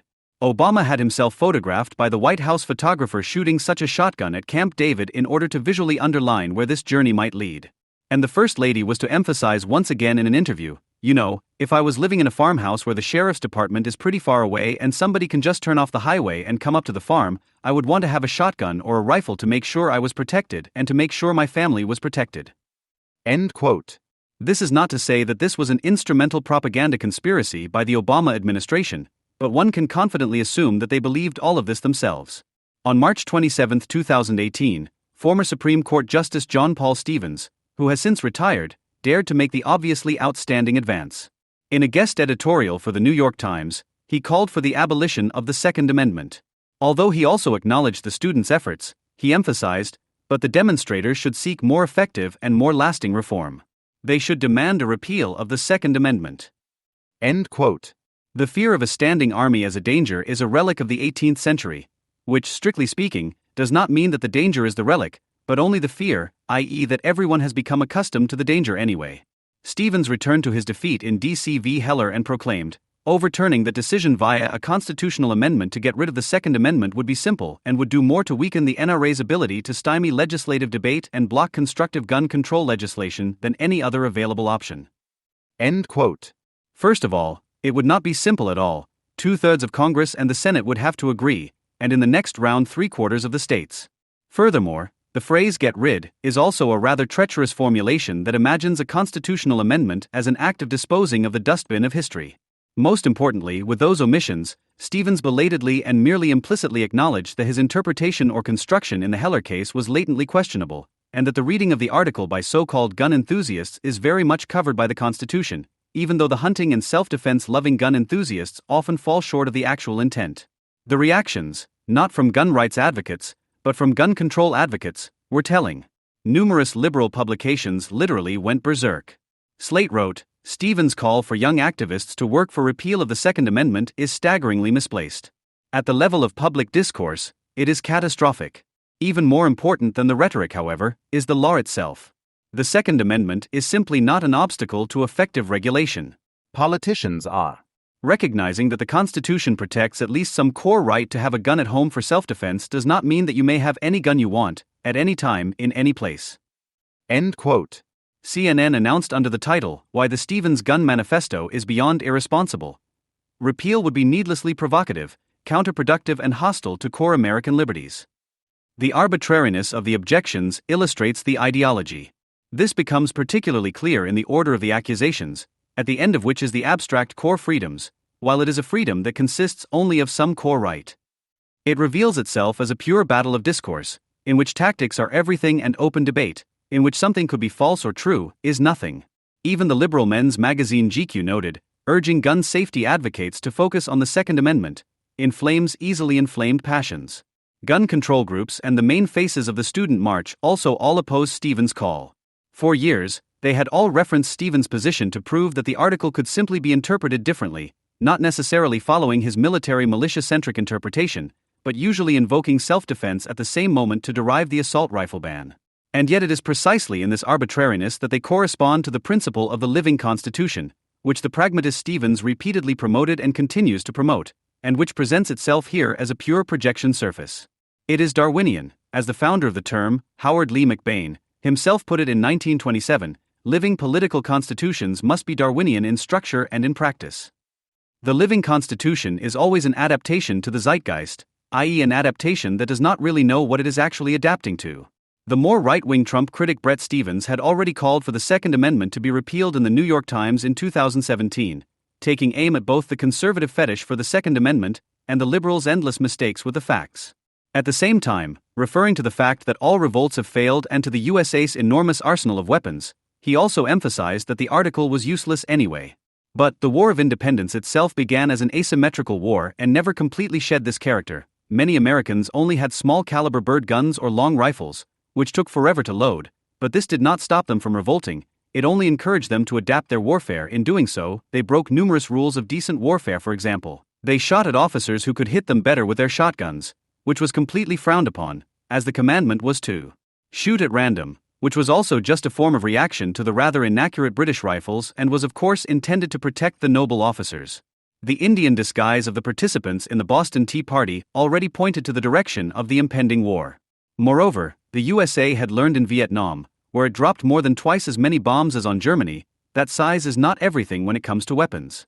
Against such objections, and in this context also against Adorno's, one can also point out that there are 270 to 350 million civilian firearms in the USA, compared to just 1.2 million in police forces and 2.7 million in the military. This numerical ratio alone would be reason to be cautious about dismissing American gun ownership as Don Quixotry, which even Cervantes could only recognize after the knights had been shot down with firearms. And as an explicit reflection in the 38th chapter with the speech about science and weapons. Quote, "Blessed be that happy age which did not yet know the terrible fury of those satanic tools of the art of gunnery. Their inventor, I am convinced, will now be rewarded in hell for his diabolical invention, by means of which a dishonorable cowardly arm can rob a manly knight of his life. And when I consider this, I almost want to say that it pains my soul to have taken up this profession of a knight errant in such a horrible age as this in which we now live.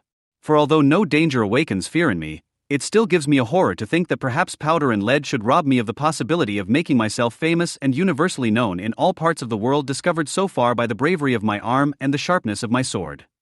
End quote. In contrast to Münkler and Galland, Cervantes recognized this as the real beginning of the post-heroic age. Even Hegel registered this by writing of abstract bravery, which, however, invented the firearm as a principle instead of the other way around. Only the situation itself would prove how the balance of power would actually develop in application. Furthermore, the reference to the effect seems to be massively subject to a fetish of immediacy. If one detaches oneself from this, certain rebellions appear in a somewhat different light, namely Shays' Rebellion, 1786 F, which was suppressed but had a massive effect on the U.S. Constitution. Thomas Jefferson wrote to James Madison from Paris on the occasion of the 1787 revolt to reinforce the need for such rebellion. Quote, "What country can preserve its liberties if its rulers are not reminded from time to time that the people preserve the spirit of resistance? What is the meaning of a few lives lost in a century or two? The tree of liberty must be refreshed from time to time with the blood of patriots and tyrants. It is its natural fertilizer." End quote. The Second Amendment, however, was passed despite this rebellion, which was followed as early as 1791 by the Whiskey Rebellion, which opposed a newly instituted liquor tax. The tax was dropped in 1802, although Washington put down the rebellion in 1794. Beyond their own intentions, the Dorr Rebellion, 1841 to 1842, in which middle-class and working-class Rhode Islanders rebelled against the fact that the state was still governed by the colonial constitution, under which only landowners were allowed to vote, which meant that the state was ruled by a small rural elite, which seemed too much like a copy of European feudalism to those concerned. After initial concessions, Dorr excluded the blacks from his demands in order to win over the Irish immigrants to his side. The revolt failed militarily and in its self-limited intentions, but led to a new constitution which at least made certain concessions, although these were directly directed against Dorr. The right to vote was granted to anyone with an income, regardless of race, as long as they were born in the USA. Even the failed secession of the southern states led to the Emancipation Proclamation and not the other way around. The Civil War drastically changed the approach to the Constitution, which had previously been interpreted very narrowly, which in turn proved the purely revisionist thesis that the South had not defended slavery, but the rights of the individual states, right in the aftermath, without this being attributed to the rebellious Southerners, but only to the triumphant Yankees, who expanded the rights of the Confederacy to an extreme extent. It can therefore neither be claimed that rebellions of this kind had no effect per se, nor should we forget how often those involved were pardoned after a very short time. The fundamental respect for the spirit of revolt was too great. The fact that they failed was generally due to the fact that the general public did not rise up. Immediately after the Heller case, the Chicago Tribune published an article calling for the article to be repealed because it was an anachronism, only to add, "We won't repeal the amendment, but at least we can have that debate." With this last qualifying sentence, the article, which in its other criticism simply followed the argumentation of the liberal judges, proved to be the most intelligent. Stevens did not mention another alternative, presumably because it would hardly correspond to his intention. One can rewrite an article of the Constitution instead of abolishing it, for which there is almost a majority in the population. According to a study conducted by The Economist and YouGov poll in February 2018, 21% of Americans would be in favor of abolishing the Second Amendment. The majority is strictly against it. However, 46% would be in favor of a modification, and they explicitly asked for one that would allow stricter regulations. The act is the same. In both cases, there would be a new amendment that would supersede the second or parts of it. But one would be forced to have an open debate about what purpose one intends to set. So there would have to be an argument, even within gun opponents and proponents, about whether the right to bear arms should be for self-defense, hunting, and/or as a bulwark against possible tyranny. If the majority of deaths were the issue, the most pragmatic approach would be to ban guns, which would be closest to the original intent of the article. It would also be quite possible to separate the rights of possession and carrying and to define them differently in terms of content. However, discussing the issue sensibly would first of all mean abandoning certain arguments, such as those put forward by Obama in a town hall meeting.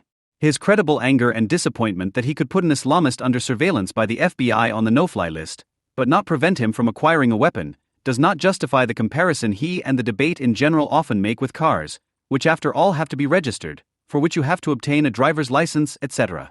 But even if one were to take this comparison seriously, it would be noticeable that there are just as many traffic fatalities as gun fatalities, around 35,000 each in 2012, with 2/3 of the latter being suicides. At the same time, however, there are between 50 and 100 million more guns than motor vehicles, which means that cars are statistically much more dangerous than firearms. On the other hand, it can be argued that there are fewer gun owners than car owners. The attacks in Nice, London, Barcelona, and Berlin have also shown that a truck can be just as much a tool of terror as an assault rifle and potentially even more deadly. The decisive point, however, would remain that the car is neither protected by the Constitution nor has an intention been defined for it in the Constitution, so that a restriction would hardly encounter a constitutional hurdle. In two rulings, it was explicitly stated that driving a car is a privilege and not a right. Even the registration of weapons with the federal authorities or background checks are not simply unproblematic. It was the Weimar gun laws that later made it so much easier for Germans to disarm Jews and communists. Historically, knowledge of the weapons was central to the issue of gun laws in general. The British cleared the official weapons depots in American cities, and the role of secret weapons depots in Prussia has already been mentioned. But that doesn't mean they can't be enshrined in the Constitution despite those fears. Obama rightly emphasized that the majority of Americans are in favor of these checks. He only forgot to mention that the adoption of this control authority failed because he had linked it to the ban on assault rifles, among other things, in a legislative package. Obama has, it should be conceded, at least made an advance by subjecting the Program 1033, which regulated the equipping of police units with materials from the military surplus, to a sharp revision. Quote, "We've seen how militarized gear can sometimes give people a feeling like there's an occupying force, as opposed to a force that's part of the community that's protecting them and serving them. It can alienate and intimidate local residents, and send the wrong message. So we're going to prohibit some equipment made for the battlefield that is not appropriate for local police departments." End quote. He was thus more radical than the anti-gun students, who stated about those weapons of war that their use should be reserved for the military and security agencies. The program and the associated militarization of the police has also always been criticized by Republicans, albeit for a slightly different motive. Senator Rand Paul wrote in Time, "The militarization of our law enforcement is due to an unprecedented expansion of government power in this realm." However, it must be pointed out that Obama's disarmament of the police primarily affected protective equipment such as armored vehicles, helmets, or camouflage suits, which make a military impression, meaning that, as Obama also noted, it is more about the appearance, in favor of which even the safety of the officers became secondary. So far, some of the criticism from the police unions is simply right, and the withdrawal of that advance by Trump is understandable. On the other hand, however, Obama had managed to criticize the arming of the police, which Republicans criticized as a means of the central government, by complaining about this very central government. The challenge for us as the federal government is that we don't run these police forces. I can't federalize every police force in the country and force them to retrain. But what I can do is to start working with them collaboratively so that they can begin this process of change themselves.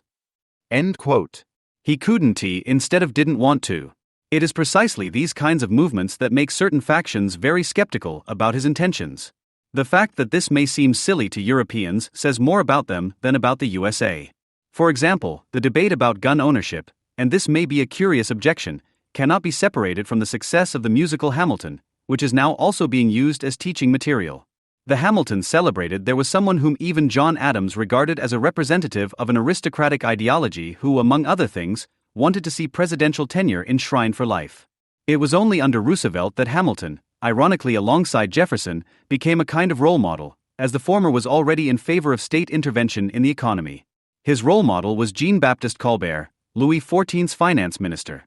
Hamilton was by no means a mastermind of capitalism in Adam Smith's sense, but one of dirigisme, about which the left-wing Breitbart counterpart writes quite correctly. For Hamilton, the crucial components of real independence were industrialization led by a strong federal government, combined with a permanent military that could serve both political and economic functions, defending the new nation while driving and absorbing the output of a new manufacturing sector. It was, in effect, military Keynesianism before the fact. End of quote. Only the article from which this is taken is entitled, "What the Left Can Learn from Alexander Hamilton." The musical is a play that massively targets Jefferson, even confusing him with Benjamin Franklin for the purpose of sending him to France during the War of Independence, portraying him as a blackmailer, exploiting his ownership of slaves, which is not even mentioned with Washington, whereas Hamilton was imagined as a great opponent of slavery who would not have had slaves because of his opposition, rather than recognizing that he was primarily anti-slavery because he had none, but had worked as a slave trader himself. The portrayal of Jefferson in this play is not only historically inaccurate, but also eminently political. The critiques presented by historians will hardly play a role, as the play plays too much into the zeitgeist. As the then First Lady Michelle Obama confirmed, It was simply, as I tell everybody, the best piece of art in any form that I have ever seen in my life. There are simply larger contemporary issues at play in this debate that would require a broadening of the debate. In 2013, at least, 65% of Americans saw the purpose of the Second Amendment as protection against potential tyranny. Strictly speaking, if the debate regarding the dangers of tyranny were to be taken seriously, gun law reform would also have to include a discussion of one of the National Guards, which the federal level can access under certain conditions, or the state guards, which not all states have anymore. That the National Guard is not an instrument against Washington was shown under Eisenhower, who successfully ordered the deployment of the Army in and the federalization of the Arkansas National Guard. Kennedy followed later with the Alabama National Guard.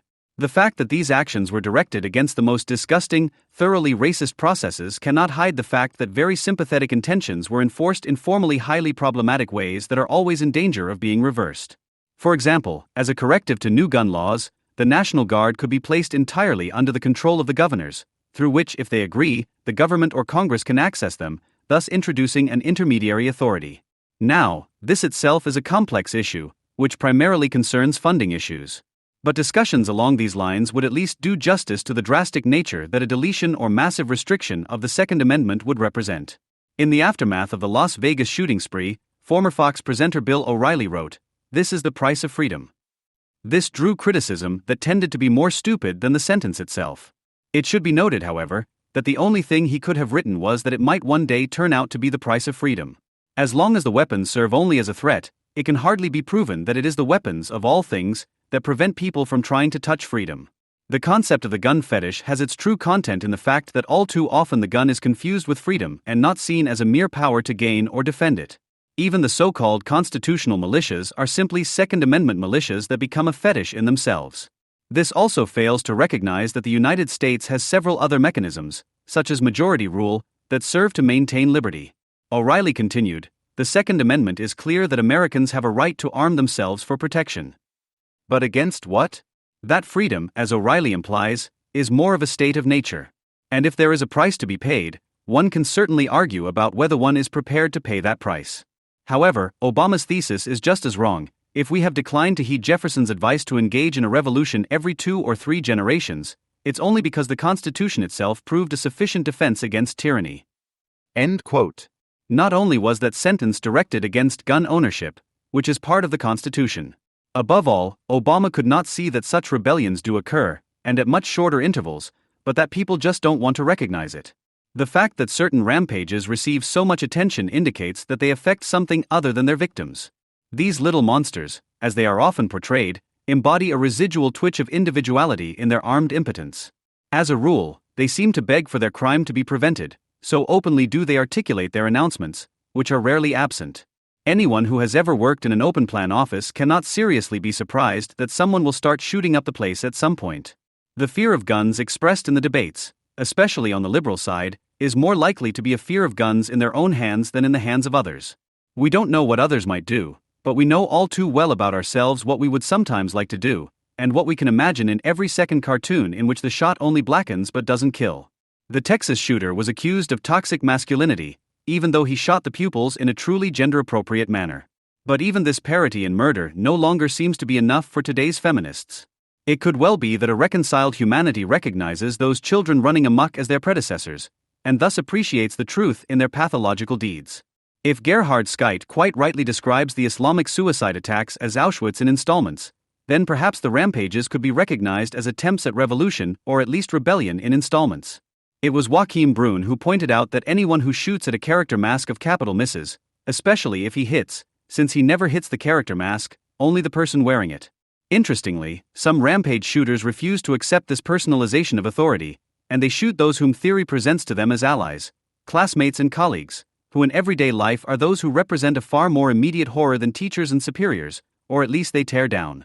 The alleged opposition between the two, which in reality hardly exists anymore, in those times when the phrase teachers, leave us kids alone only consigns outsiders to the gang against which the teacher still represents a potential force.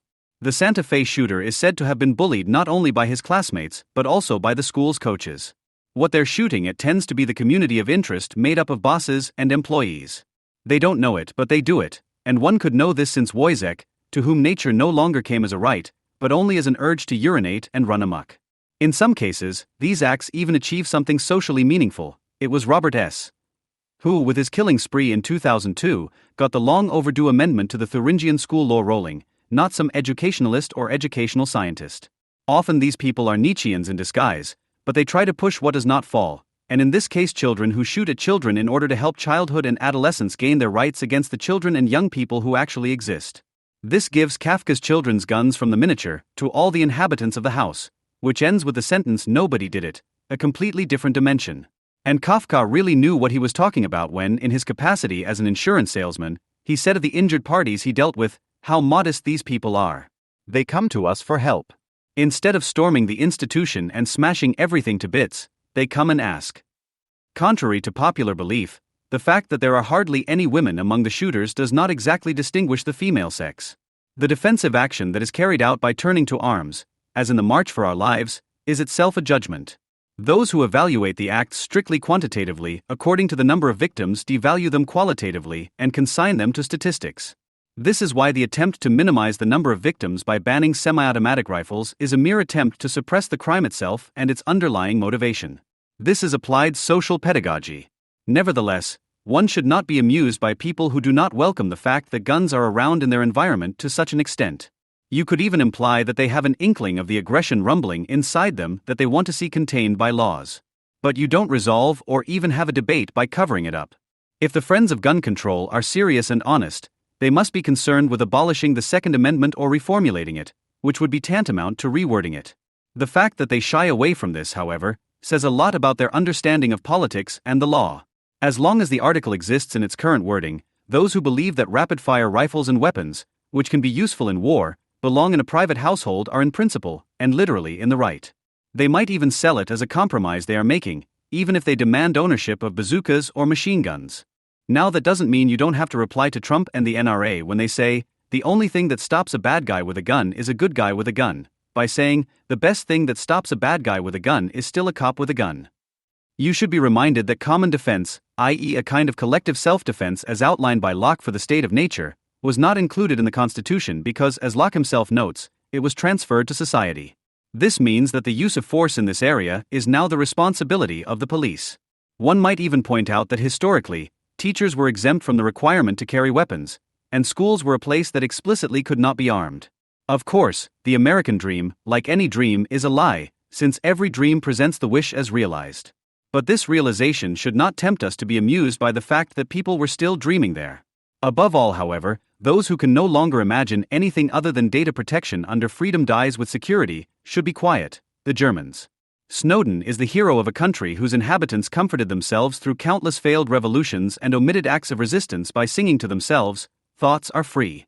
No man can know them, no hunter can shoot them, with bullet and lead, thoughts are free."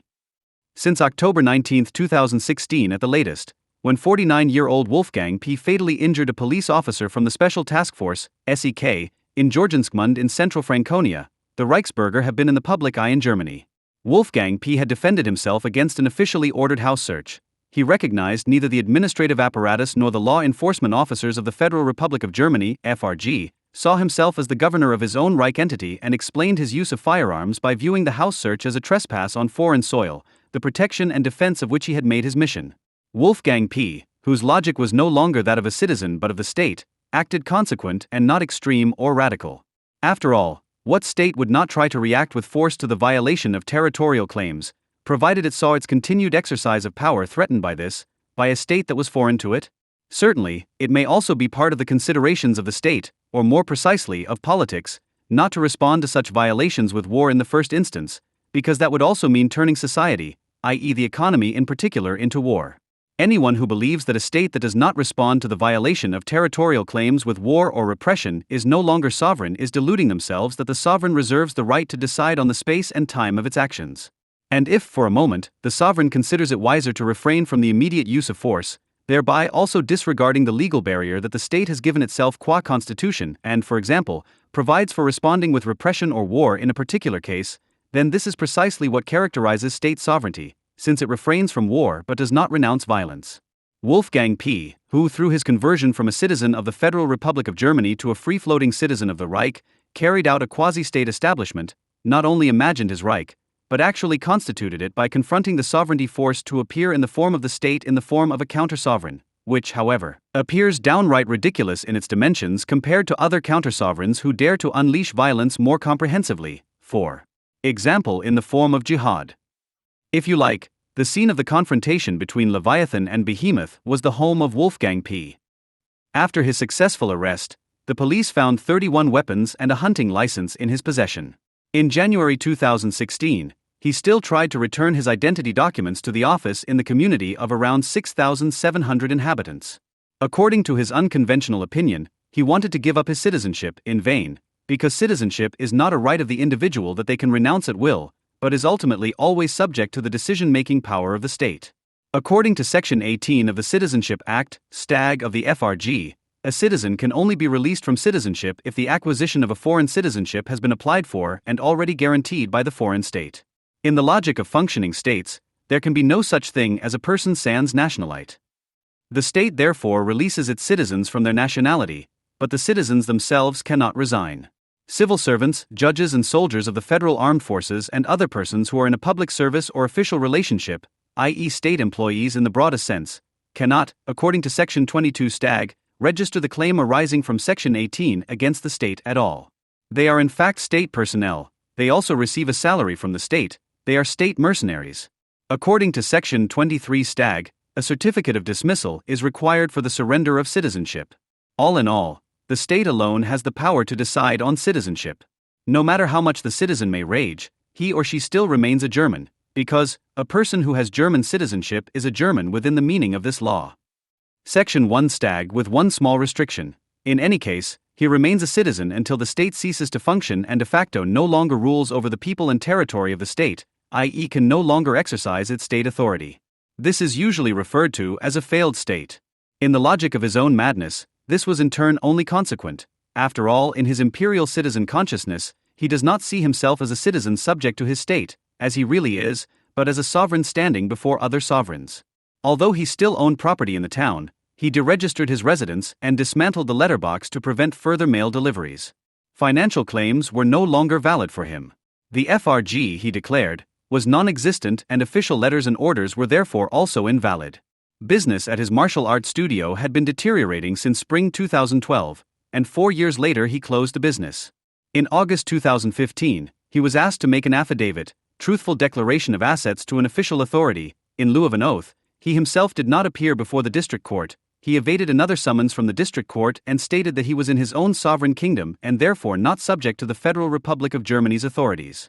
Kleist's novella is set in the middle of the 16th century and tells the story of a horse trader whose sense of justice is shaken one day by the arbitrariness of a junker. When the righteous Kalhus was prevented out of the blue by Squire Wenzel von Tronka from transporting his horses from Brandenburg to the market in Saxony, the squire did him an injustice. His horses were seized by Junker Wenzel due to a missing pass. Kalhus tries to obtain the pass in Dresden and is shocked to discover that there is no such pass at all and that it cannot be demanded, but that the squire has invented it. Back at Wenzel's Tronkenburg, Kalhus discovers that the two pledged riding horses have almost perished, or at least become worthless, due to poor treatment. The squire, who does not seem to care about the horses, is unimpressed by the statement that no such document exists. In order to take action against this arbitrariness, Kalhus files a complaint with the Elector of Saxony. However, the influence of the Wenzel family is enormous and reaches into the highest circles in Saxony, so that the complaint can be dismissed. This injustice he experiences turns Kalhus, who is sketched by Kleist at the beginning of the story as a model of a good citizen, into a lord free of the empire and the world, subject to God alone. In future, he no longer swears allegiance to the law, but sets his own conception of justice as the principle to which he is to adhere. But he knows what everyone else only suspects, and today's citizens of the Reich suppress, who already see themselves as a state in their homes and believe they can wage war with a few weapons. Kalhus, however, still had an awareness of the monopoly on the use of force, more succinctly at a time when things were not so good, to the extent that he immediately created an army. He knows that there are only two ways, either to obtain his rights by going through the legal institutions or to destroy the monopoly on the use of force that makes them possible. So, with the promise of loot, he could rally the mob to rebel against the state. But the promise of booty alone might have plunged Kalhus into general disgrace, as this is admittedly not an honorable motive. When Carl Schmitt writes in The Theory of the Partisan that Michael Kalhus was not a partisan because his sense of justice made him a robber and murderer, that he did not become political but fought exclusively for his own violated private right, not against a foreign conqueror and not for a revolutionary cause, then this reads like a serious accusation against the private citizen. And in one respect, Michael Kohlhaas still appears sympathetic, in view of Schmidt's disparagement. Because he was representing his private interest, the interest that Carl Schmitt considers despicable, as it is not prepared to make the political friend-enemy distinction and therefore does not openly pander to anti-Semitism. Nevertheless, Schmitt was wrong and he might have honored Kohlhaas as a partisan if he had not overlooked the decisive passages, the establishment of a better order of things, but Schmitt was already alienated by the starting point of the novella, the injustice actually experienced by Michael Kohlhaas. It was therefore not a bad idea to pretend to be the earthly governor of the Archangel Michael, who had come to punish with fire and sword all those who would take sides in this dispute of the Junker, the deceit in which the whole world had sunk. In addition, and much more importantly, by supporting Kohlhaas' cause, one would decide in favor of the establishment of a better order of things. In front of the castle in Lutz, in agreement with the assembled people, he calls on the lords of the castle to give up their seat for the provisional world government. As Kleist describes, nothing less than a sense of justice makes him not only an outlaw, but a robber and murderer. Although he still knows what state power is, in the name of this sense of justice he develops the delusion of replacing the state with a provisional world government, basically himself. Today's citizens of the Reich don't even get that far. They leave the delusion of world sovereignty to German foreign policy, which they don't care about as long as they flaunt their own supreme foreign policy towards the officials of the Federal Republic and threaten them in various ways. Robbers and murderers are generally not very popular, and it is difficult to have much sympathy for someone who does not at least allow the poor to share in his thievery, like Robin Hood, the highwayman who robs the well-heeled in late medieval ballads and is regarded as a champion of social justice.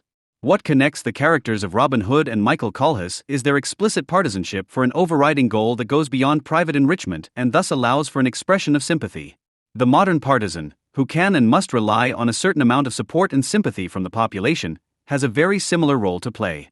Carl Schmitt's partisan theory is a post-Nazi fantasy. For him, in the 1960s, the figure of the partisan was the possible savior of the political against the Western hegemon, which was driving depoliticization worldwide. His partisan theory therefore had nothing to do with the partisans who fought against National Socialism. Indeed, it was precisely opposed to them, as his partisan embodied this political entity that was to be saved. In the theory of the partisan, Carl Schmitt wants to show that the modern partisan hits the determination of the enemy even harder than the sovereignty that appears in the form of the state ever could, because the partisan would move from the real determination of the enemy to the total determination of the enemy. What for some may seem like an unexpected turn in Schmitt's thinking is only consequent for others, as he joined the anti-state movement of the National Socialists in 1933 and declared the state itself to be overcome and dead.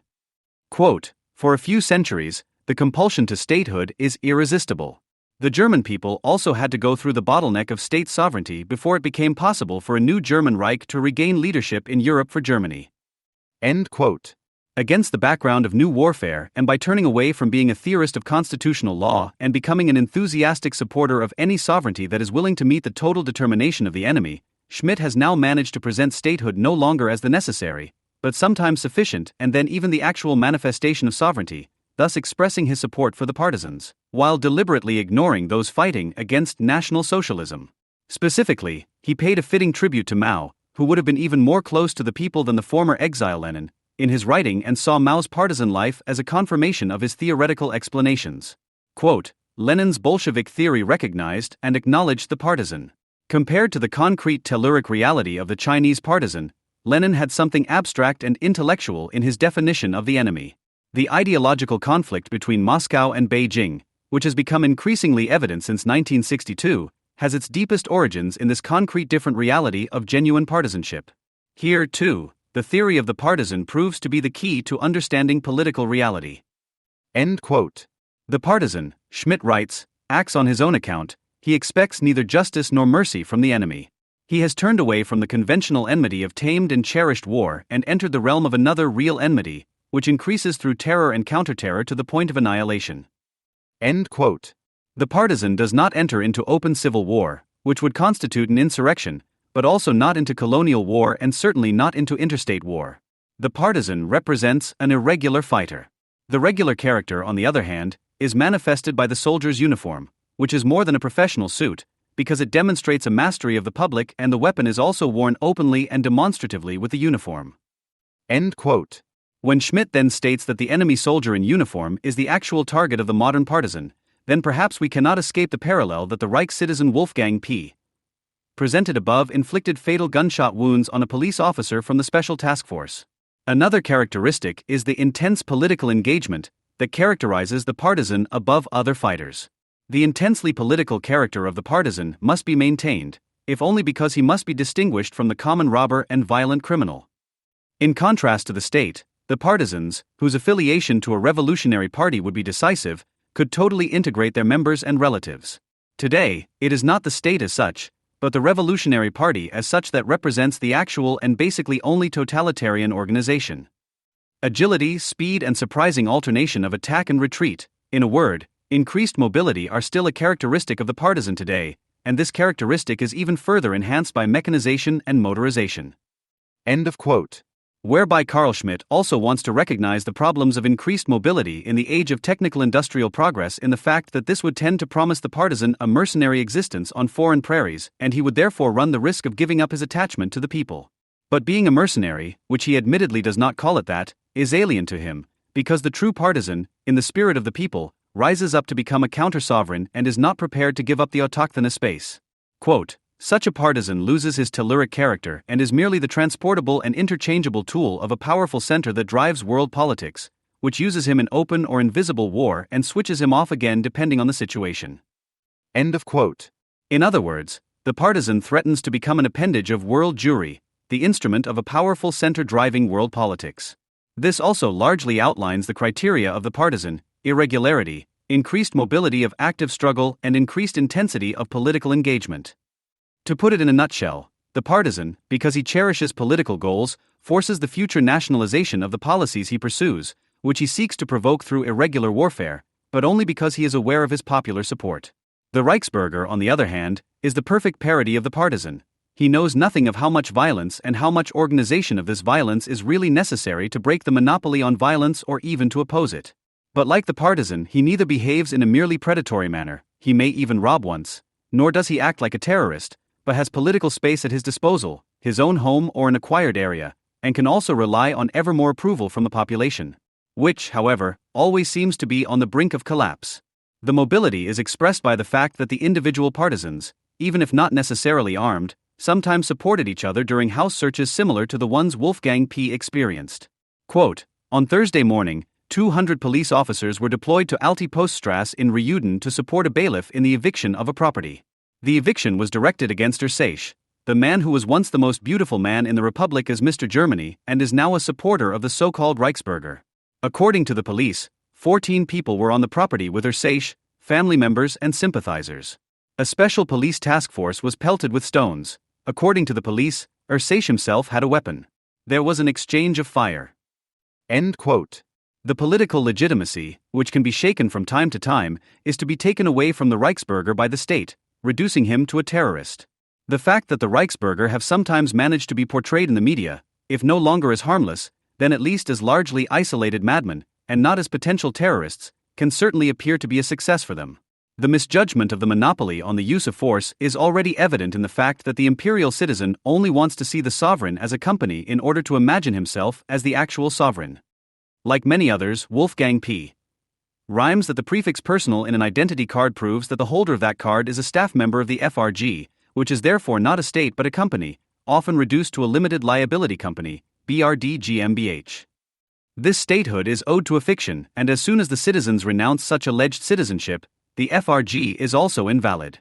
With recourse to this line of argument, which is decisive for consequent sovereignists, he declared his withdrawal from the state, documented by hand and distributed on the internet, by means of a live message. Wolfgang P., who apostrophizes the state as a company, is thus, as he says, terminating his employment relationship. Just as money does not exist as a real object, because only the coin may confront the individual sensually, the state does not take on a sensually perceptible form, only civil servants appear as concrete individuals, who in turn also only appear as representative figures or character masks, Karl Marx. Only God, who, in order to show people the right path, had to take on concrete physicality in the form of Jesus Christ, appeared to people once again, even after the death of Jesus Christ, in a form other than his physicality and in the form of the Holy Spirit. Otherwise, he led a rather reclusive existence as a rentier. However, since bourgeois society forms such an overpowering functional context that the difference between the action of the individual and the whole, which only exists as an independent context of individuals, threatens to become null and void, the state also exists precisely when the individual renounces it, and this is also where the problem lies to a certain extent, because the contradiction does not count. When Joachim Brun writes that objective reason can no longer appear anywhere else other than in the subjective reason of completely isolated individuals determined to go all the way, which looks confusingly similar to private delusion, he has summed up precisely this problem. The person who claims that there is no material quantity of value in the commodities, that it is not exclusively due to subjective delusion that value must be accepted in exchange, since it is actually swindled from everyone and therefore every legal subject, as soon as it participates in exchange, must submit to objective delusion, could similarly be taken for a madman, even if he is right in this assumption.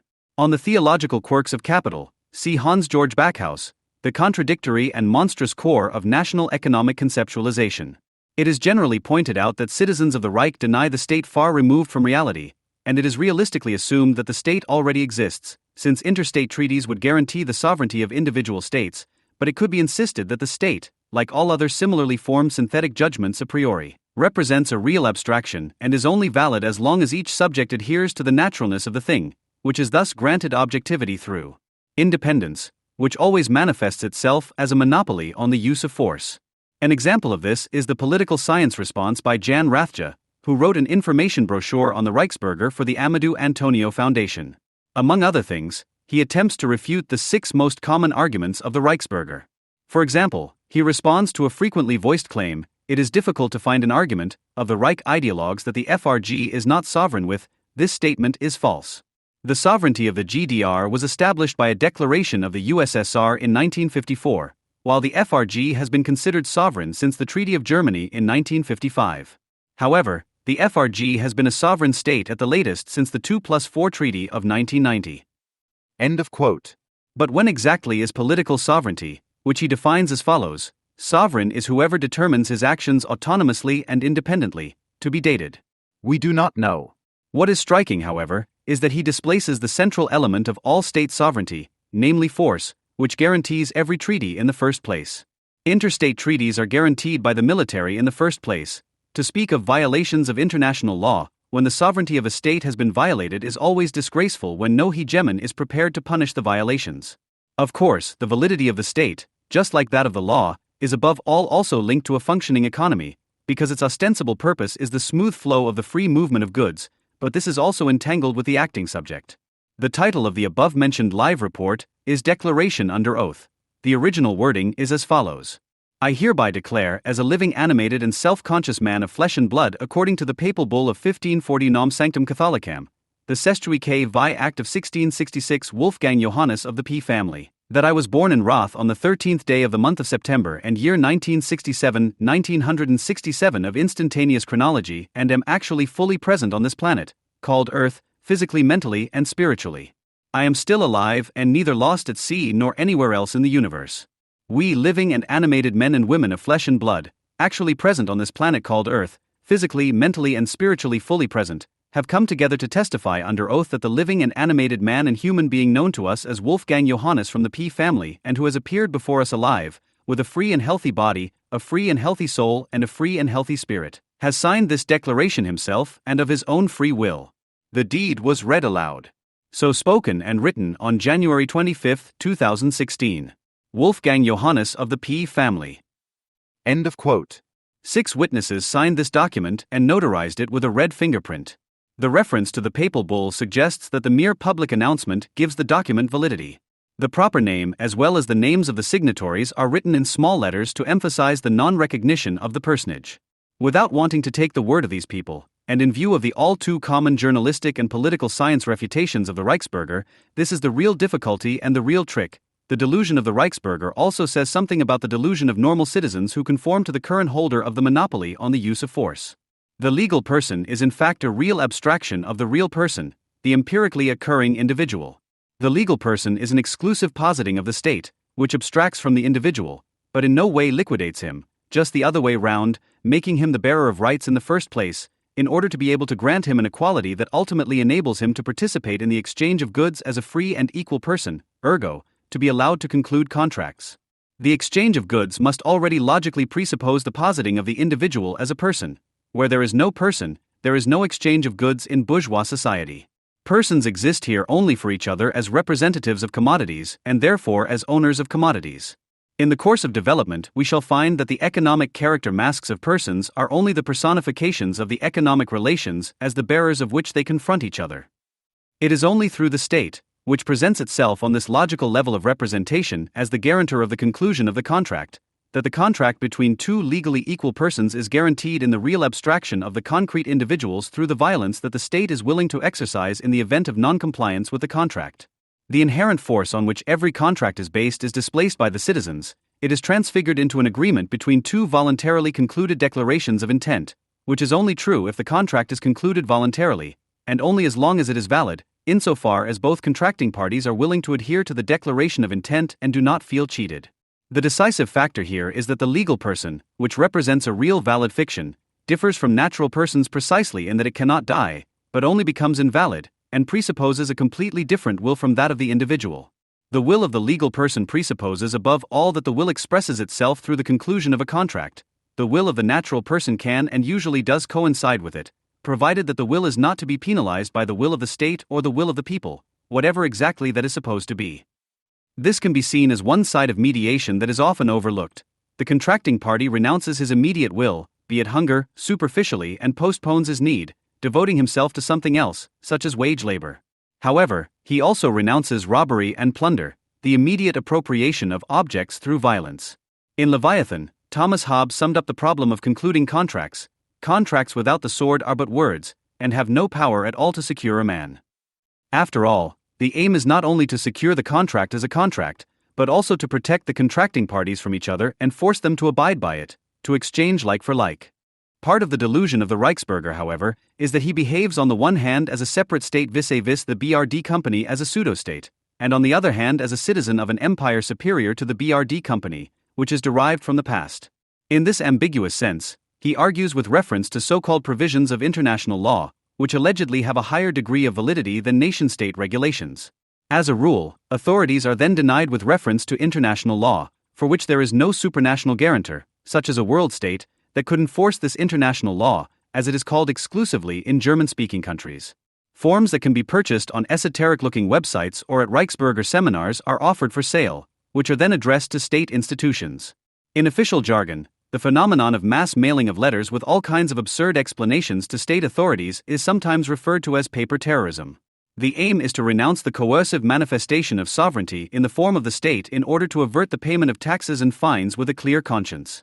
This is also intended to express the claim to legitimacy as the true sovereign that they represent ideologically.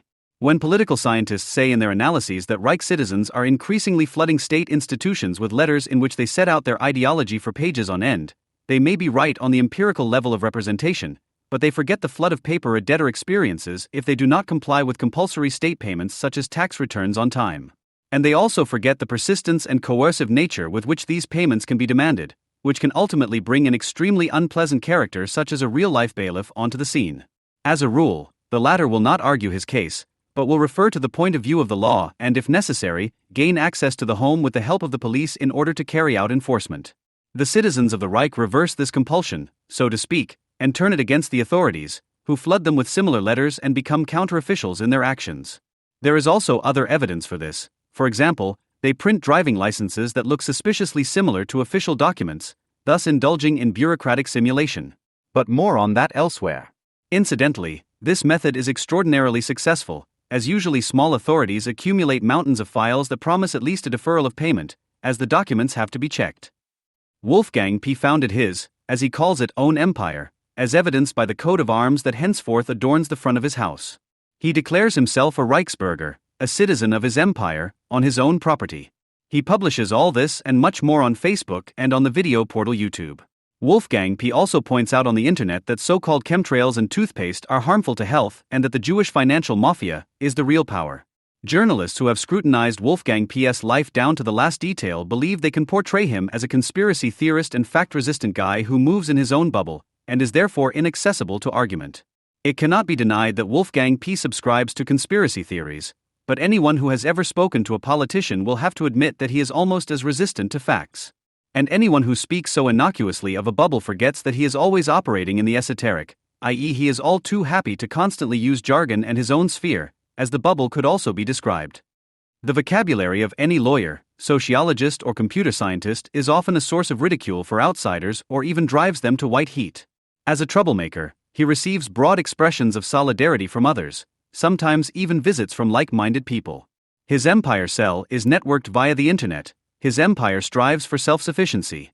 The sovereignists seem simply fascinated by the concept of the empire, which still reminds them of the great power of a once strong, still sovereign Germany, whether as the Holy Empire of the German nation, the Kingdom of Prussia, or the Third Reich.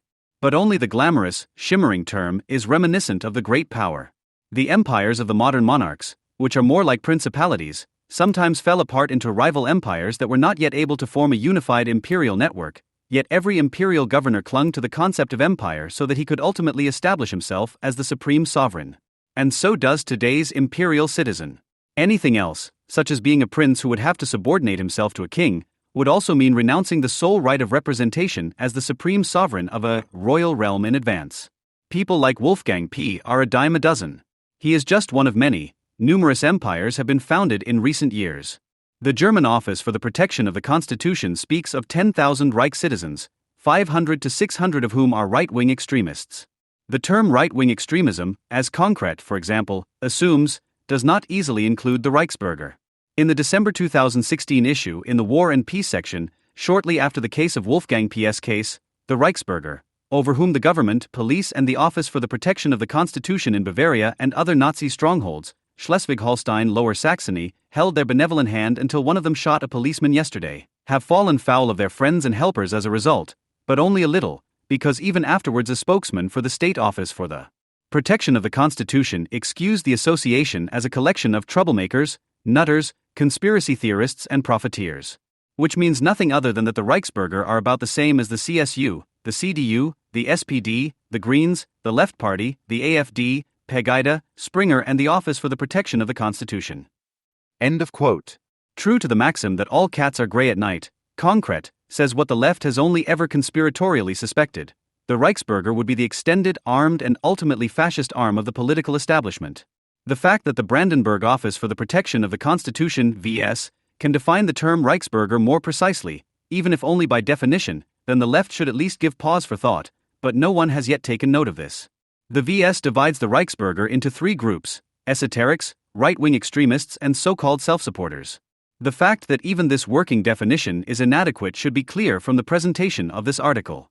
It is also too arbitrary to see Reichsbürger and similar militant troublemakers as followers of a world conspiracy. Quote, in many places it is written that Reich citizens do not recognize the Federal Republic of Germany and assume the continued existence of the German Reich within the borders of 1937.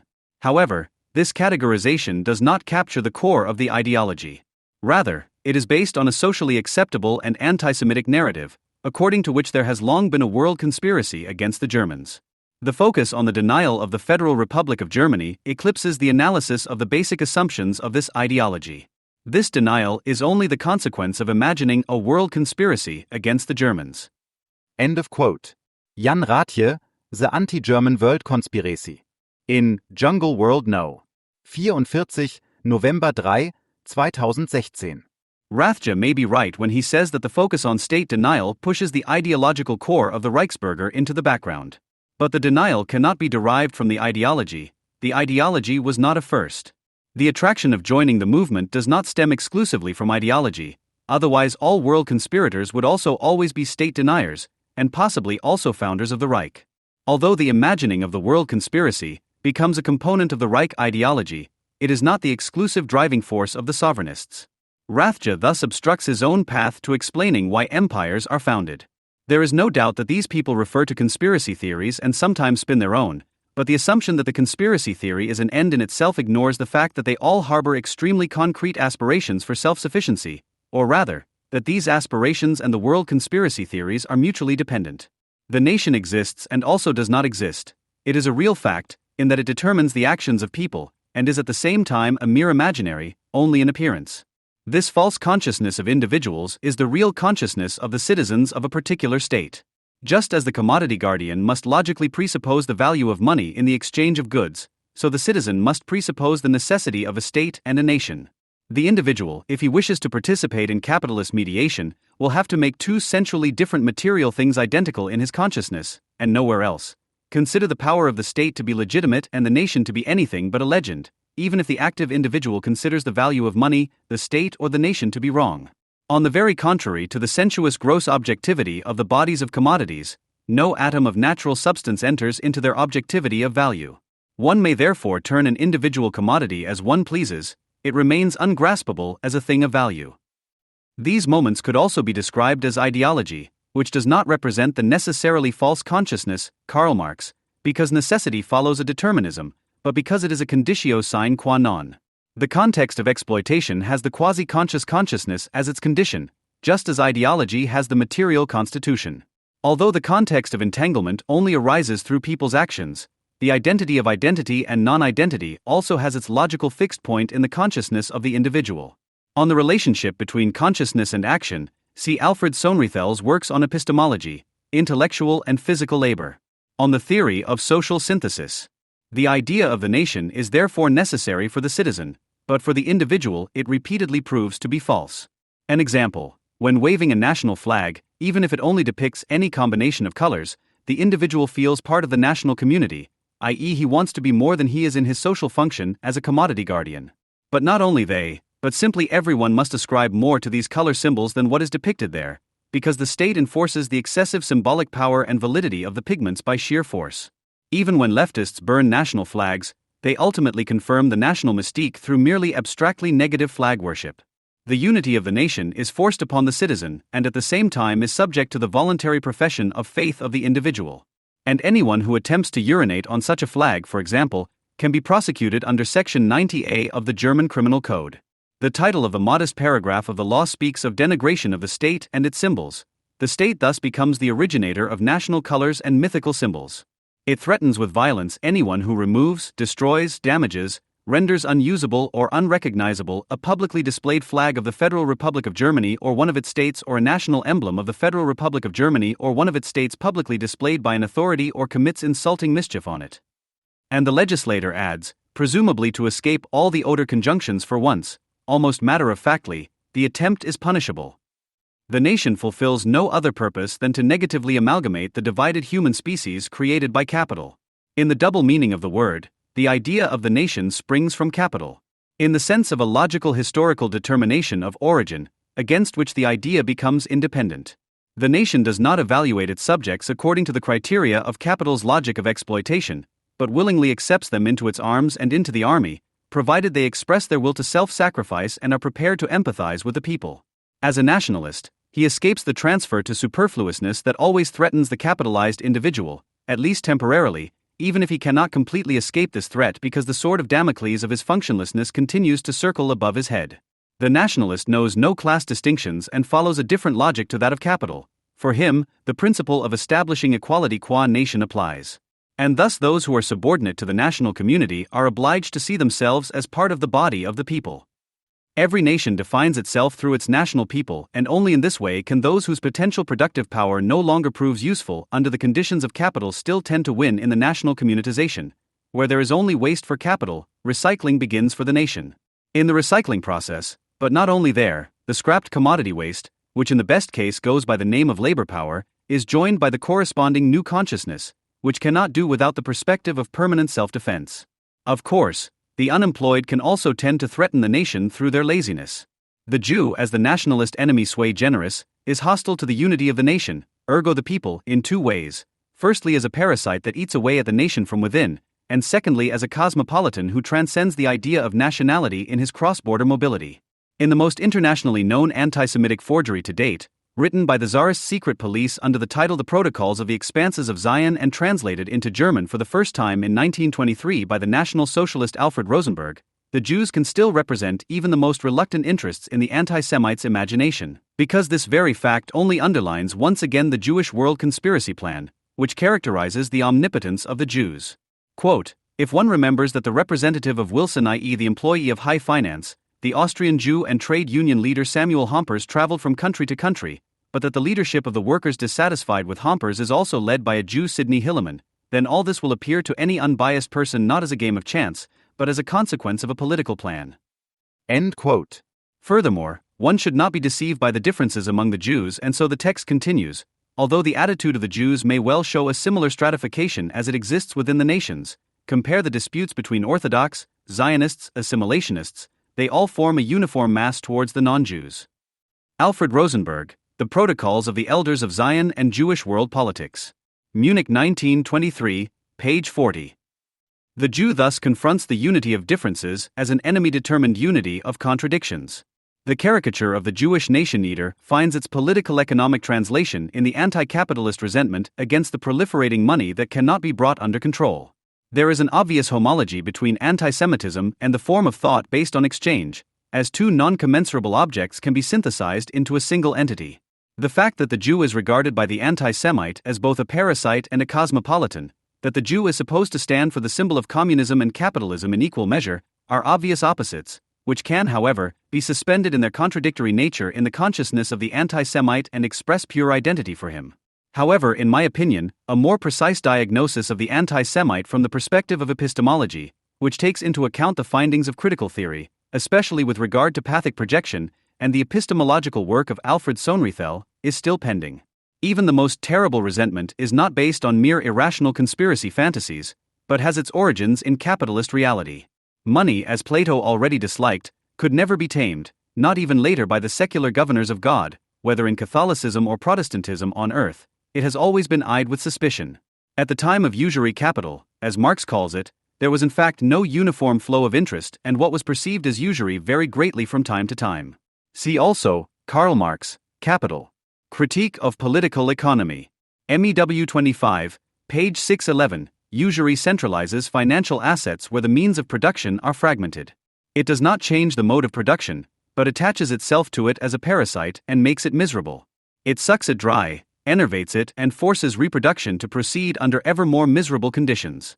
Hence the popular hatred of usury, highest in the ancient world, where the property of the producer in his conditions of production was at the same time the basis of political relations, of the independence of the citizen. Mindful of defending himself against the Jew, the nationalist stages himself, because mere hatred would not be an honorable motive, as a persecuting innocent, Karl Kraus, who wants to protect his nation by forestalling the hallucinated destructive power of the Guggenvolk. As is well known, the National Socialists did not advertise their murderous solution to the Jewish question with aggression and violence, but promised eternal world peace. The good nationalist always wants to be separated from the bad. Patriotism sometimes meets with acceptance, whereas nationalism, whether from the left or the right, can sometimes become delusional, at least judging by common sense. The only difference between a good nationalist and a bad nationalist is the definition of the higher elementary schools. Democratic nominalism wants to leave it up to the people themselves to decide what they imagine people to be. Voke is what you make of it. The authoritarian ontology wants to persuade people, pedagogically or by command, to finally spiritually recognize the objective content of the people as a natural category and to testify to it politically. The simple opposition and merely logical contradiction of the subjective to the objective concept of the nation appears as antagonism in the flesh. However, both of these are merely mirror fencing of ideology, as no one can give an answer to the question what is German, and yet it seems that everyone can and really wants to. Because neither the democratic nor the authoritarian understanding can do without feeling. This has an undeniable advantage.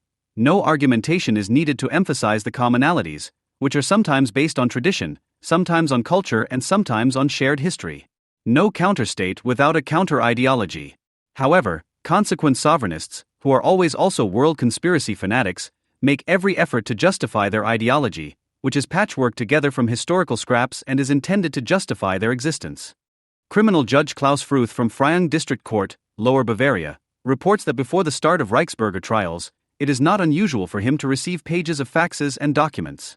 They also try to delay a trial with other actions, for example applications for bias. And even if a verdict is reached, Reich citizens usually file an appeal or revision in order to delay the whole thing further. I have never seen a Reichsbürger accept a verdict, says Fruth.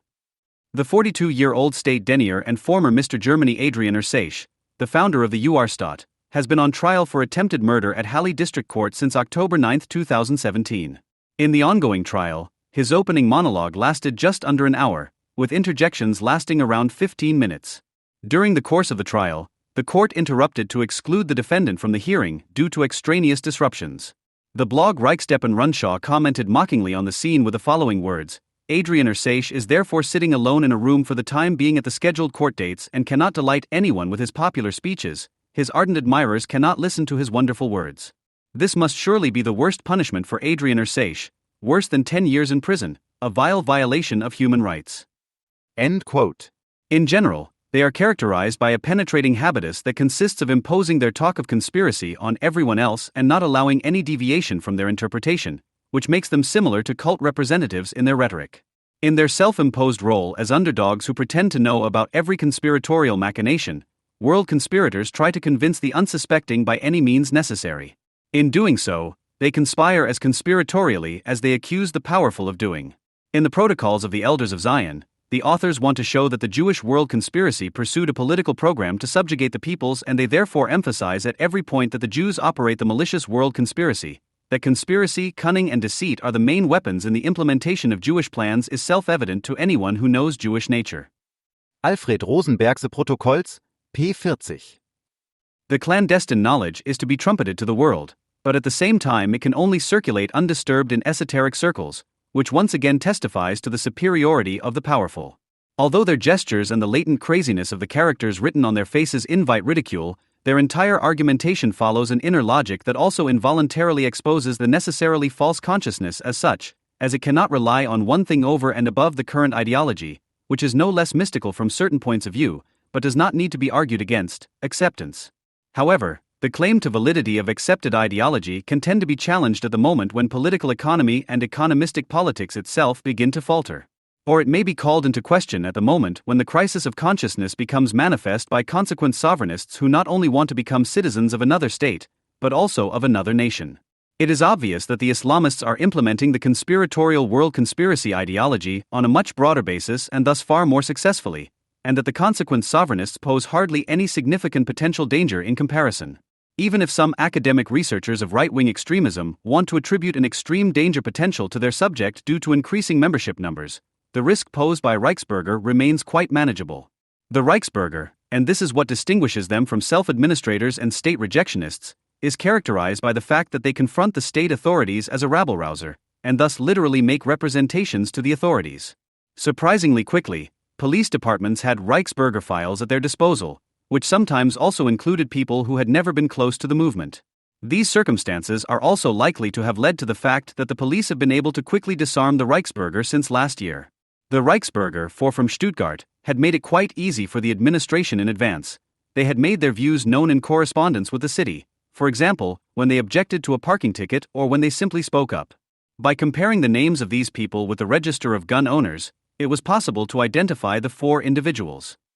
The consequent sovereignist, who sees himself as a citizen of his own nation, consequently puts the ideology up for discussion and sets his own idea of the nation against the current form of socialization by escaping into a realm of communization that is only his own monarch without ministers. With the same stupidity as the militant troublemakers refrain from the violence of the state and claim that one can refrain from it at any time, they also deny the Federal Republic's idea of the nation. Here too, Reich citizens, self-administrators and state deniers, as they are called in Austria and Switzerland in particular due to the lack of Reich ideology, follow their own logic and are characterized precisely by their consistency as the very sovereigns. Insofar as the world conspiracy has this function, it is actually related to the idea of the nation to a certain extent, remains tied to the Reich citizen consciousness and proves to be a ridiculousness to be taken seriously until the ideology of the Jewish world conspiracy can be implemented and realized by means of violence. The decisive difference between the ideology of the Federal Republic and the world conspiracy ideology is that the former must pretend to renounce the conspiracy. In the interwar period, however, the assertion that the victorious powers of the First World War had enslaved the Germans through the Versailles Treaties was very widespread among Germans. Gottfried Feder, who joined the still young National Socialist movement, caught the general mood early on and wrote Das Manifest zur Brechung der Zinssknechtschaft des Gelds in 1918, still under the impression of the defeat of the First World War, where he condemned interest in the lowest tones. Quote, "Therefore, liberation from the bondage of money to interest is the clear slogan for the world revolution, for the liberation of creative labor from the shackles of the supranational money powers." Gottfried Feder, The Manifesto for Breaking the Bondage of Money to Interest. Munich 1919, page 9. A comparison that is often not appropriate is nevertheless made here. and I do not want to place the consequent sovereignists in any immediate connection with National Socialism at this point, although the term Reich citizens naturally refers to the Reich Citizenship Act of September 15, 1935, which distinguished between Reich citizens and citizens of German and kindred blood. As this is more than inappropriate in an attempt to understand the recent phenomena. But even before 1933, a number of state figures and parts of the German bourgeoisie would probably have bet that the Adolf Hitler figure, who seemed ridiculous to many, would never come to power, as his entire gesture was not that of a leader. He obviously largely ignored statesmanlike customs and increasingly relied on his paramilitary foot soldiers. But as soon as the most absurd conspiracy brings about social synthesis, there can no longer be any question of ridicule. And it has historically proved useful to take the propagandists at their word. This applies in particular to the social delusion of the clerical fascist ayatollahs and statesmen of the Islamic Republic of Iran when they publicly announce their anti-Semitic intentions of annihilation. For these reasons, it comes as no surprise that Wolfgang P., a citizen of the Reich who has since been sentenced to IS years in prison and who shot at police officers from the Special Task Force on October 19, 2016, was keen to explain his motives in several psychological reports. Michael Werthmuller, the psychiatrist responsible, stated he had an interest in communicating himself. The expert report read out in court, which was intended to test the defendant's insanity, also states he is able to reflect on the unusual nature of his thinking, said Werthmuller. He also tries to draw on external arguments and uses sources and references. In the case of a delusion, on the other hand, beliefs that are incompatible with reality cannot be corrected. However, the accused had discussed his attitude with others and social contact had been lively. Wolfgang P. was also able to think flexibly during the conversations with him. As a representative of applied behavioral research, Spiegel Online reports on the defendant's facial expressions on the day the verdict was announced. What a grin. Perhaps Wolfgang P. is expecting a lenient sentence on this last day of the trial, or perhaps he just wants to go down in the history of justice as a happy man. The broad smile on his face lasts barely 2 minutes, then the judges enter the jury court at the Nuremberg Firth Regional Court. Wolfgang P. takes it all in motionlessly. He doesn't look up once during the more than hour-long verdict. End of quote. In this context, however, it should not go unmentioned that other former militant troublemakers become downright meek, at least in court, when caught up in state violence, certainly also in order to be able to claim mitigating reasons. Claims such as that of having become a victim of a sect can be heard more and more often. For example, a 74-year-old pensioner from the district of Melk, Lower Austria, threatened to be entered in the U.S. debt register in an attempt to avert a lawsuit before the Munich District Court. The entry in the debt register is made online and is not checked by any authority. The full name can then be called up on the internet, which may reduce the creditworthiness of the person concerned. Dubious debt collection companies obtain their information from this register and try to collect money from the alleged debtors in this way. She also tried to prohibit the Melk District Court from forwarding her personal data to Munich on pain of €25,000 in damages. When she was taken to court as a result of these events, she stated, "I wanted the letters to make it all stop," and claimed that she was not aware that this was blackmail. The phantasm that one can become one's own sovereign simply by leaving the state and thus, for example, escape state taxation of one's business, is probably part of the latent basic need of every entrepreneur who struggles with a torturous annual tax return and recognizes a solution to the problem in the suspension of counting on the one hand, but on the other hand, for reasons of Querulin, does not see the point of letting the state snatch back the money he has earned through corporate and other income taxes. Often heard claims that one can derive a political say from the taxes paid misjudge the state's purpose of self-preservation guaranteed by the tax, as do those Catalans who want to justify their independent status for the same reasons. In any case, and this is only worth noting here, the first failure of the current Catalan independence movement is due to the fact that it is ousting the central authority of the Madrid government and demanding the worst possible ally it could have chosen, the European Union, EU. By fleeing to Brussels, the former chairman of the Catalan Regional Parliament, Carles Puigdemont, underlined the widespread view, even among the left, that the EU, as a supranational alliance and with supposedly equal decision-making powers as a nation-state sovereign, could preserve eternal peace.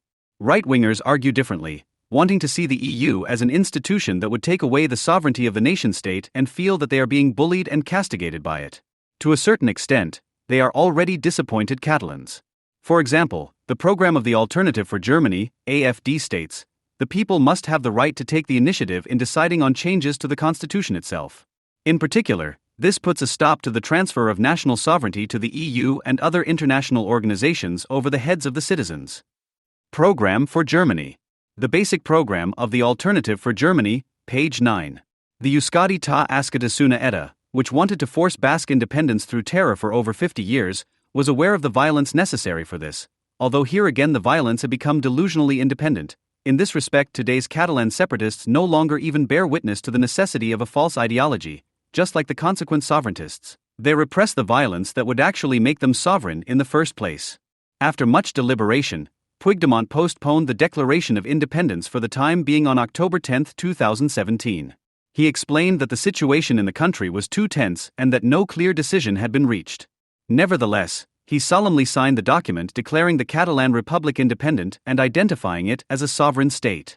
As if the sovereign would not simply establish itself by force, this document, which was declared a provisional manifesto, was not enforced by the necessary means, but the proclamation of a new state was postponed once again. The manifesto, it was said in Barcelona, was to be submitted to the regional parliament again for a further decision. The fact that the people's right to self-determination, which they are probably aiming for, and for this reason they have also chosen the EU as a partner in dialogue, is only enforced when a hegemon wants to promote its interests, as in Yugoslavia, for example through Germany, is ignored here. Rainer Trampen mentions other possible motives of the separatists, such as the possibility of declaring the Catalan human pyramid cult a national sport, into the empty basin. Konkret. No. November 2017, page 26f. All the more reason, and this is also part of their blindness to EU ideology, to prepare the ground for Islamist terrorists. Quote, Catalonia is a stronghold of political Islam for a single reason, because the Catalan separatists have extremely accelerated the immigration of Muslims from Morocco and Pakistan over the last 30 years. With the start of the economic boom in the 1990s, the separatists feared that the new jobs would be taken by hundreds of thousands of Hispanic Americans. They believed that the Spanish-speaking Hispanics had not learned Catalan, thus promoting the cultural assimilation of Catalan culture into Spanish culture. A few particularly bright minds therefore came up with the idea of primarily bringing Muslims from Morocco and Pakistan into the country. If they had to learn a new language, the government could make sure it was Catalan. The separatists hoped that this would provide them with cohorts of cheap labor that they could recruit for the separatist movement. What worker who only speaks Catalan and Arabic and is also dependent on transfer payments would be able to afford to leave Catalonia? End quote. Thomas Eppinger, Califate Catalonia.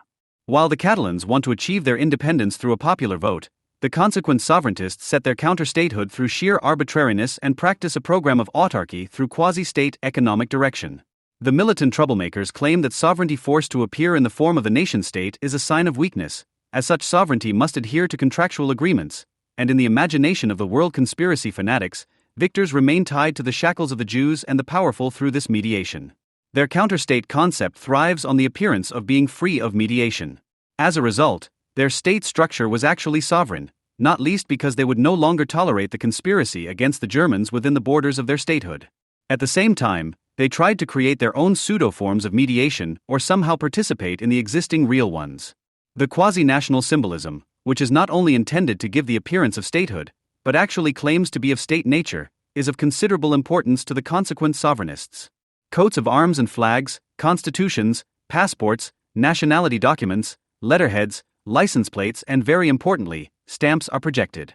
And like the legitimate state, the state of the consequent sovereignists also tries to punish the contemptuous treatment of their insignia, symbols and instruments of state with violence, provided that their small monopoly on the use of force in the front gardens of terraced houses can be used for this purpose.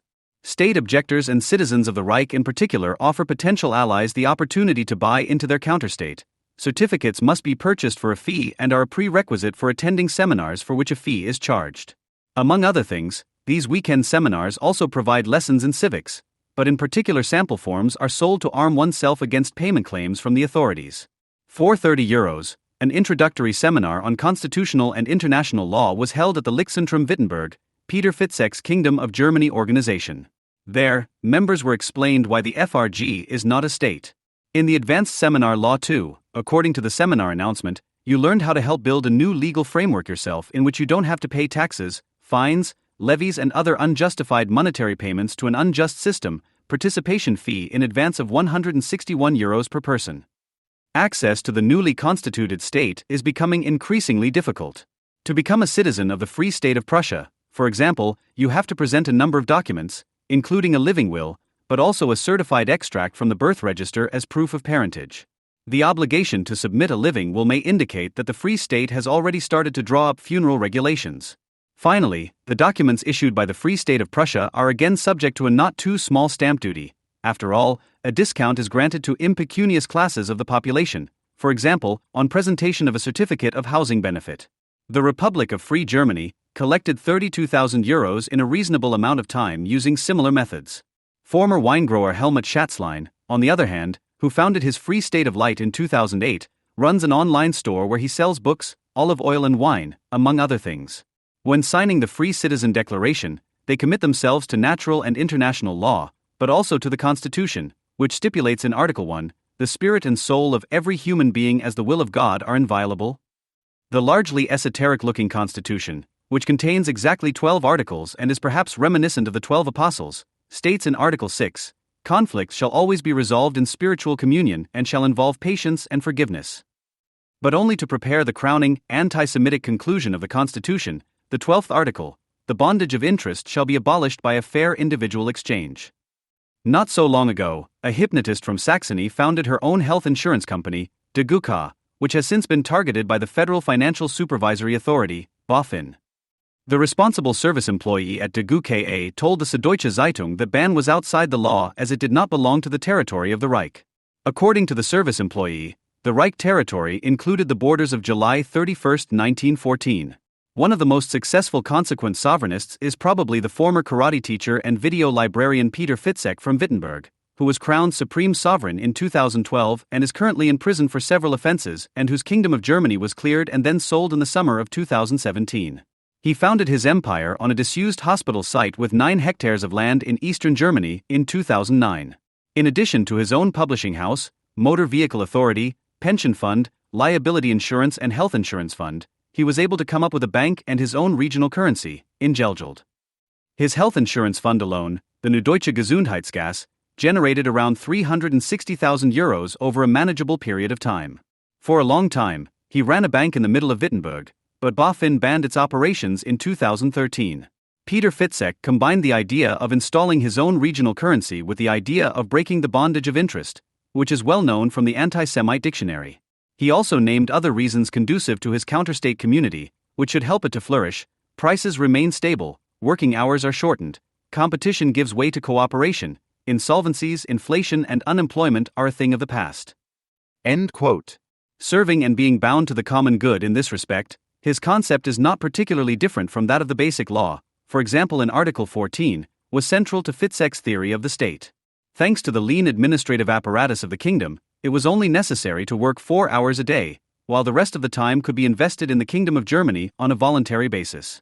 The admission fee to the counterstate was €400 and participation in seminars was mandatory. Not everyone can belong to the community, which Fitzek sees as an organism. Quote, "If you set up a playing field, your kingdom, in which the rats can show their true colors, then you can very easily eliminate these people who are not beneficial to the community, but rather only want to exert a corrosive influence." End quote. The supreme sovereign was still dreaming of his own police force, which was to bear the name New German Guard, but he rejected the idea of a military. The subjects of his kingdom should themselves contribute to the preservation of their community. They should therefore have formed a people's army, or, as far as the sovereignty of the kingdom would have allowed, they should have finally lived out the dream of all Wutbürger and exercised violence themselves. Fitzek praised his Kingdom of Germany as a tax haven and wanted to woo bankrupt entrepreneurs in particular. In this way, there would be no tax obligations in the kingdom. Quote, "No turnover tax, no trade tax and no income tax are levied. It is therefore also not necessary to prepare tax returns, balance sheets, profit and loss accounts etc. and to optimize taxes. The excessive bureaucracy created in the FRG does not exist in the Kingdom of Germany. The Kingdom of Germany is geared towards the greatest possible freedom of the people, and the advantages of this economic system are derived from the high ethical principles oriented towards the common good, which are anchored in the constitution of the kingdom." End quote. In a roundabout way and through the back door, however, tax obligations crept back into the kingdom's tax code, because a state, he also states, must guarantee the infrastructure and cope with the tasks of the common good. Although the kingdom has now been abolished, the website continues to advertise the change of municipality to the Kingdom of Germany. Individual municipalities are to be allowed to transfer to the Kingdom en bloc. Advertising brochures explain that the only true representation of the people in the FRG is the city council, and that these municipal councils are free to choose their national affiliation based on the principle of subsidiarity. It was therefore possible to leave the FRG without any problems and join or submit to the Kingdom of Germany. If a municipality decided to join, the Kingdom of Germany would henceforth take over the infrastructure tasks of the state and federal administration. This would make it clear to everyone that the kingdom was the better alternative to the FRG. Even if such transfers of municipal communities have not yet taken place and probably never will, there is clearly a general desire for self-sufficiency behind the urge to become a kingdom. Just like the kingdoms, self-governors in particular, who generally did not refer to the idea of empire, attempted to found state-like rural communes. In 2009, for example, the Principality of Germania ran a housing project in Krampfer in Brandenburg for a few months. With the help of many young people, renovation work was carried out on the castle, sheep were herded and organic farming was also planned. In the spirit of closeness to nature, some folkish esoteric self-governors are increasingly trying to focus on organic farming. In the Swiss hinterland, evening events on the topics of living close to nature, ecological gardening, suggestions for improving the world and spiritual energies take place in peaceful coexistence with those who deny the Shoah. The list of speakers also includes scientists presenting machines that could produce oil from water. This occult nonsense of synthetic oil production is easily recognizable as being based on the idea of self-sufficiency.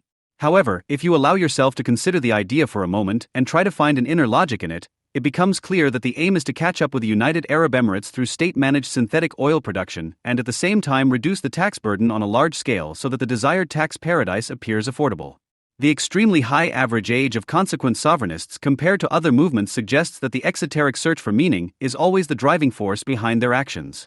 The average age of the Reichsbürger registered by the police in Brandenburg is 50, 20% of whom are women.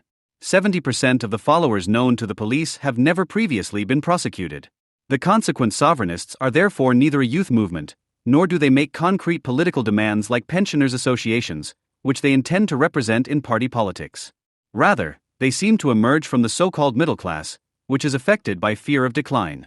In an extremely revealing article for the Daily Press, which appeared on Nuke.at, it states, self-employed people in particular, who are struggling with their businesses or are already bankrupt, the unemployed or those in debt are being made a tempting offer by state-denying groups, a life free of debt and tax constraints. This way, they don't have to admit their own failure and can blame the trade regulations, banks and tax office. They are also told that their actions will create a better society. End quote. It is predominantly the loss of their former livelihood and social status, which was charged with so much meaning, that marks the impetus for empire building. A conspicuous number of former civil servants, but also failed small business owners, gather among the consequent sovereignists. The humiliation experienced firsthand of having lost not just a job, but a profession, is turned into something sublime. The profession is always more than just a job, it indicates a higher calling to something that usually remains a distant unknown. In any case, those who are called to do their job identify more strongly with their work than those who are not.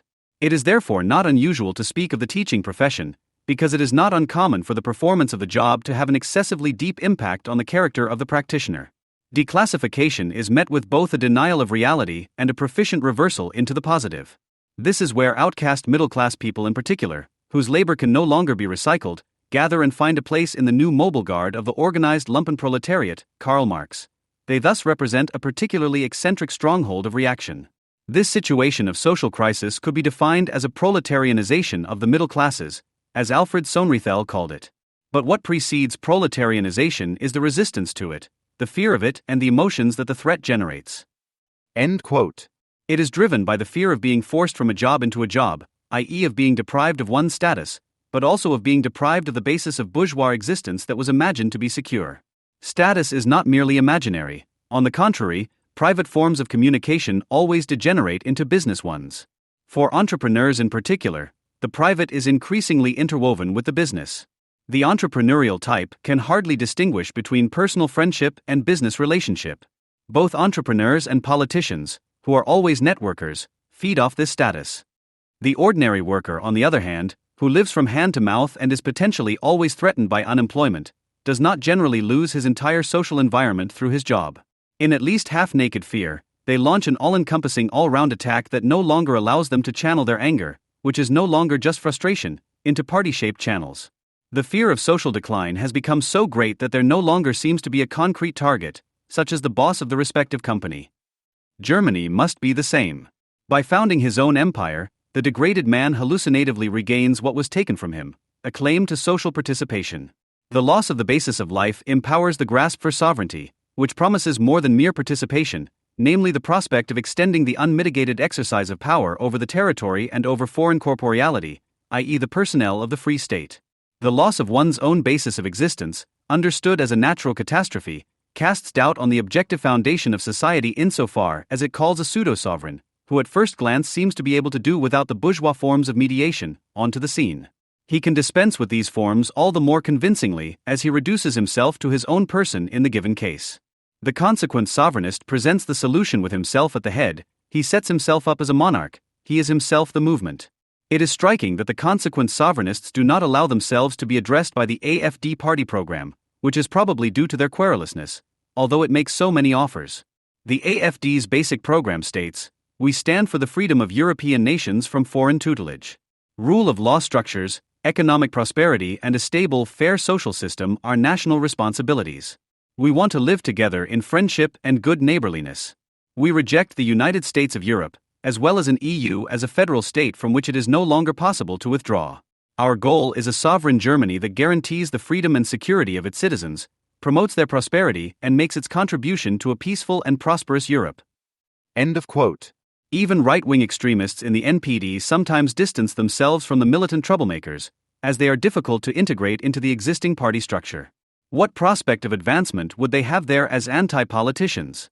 In addition to subordination, even if it is to the ambiguous rules of the party program, joining a party always means that one's own position is anything but secure. The proclamation of one's own empire, on the other hand, sometimes promises the security of one's status as the indispensable sole ruler. For the déclassés, their economic failure is a riddle, as the narcissistic entrepreneurial type has no intention of doubting his cult of business genius, which promised him undreamt of prospects of success. He would rather go bankrupt and condemn the whole world in the course of his denial of reality than reflect on the economic prerequisites of his entrepreneurship, especially as the business functions smoothly for a while. As soon as the business basis of the company threatens to disappear, the insolvent rises to the status of sovereign and claims to be able to solve the riddle of the crisis-free accumulation of capital. It is therefore not at all surprising when Peter Fitzek says that he is striving for a different, fairer community that is independent of the financial lobby and announces, as it were, that he will only grant access to those who are willing to participate cooperatively in the community. In this way, the citizens of the Reich also promise a crisis solution model whose core, as with fascism, is self-sufficiency. Against this backdrop, the Reichsbürger can no longer be seen as a movement that is disintegrating into itself, but rather in the form of a real-life caricature, bear witness to a unifying moment that points beyond them, the desire for sovereignty. The sovereignly insolvent receive expressions of sympathy from the middle class, where people have always prided themselves on having cheated the tax office on their tax returns because non-deductible expenses were recorded for tax purposes. It is well known that the mood in some business and private households is very tense during the tax return period, even though the double entry, reassuringly rational accounting, the mere calculation and balancing of accounts, is a very stupid mental activity. In a certain way, the citizen's resentment shifts to the calculating thinking, Heidegger itself, instead of understanding the compulsory tax levy as actual robbery by the state for the purpose of its self-preservation. At this point, however, the decent touches the excessive, the line is narrow and the leap is not far, only the starting conditions are different. But just as the righteous citizen in the person of the civil servant has an inherent tendency to become a Wutbürger, the Wutbürger also transforms into a Reichsbürger under certain social conditions. While the civil servant who can invoke the standpoint of the law does not feel compelled to argue, to explain his actions further, but acts as he does by invoking the legal order, the empire citizen who has gone through the rites of initiation and created himself also dreams of being able to refuse to give information to others and to refer to his right. As a civil servant who goes about his job conscientiously, the bailiff, for example, who is not indiscriminately declared to be the main enemy of the consequent sovereignists, does not have to explain why he allows himself to intrude into the private lives of others, just as the policeman does not have to discuss whether and why the next person he approaches has to show him his ID. The Badische Zeitung reports on a case in which a debtor from Staufen in Baden-Württemberg wanted to confront the potential intruder armed with a knife out of fear of a stranger who claimed to be a bailiff on a Sunday afternoon, and turned out to be one. The bailiff allegedly rang the doorbell and shook the door handle so violently that it fell off. It was only because the debtor doubted that the unwanted guest was actually a bailiff that the latter called the police and stated that he was a Reichsbürger, which later turned out to be false. The police arrived with a large contingent and confronted the man, who was still upset on the street. At the beginning of May 2017, the police in Emmendingen near Freiburg shot and killed a mentally ill man in a rehabilitation clinic. According to the first police report from the Freiburg police headquarters, he was killed in self-defense after a knife attack on police officers.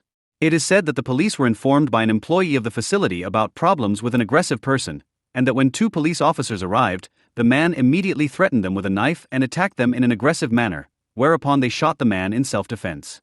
This account, which is both a news source and the legal defense of the same institution that was significantly involved in the event itself, would probably have remained the same if the managing director of the rehabilitation facility had not publicly contradicted it at a press conference. The man did have a knife in his hand, and the police were called because he had become aggressive and was shouting. It is customary to call the police when there are problems with residents because the appearance and uniform alone have a respect-inspiring effect. When the police arrived, however, the man with the knife was sitting calmly on a cloth in the kitchen. The situation was not conflictual, and the residents and staff present did not feel threatened. However, the police officers had already entered the kitchen with their weapons drawn and, shouting loudly, had ordered the man to throw away the knife and lie down on the floor. The residents and staff still present then left the kitchen, and the man was killed with 3 shots just seconds later. Apart from the police officers, no one can say exactly what happened in the seconds before the shots were fired, and it therefore remains speculation. What is eloquent, however, is the reporting, which bears witness to this society's relationship to public violence. For example, the Stadtkurier, a newspaper distributed free of charge through letterboxes in Freiburg, which consists almost exclusively of pseudo-article advertisements from the regional middle class, picked up the story for an editorial on the allegedly increasing disrespect towards police officers. The Stadtkurier counters the statement by the rehab manager that there was no immediate conflict when the police arrived with the rhetorical question of why the police were called in the first place. Anyone who calls the police should not be allowed to complain about a gate afterwards. The fact that the director of the rehabilitation center had explained why the police were called is concealed here, as is the fact that the man who was shot was mentally ill. Neither really fits in with an article which, on the occasion of the fatal shooting, is primarily concerned with the fact that police officers find themselves in a permanent victim situation in everyday life. The fact that disrespect and a willingness to use violence have increased seems to be a commonplace. For the officers, however, it is an everyday reality. In view of the specific occasion, namely a discussion about the question of whether police officers could have acted in a way other than using deadly force, the article can only be understood as a plea that police officers are currently in a kind of general self-defense situation. The Badische Zeitung is less obsessed with authority, but generally humanizing, initially adopting the police's account and later criticizing the technocratic language of the police report and demanding that an authority has compassion when a mentally ill person dies from a police bullet. How an authority should be able to have compassion at all, and whether this is only entitled to mentally ill people or criminals, as well as who would be helped by this, remains the secret of the Badische. What they do know, in general anthropological terms, is that shooting is not something a person does easily. For an officer, apparently a subspecies of the human species, the use of his weapon is the last resort. The Emmendingen police, and the 29-year-old shooter in particular, would certainly have been delighted if the incident had not ended fatally. If it is logically deduced that people in general, officers in particular and the gunmen in particular are not comfortable with the use of violence, but the same deduction should also apply to people of the non-officer species, then the question arises as to why there is gun violence at all? Badische's answer: it is often a chain of unfortunate circumstances that leads to an escalation, not the culpable behavior of individuals. And in any case, it is also a drama for the police when blood flows during an operation. And further, in any case, however, the incident is a tragedy, i.e. a blameless culpability, mind you, of the innocent police officer and not of the person shot, caused by higher powers or principles. Tragedy, drama, a chain of unfortunate circumstances. There is no more modern and pseudo-antique mythology in an article. The 2 newspaper articles are less interesting here as reports on a specific case. Rather, in both articles the concrete case disappears behind implicit, as in the Stadtkurier, or explicit, as in the BZ generalizations that can be read as reactions to a case of public violence. The Stadtkurier is published every 2 weeks with a circulation of 115,000 and usually contains an editorial plus commentary on the first page, as well as a series of crime reports on the second page and another page with local sports news. The rest are articles about regional companies that have done something great and happen to be allowed to place an advertisement on the same page as the article.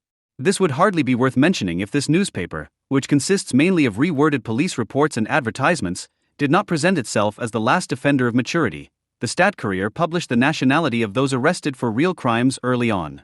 Some have criticized us for this, others have praised us for it.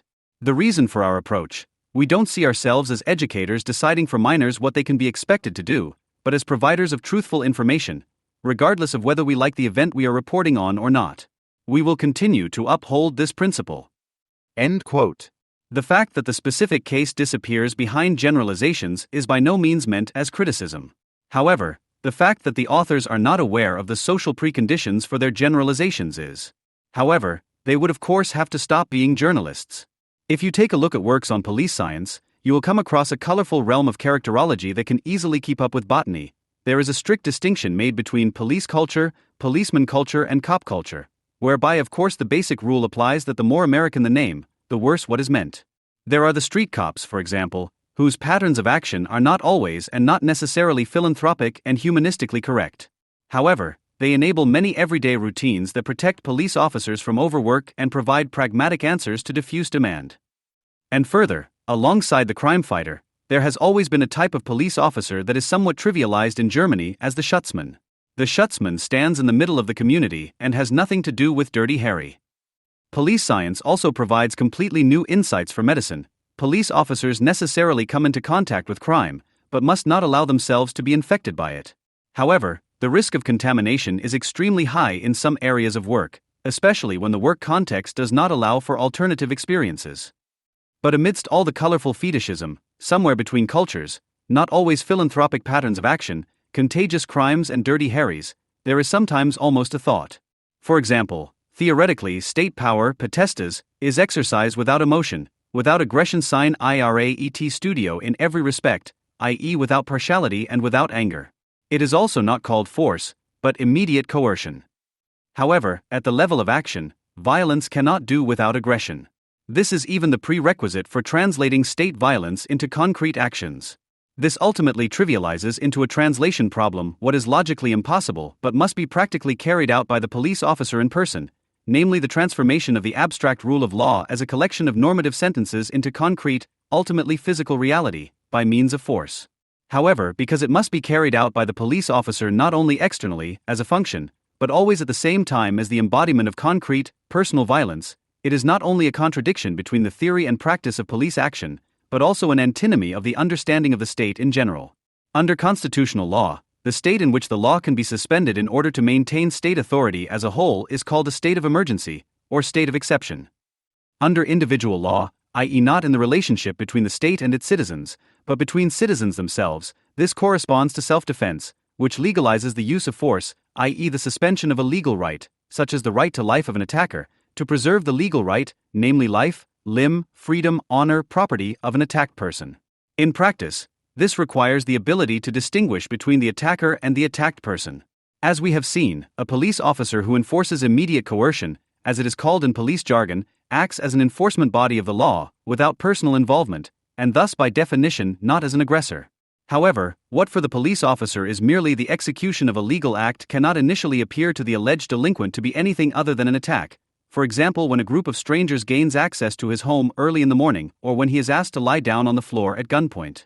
However, he must abstract from this, he must recognize, contrary to the sensory impression, that he is not actually being attacked at all, but that the abstract law is only executing itself and that he should submit without resistance, and even more, as a citizen he should even want the execution against himself. The practical result of complying without resistance, because contrary to the empirical impression one is not actually being attacked, is paradoxically facilitated by the fact that the law enforcement agencies are armed enough to take one's life. If the suspected delinquent nevertheless resists the execution, he acts as an aggressor, but the abstract enforcement body transforms itself back into the concrete human being who, like everyone else, has the right to defend his life and limb with lethal effect if necessary. However, as if the abstract law could have foreseen that the person behind the enforcement body could find themselves in a concrete self-defense situation during abstract enforcement, it has granted them the right to carry a loaded firearm solely for such situations as a precautionary measure. Between 2007 and 2016, depending on the count, 6 to 8 police officers were killed on duty, while in the same period 65 to 72 people were shot by police officers on duty, with the last time the fatal shots by police officers on duty were classified as unlawful use of firearms dating back to 1999. So not only do police officers have an astonishingly high success rate in dealing with self-defense situations, it seems that they almost always act lawfully, especially when you consider that they are undoubtedly people too. If we take the liberal understanding of the state at its word, then the separation of powers and monopoly on the use of force mean the greatest possible reduction of violence to the bare minimum. Fundamental rights mean a restriction of state rule. These restrictions on state power are given meaning by a fundamental, generally a priori, albeit historically well-founded, mistrust of state rule and the exercise of force. If one takes this at face value, however, the contradiction between the police officer as a minimal force-applying function and the personally involved police officer beyond the uniform at least potentially represents the expansion of the state's greatest possible reduction of force to the bare minimum, basic rights, a restriction of state rule. These restrictions on state power are given meaning by a fundamental, generally a priori, albeit historically well-founded, mistrust of state rule and the exercise of force. If we take this at face value, however, the contradiction between the police officer as a minimal force-applying function and the personally involved police officer beyond the uniform at least potentially represents the extension of the state's monopoly on the use of force to the arbitrariness and discretion of its executors. If the restriction of force to the bare minimum were indeed the core of the separation of powers, then an institutionalized and independent control of executive power would be self-evident, which permanently monitors the exercise of executive power, and not only in the event of a complaint, and can investigate independently. Insofar as the separation of powers can only perform its function of mutual control as long as the controlling authorities at least fundamentally distrust each other, too much trust in one of the powers would be nothing less than a threat to their separation.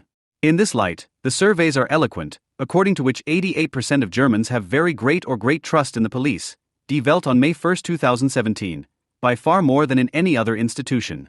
These 88% are likely to include not only the public, but also numerous public prosecutors, judges and politicians, i.e. the very bodies that are actually supposed to have a supervisory function. However, the state of capital needs authority as a constitutive element, as a command over foreign labor in the production process, in the military as external violence, in the police as internal violence, and for the education of children within the family. The fact that authority is more effective when it no longer appears as an unintelligent external command, but as inner motivation and self-determination, has long been recognized by business economists and educators, which is why there is a tendency to replace it wherever possible with teamwork and participation, with flat hierarchies and negotiation ethics. However, the tendency to internalize authority is not anti-authoritarian, but conformist. At the same time, you can learn in any basic business management seminar that the effectiveness of replacing authoritarian structures with conformist ones, they are called democratic there, depends on the type of work. The increase in personal responsibility, creativity, and the ability to work in a team in the academic and white-collar milieu is therefore only seemingly opposed to the retention of authoritarian structures in many training occupations, family businesses, and in the low-wage sector. As a result, the general relationship to authority also takes on a class-specific character. Accustomed to feeling the imperatives of their employer in a self-determined way, the team-minded conformists of the upper and middle classes see authority in the employment relationship as dispensable, and therefore as a relic of an unenlightened past. In contrast, bakery salespeople or building managers in the cleaning crew need an authoritarian boss to fulfill their employment contract profitably, not due to a lack of education or insight, but because they are able to identify with and internalize their respective work activities. The relationship between personal authority and conformism in the employment relationship corresponds to the fundamental antinomy in the concept of the state. On the one hand, the state should be nothing but an abstract collection of contracts based on free agreement, i.e. nothing but non-violent communication, and accordingly the authority should not speak a cold-hearted technocratic language, as the Badische Zeitung criticizes, but should show motivational compassion and understanding when police officers are forced to switch from communication to execution in blamelessly tragic entanglements. And yet, on the other hand, the state must always be thought of as the ultimate unquestioned authority, as in the Staatscourier, i.e. whenever communication reaches its limits, submission must also be carried out in practice in case of doubt. The relationship to authority in the work process does not remain external to social projections onto executive power. The conformist ideal desires the police officer as a conflict manager and dialogue artist and demands that his clientele treat state enforcement with respect and insight. Anyone who lacks the insight to regard the search of their home, visitation of their body, or their arrest as an abstract legal act sine ira et studio, and thus actually an expression of their own will as a citizen, obviously lacks respect for the representatives of the state, according to the conclusion, and therefore respect for the state.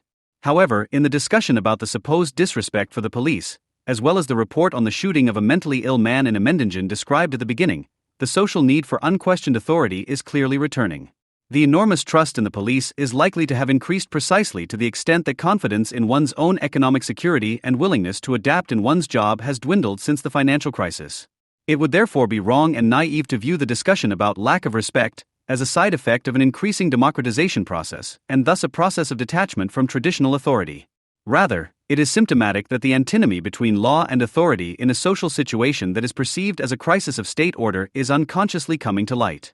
Only when the different social diagnoses of Badischer Zeitung and Stadtkurier are taken together and viewed as a response to the social crisis does the threat really become decipherable. Either people dissolve the real social contradictions through their complete internalization in a conformist manner, or the executive is tragically, of course, forced to eliminate them in an authoritarian manner, as an organized self-defense of the state order as a whole. A few years after the discovery of a series of right-wing extremist murders, the German left is as active as ever in an alliance against silence to break the silence in the country, as can be heard from a wide variety of initiatives. The NSU murders are still on everyone's lips today. At a state ceremony in February 2012, relatives of the victims sat in the front row next to the federal chancellor, who also asked for forgiveness for the false investigations against them. At the same time, a minute's silence was held throughout Germany, and in Berlin, local public transport was halted. To this day, every day of the NSU trial is accompanied by immense media attention, the fascination for the terror trio, for the cell, for the oh-so-funny surnames of the shape lawyers and, last but not least, for the role of the state in the series of murders is too great, even beyond all the outrage over the murders. None of the numerous books that have been published can do without a reference to the state affair, the state failure, the state entanglements between racism, neo-Nazism and the state, usually in the title.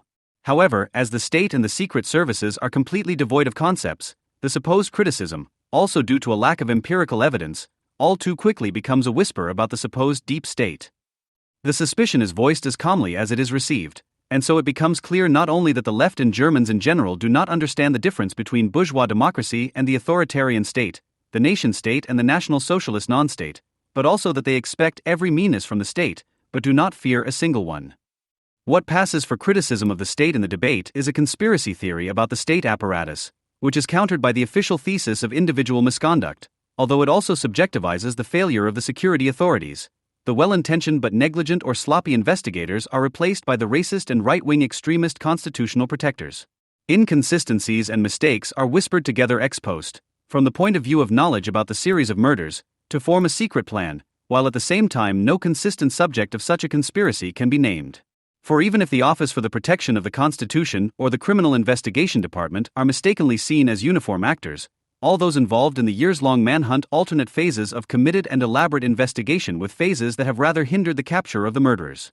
Offended by the fact that the worst Nazi murderers of recent decades were not left-wingers, but supposed and coincidentally actual foreigners, even a policewoman, the left must quickly declare its own enemy, the Office for the Protection of the Constitution, to be the real mastermind behind the NSU and thus itself to be the real victim of the series of murders. Almost no one is bothered by the question of what was going on in the minds of those who murdered for years, while everyone speculates with relish as to why they were not stopped. The repression of violence in the perception of the state means that the obvious violence has to be whispered as the result of an extreme right-wing conspiracy in order to continue doing politics and dreaming of cultural hegemony. And so the ubiquitous reference to the criticism of the state associated with the processing of the NSU murders in the best post-Nazi tradition serves above all to reject the necessity of such a criticism and to place other aspects at the center of the criticism. Institutional and everyday racism in the Federal Republic in particular, and the lack of a victim's perspective in the Antifa in particular, not to mention the appropriate commemoration of the victims. In 2007, the search for the Seska murderers was still in full swing. 2 years earlier, following the murder of Theodorus Bulgarides, the Bavarian State Office of Criminal Investigation (LK) had already founded the Bosporus Special Organization (BAO). Bulgarides was already the 7th victim to have been shot with the same pistol, a Czechoslovakian Seska. Put on the trail by a new profiler report, the BAO started looking for a lone perpetrator in the right-wing extremist scene in 2006, and so in July of that year, investigator Manfred Pfister submitted a request to the Bavarian State Office for the Protection of the Constitution (LFV). They needed the available data on Bavarian neo-Nazis in the period from 1995 to 2005. The State Office was reluctant, demanding further specification, which finally took place in December 2006 with a narrowing down to the Nuremberg area. However, the Bavarian Office for the Protection of the Constitution continued to allow time to pass, and finally in March 2007, it passed on an uncommented list of 628 names, with a sly sneer. Overwhelmed by the unusable amount of data, the BAO did not pursue the investigation any further. Also in March 2007, the Federal Agency for Civic Education published a booklet entitled AUS Politik und Zeitgeschichte, From Politics and Current Affairs, in which the end of the state monopoly on the use of force in neoliberalism is affirmed in the typically imperious academic jargon. If the Germans regard this as the evil work of the USA and the FDP, they want to know as little about its connection with National Socialism and the social market economy as they do about their own negative socialization under the state and capital. Instead, they see it as a threat to their own state, into which they have comfortably integrated themselves even without a post in the state apparatus. In reality, the neoliberal state is not lean and merely deregulated, but rather a strong and re-regulated state. After all, the formerly state capitalist economies first had to be administratively released and then controlled as if they could regulate themselves. If the economic conditions in neoliberalism also appear to be individualized, the apparent individualization of the individual is actually a standardization that cannot grasp the non-identical and particularity of the individual. And so the German variant of neoliberalism in particular, ordoliberalism, is not least an attempt to invoke the individual as part of a community. You Are Germany proclaims the initiative Neue Sozialmarktwirtschaft, New Social Market Economy Initiative. You Are a Community of Need proclaims the job center when it hands over those who are unable to sell their own labor to the family. Ordoliberalism sees the village in Switzerland as a place of social utopia. For it, individuality does not exist in degenerate capitalism, but only in a real and organic community filled with human warmth, namely in that of the neighborhood, the family, the community, the church, the profession. Unsurprisingly, the re-regulation of the state is also accompanied by the re-regulation of the monopoly on the use of force, and here, too, the human warmth of the community must not be missing in Germany.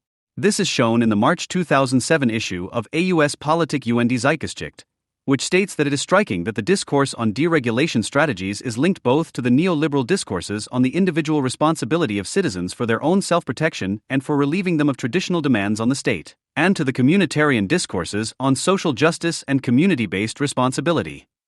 End quote. Together with the monopolist of violence, it is not only the individual who should be responsible for their own security, but also the community, because it is easy to see that the production of security is becoming increasingly locally context-dependent. This means that police work is moving ever closer to the production mode of security instead of safety, through forced communal integration. End quote.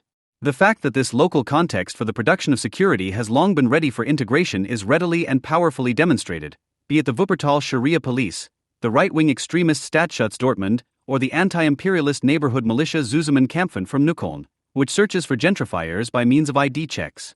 Whether through the Bavarian Sicherheitswacht or the Sicherheitspartnerschaft in North Rhine-Westphalia and Brandenburg, the post-Nazi Volksgemeinschaft is activated as civil society in the re-regulated monopoly on the use of force and mostly preventively, included in the rule of security and control of the way of life. The way in which the German monopoly on the use of force dealt with the NSU murders shows that Germany has long been dealing with a state violence that has been frayed to some extent, even beyond such neoliberal and postmodern attempts to multiply the monopoly on the use of force by involving local gangs. The years-long and unsuccessful search for Beats Shape, Uwe Mundlos and Uwe Bonhart as fugitive right-wing extremist bomb makers, the futile investigation into the perpetrators of the so-called Seska murder series, the failure to solve a series of bank robberies. This remarkable inability of German security authorities can neither be explained by a right-wing extremist conspiracy among the police and the Office for the Protection of the Constitution, nor by a coincidental series of investigative mishaps. The episode described at the beginning already indicates that the security authorities of the Federal Republic of Germany are in a constant state of competition, which results from overlapping competences and responsibilities and is institutionalized. This competition goes beyond the antinomy of power and law, sovereignty and freedom, which fundamentally characterizes the capitalist state, as well as beyond the federalist endeavor to limit power through competition. The security apparatus of the Federal Republic organized in rackets, on the other hand, must also be criticized as the result of a post-Nazi constellation. In the absence of a common enemy, the BFV, LFV, BKA, LKA, BND and MAD sabotage each other so that the NSU can murder unrecognized and unhindered. The structure that was supposed to make it so easy for the Jena Nazis to escape and which the German left does not want to know about, while the rest of the Republic is oblivious to it and immediately individualizes it, this structure will be shown here using the example of the first search efforts at the end of the 1990s, i.e. at a time when the series of murders had not even begun. When Beats Shape, Uwe Mundlos and Uwe Bonhart went into hiding after a house search on January 26, 1998, The relationship between the Thuringian LKA and the State Office for the Protection of the Constitution, UV, was already at its lowest point. A short time earlier, the LFV had helped to uncover one of Thuringia's biggest corruption scandals through an informer in the Criminal Investigation Department. LK officers had sided with a number of gangs in Erfurt's red light district and warned brothel operators of upcoming raids. A scandal that cost the then president of the LKA, Uwe Krantz, his job, among others. Prior to this, Krantz had repeatedly tried to expose undercover agents of the LFV Thuringia, as a witness in the Thuringian Investigative Committee put on record. When the LKA now also failed to arrest the 3 right-wing extremist bomb makers, the president of the LFV, Helmut Rohr, sensed his chance to continue to make a name for himself at the expense of the LKA and its new president. Until the beginning of 2002, his agency was to search for the trio as part of Operation Drilling, with a high expenditure of personnel and material. An airplane was also used, although such a manhunt is not part of the Constitutional Court's remit at all. "We'll look for them and find them," was Rohr's announcement. They wanted to show the LKA how it's done. However, this parallel manhunt did not lead to the 3 people going into hiding being found quickly. On the contrary, the successful escape of Bonhart, Shape and Mundlos was made possible in the first place by withholding information, obstructing each other through duplicate investigations, or even pursuing mutually exclusive manhunt approaches. The Schaefer Report of 2012, for example, lists a number of pieces of information that the LFV did not share with the LK.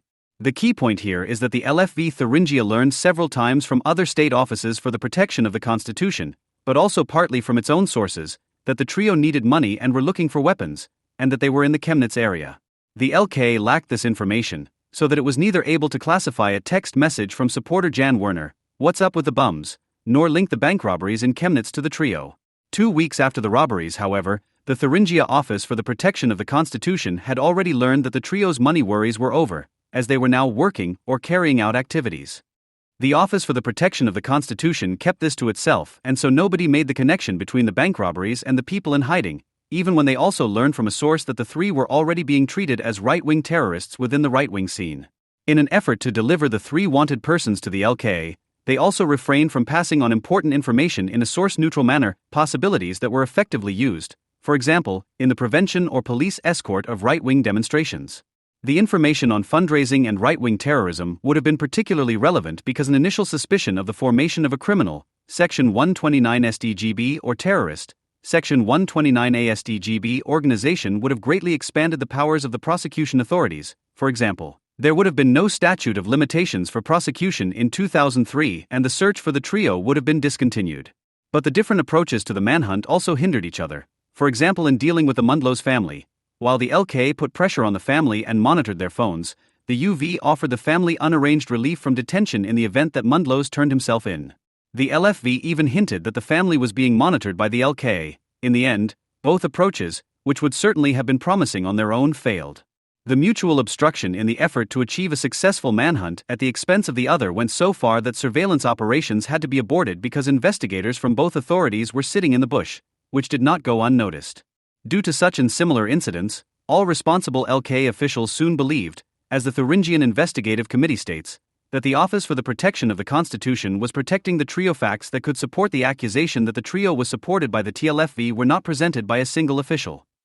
These suspicions, which target investigator Wunderlich also recorded in writing and which were presented to the Gera public prosecutor, led to the Thuringian LK only passing on the prescribed measure to the state office regarding the trio.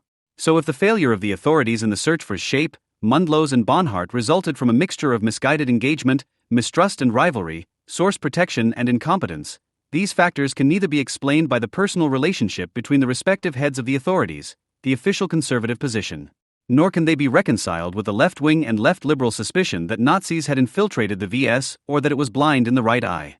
But what results from a materialist critique of the state that attempts to address the failure in the search for the trio? The subject of such a critique would have to be the relationship between power and law in the modern constitutional state in general. A relationship that is contradictory and can neither be resolved to one side nor described by the supposed opposition of secret services and bourgeois democracy or civil society. Franz Neumann's essay Der Funktionswandel des Gesetzes im Recht der bürgerlichen Gesellschaft, The Change in the Function of the Law in the Law of Civil Society, states in a much-quoted phrase, "This state is based on 2 elements, on force and law, on sovereignty and freedom."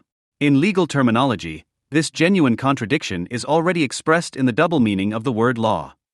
For on the one hand, law means objective law, i.e., the law established by the sovereign or at least attributable to the sovereign power, and on the other, the claim of the legal subject. In other words, on the one hand, the denial of the autonomy of the individual and at the same time its affirmation. End quote. This contradiction between force and law, sovereignty and freedom, also finds its institutional equivalent in the relationship between police and intelligence services, between criminal prosecution and source protection. The fact that the sovereign is not identical with the law is also evident in the question of whether a Nazi is charged for his crimes or continued as a source, i.e., whether the state and the sovereign expect even more from him. In this contradiction, which the state is unable to resolve with its own means, the outlined rivalries between the LKA and the LFV Thuringia are not resolved, even if the antinomic relationship is reflected by some actors to some extent, i.e., without conceptualization. On the one hand, the contradiction between source protection and criminal prosecution is compounded by problems arising from the overstepping of authority, particularly by the Thuringian Office for the Protection of the Constitution, which increasingly acted like a law enforcement agency in Operation Drilling. On the other hand, the LKA and LFV are not only in competition with each other, they also have to constantly distinguish themselves against other state criminal investigation offices, the Federal Criminal Police Office, the Federal Office for the Protection of the Constitution, and other state offices. A competitive relationship that is neither accidental nor without consequences when the Jena bombing trio began to commit murders throughout Germany without being recognized.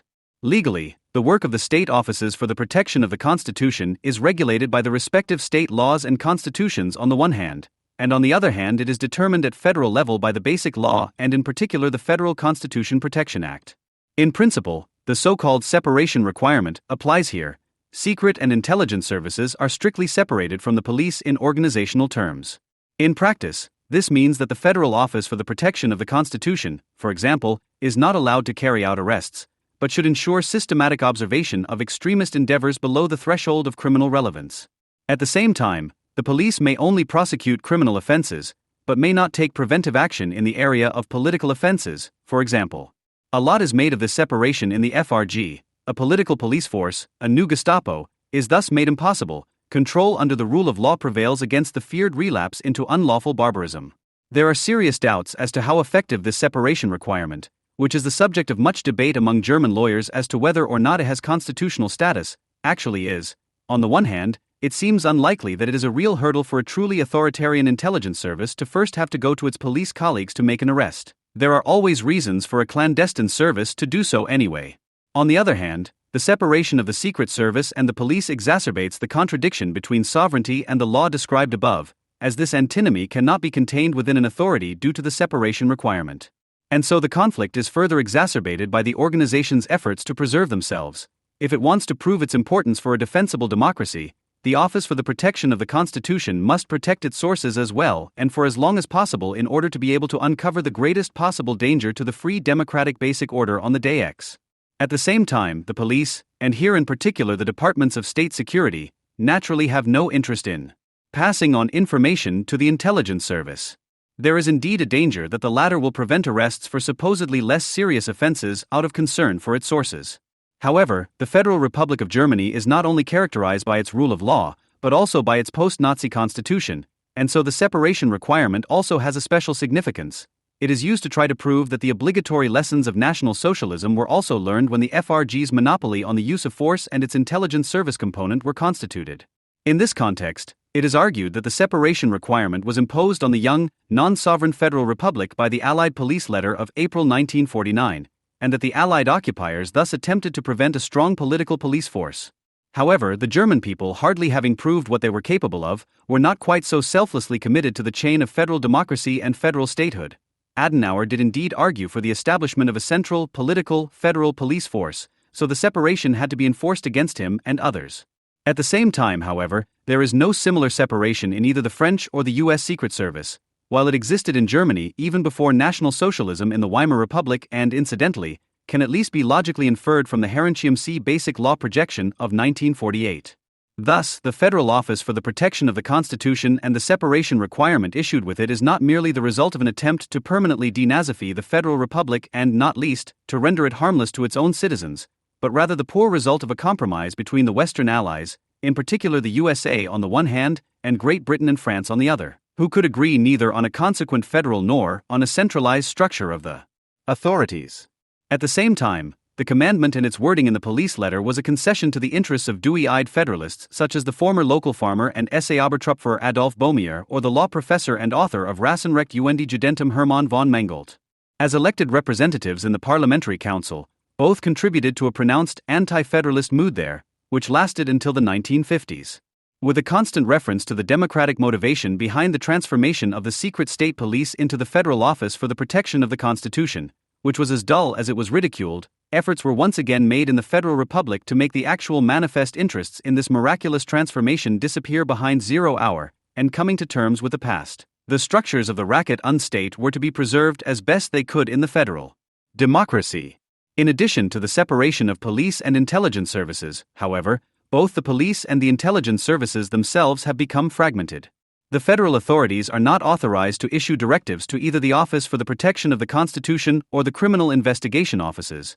The areas of responsibility and competencies, even the territorial responsibilities of the Criminal Investigation and Constitutional Protection Offices of the federal states are not clearly separated, so that the institutional wrangling described above is enshrined in law. On the one hand, the federal states are obliged by the Federal Protection of the Constitution Act to maintain authorities to handle matters relating to the protection of the Constitution. On the other hand, the Federal Office for the Protection of the Constitution is not merely a coordinating central office, but may also intervene itself in certain cases. Accordingly, the BFV is responsible if the respective endeavor is directed in whole or in part against the Federation, is aimed at using violence, preparing, supporting or advocating the use of violence, it extends beyond the area of a land, it affects foreign interests of the Federal Republic of Germany, or if the Federal Office is requested to take action by a land authority. In short, the Federal Office can practically always take action, and it does so. The equally responsible State Office only has to be consulted, i.e. informed. There is an inappropriate dual responsibility, a parallelism of tasks and a parallel administration, as the legal commentary desperately tries to describe this duplication of the monopoly on the use of force. However, the state offices must also interfere with each other in accordance with their legal mandate. They are not limited in their activities to their respective federal state. Since 1990, it has actually always been possible to construct a jurisdiction no matter where. After all, it is not the actual location of the official act, e.g. the use of an informer, that is decisive, but the reason for it, the location of the person concerned or the registered office of the legal person concerned. De consultation, IE. The possibility of a non-binding opinion of the other federal states can also be made up for in urgent cases. It is therefore not surprising that in 1999, in a city like Chemnitz, which has shrunk to 250,000 inhabitants, 6 German intelligence services and criminal investigation offices were able to investigate the right-wing scene without Shape, Bonhart and Mundlos being discovered. The Thuringia Office for the Protection of the Constitution, the Target Investigation Department of the Thuringia State Criminal Police Office, the Saxony State Criminal Police Office, the Brandenburg State Criminal Police Office, the Saxony State Criminal Police Office and the Federal Office of Criminal Investigation. They do not trust each other and do not inform each other, so that open search approaches, especially by the Thuringian Target Investigation, repeatedly lead to the absurdity of covert observations, because Jan Werner, Mandy Struck and other Chemnitz supporters of the trio are warned by direct addresses from the LKA. The use of undercover agents also becomes such a fiasco because no service knows about the other's undercover agents. MAD, LKA, LFV Thuringia and BFV, they all had sources in the indirect environment of the people in hiding. But because in the snail race of security agencies, no one tells the others who is on whose payroll, the information provided by the Nazi informers, which is certainly classified as problematic, cannot be verified by a second source, as required not only by academic source criticism of students, but also by the Police Academy of V-Man leaders. In 2007, the year in which Michelle Kieswetter was allegedly murdered by Bonhart and Mundlos without anyone having established a link to the Seska murders, Droste describes this state failure in the NSU investigation in her commentary on the BVerf SCHG more aptly than all the contributions by state-supporting Antifas that were to follow from 2011 onwards. It shows effects. On the contrary to the other rule of the Federalist principle, federal and state governments assign the task of protection of the Constitution for joint fulfillment. The decisive prerequisite for the necessary cooperation, a basic consensus across party and state boundaries, occasionally appears to be shaken by the exaggeration of particular interests. The relationship between the federal office and the state criminal investigation offices is very similar. Here, too, an overlapping of tasks can be observed. The BKA, originally a coordinating central office without a central or subordinate structure, was given more and more powers at the latest in the course of the investigations against the RAF. For example, the Federal Public Prosecutor General can commission the BKA with investigations, which is generally a political decision. In addition, there are separate areas of investigation such as counterterrorism, in which the state criminal investigation offices do not lose their jurisdiction. So if the competition is extended even further by the BKA gaining individual competencies without other offices being restricted, the state criminal investigation offices are urged in the academic public debate to assert themselves against the BKA. Andreas Schwegel, for example, demands that the criminal investigation offices should endeavor not to lose too much ground, informally to the BKA for fear of American conditions in Germany. The post-Nazi jargon reveals what is evident in the NSU investigation mishaps. An LK without space has to assert itself by all sorts of means, not least against the BKA. When the LK Thuringia received a photograph taken during a surveillance operation in Saxony from the local office for the protection of the Constitution, which possibly showed Bonhardt, the LK played dumb and pretended that they couldn't see the resemblance. After all, nobody wants to make a mistake like a missed arrest in this competitive situation. The Federal Criminal Police Office had to step in and valuable time passed before it finally decided that there was a 90% probability that the suspect was the wanted man. This competition is also evident in the initiatives of various investigating authorities to bundle the search for the Seska murderers at BKA level. Neither after 5 murders in April 2004 nor after 9 in 2006 did this transfer succeed, although it would have been both legally possible and tactically appropriate, as a number of the responsible parties admitted to the Bundestag Committee of Inquiry. Sometimes the BKA, sometimes the LK from Mecklenburg-Western Pomerania, Bavaria, Hamburg, Hesse, North Rhine-Westphalia and Schleswig-Holstein tried to avoid failures against the others or to claim successes for themselves. The fight against each other went so far that BKA investigators were denied access to the crime scene by the local police after the nail bomb attack in the Kupstrasse in Cologne. Finally, the state criminal investigation offices are also police federally opposed to each other. If the BKA, as the central office, determines that a crime affects several federal states, it does not take over the investigation itself, but rather a state criminal investigation office is responsible for the overall police tasks. For example, the Thuringian LK had to investigate the Saxon Nazi scene without knowledge of the location and local structures. This jeopardized the Saxons' own investigations, such as the distribution of right-wing rock CDs, and the willingness to cooperate must have been correspondingly high.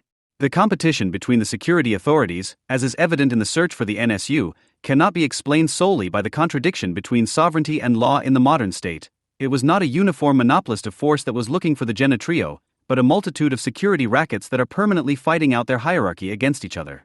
Although a similar structure of competing intelligence and secret services as well as the police is the subject of every spy novel, the German constellation differs from that in France or the USA, for example, because there the competition is not laid down by law, but is limited, and there are also federal authorities that issue instructions in case of doubt. The FBI's intervention in the states, for example, is based on a violation of federal law. In other cases, the investigation requires the consent of the constituent states.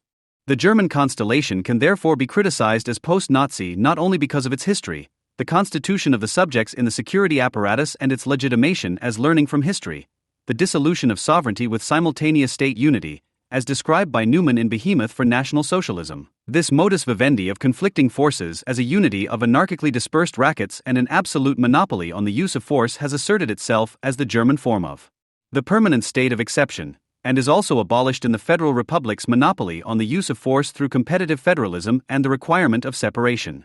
In contrast to the Nazi state, however, the contradictions of this fragmentation are not carried to the outside world in the World War of Annihilation.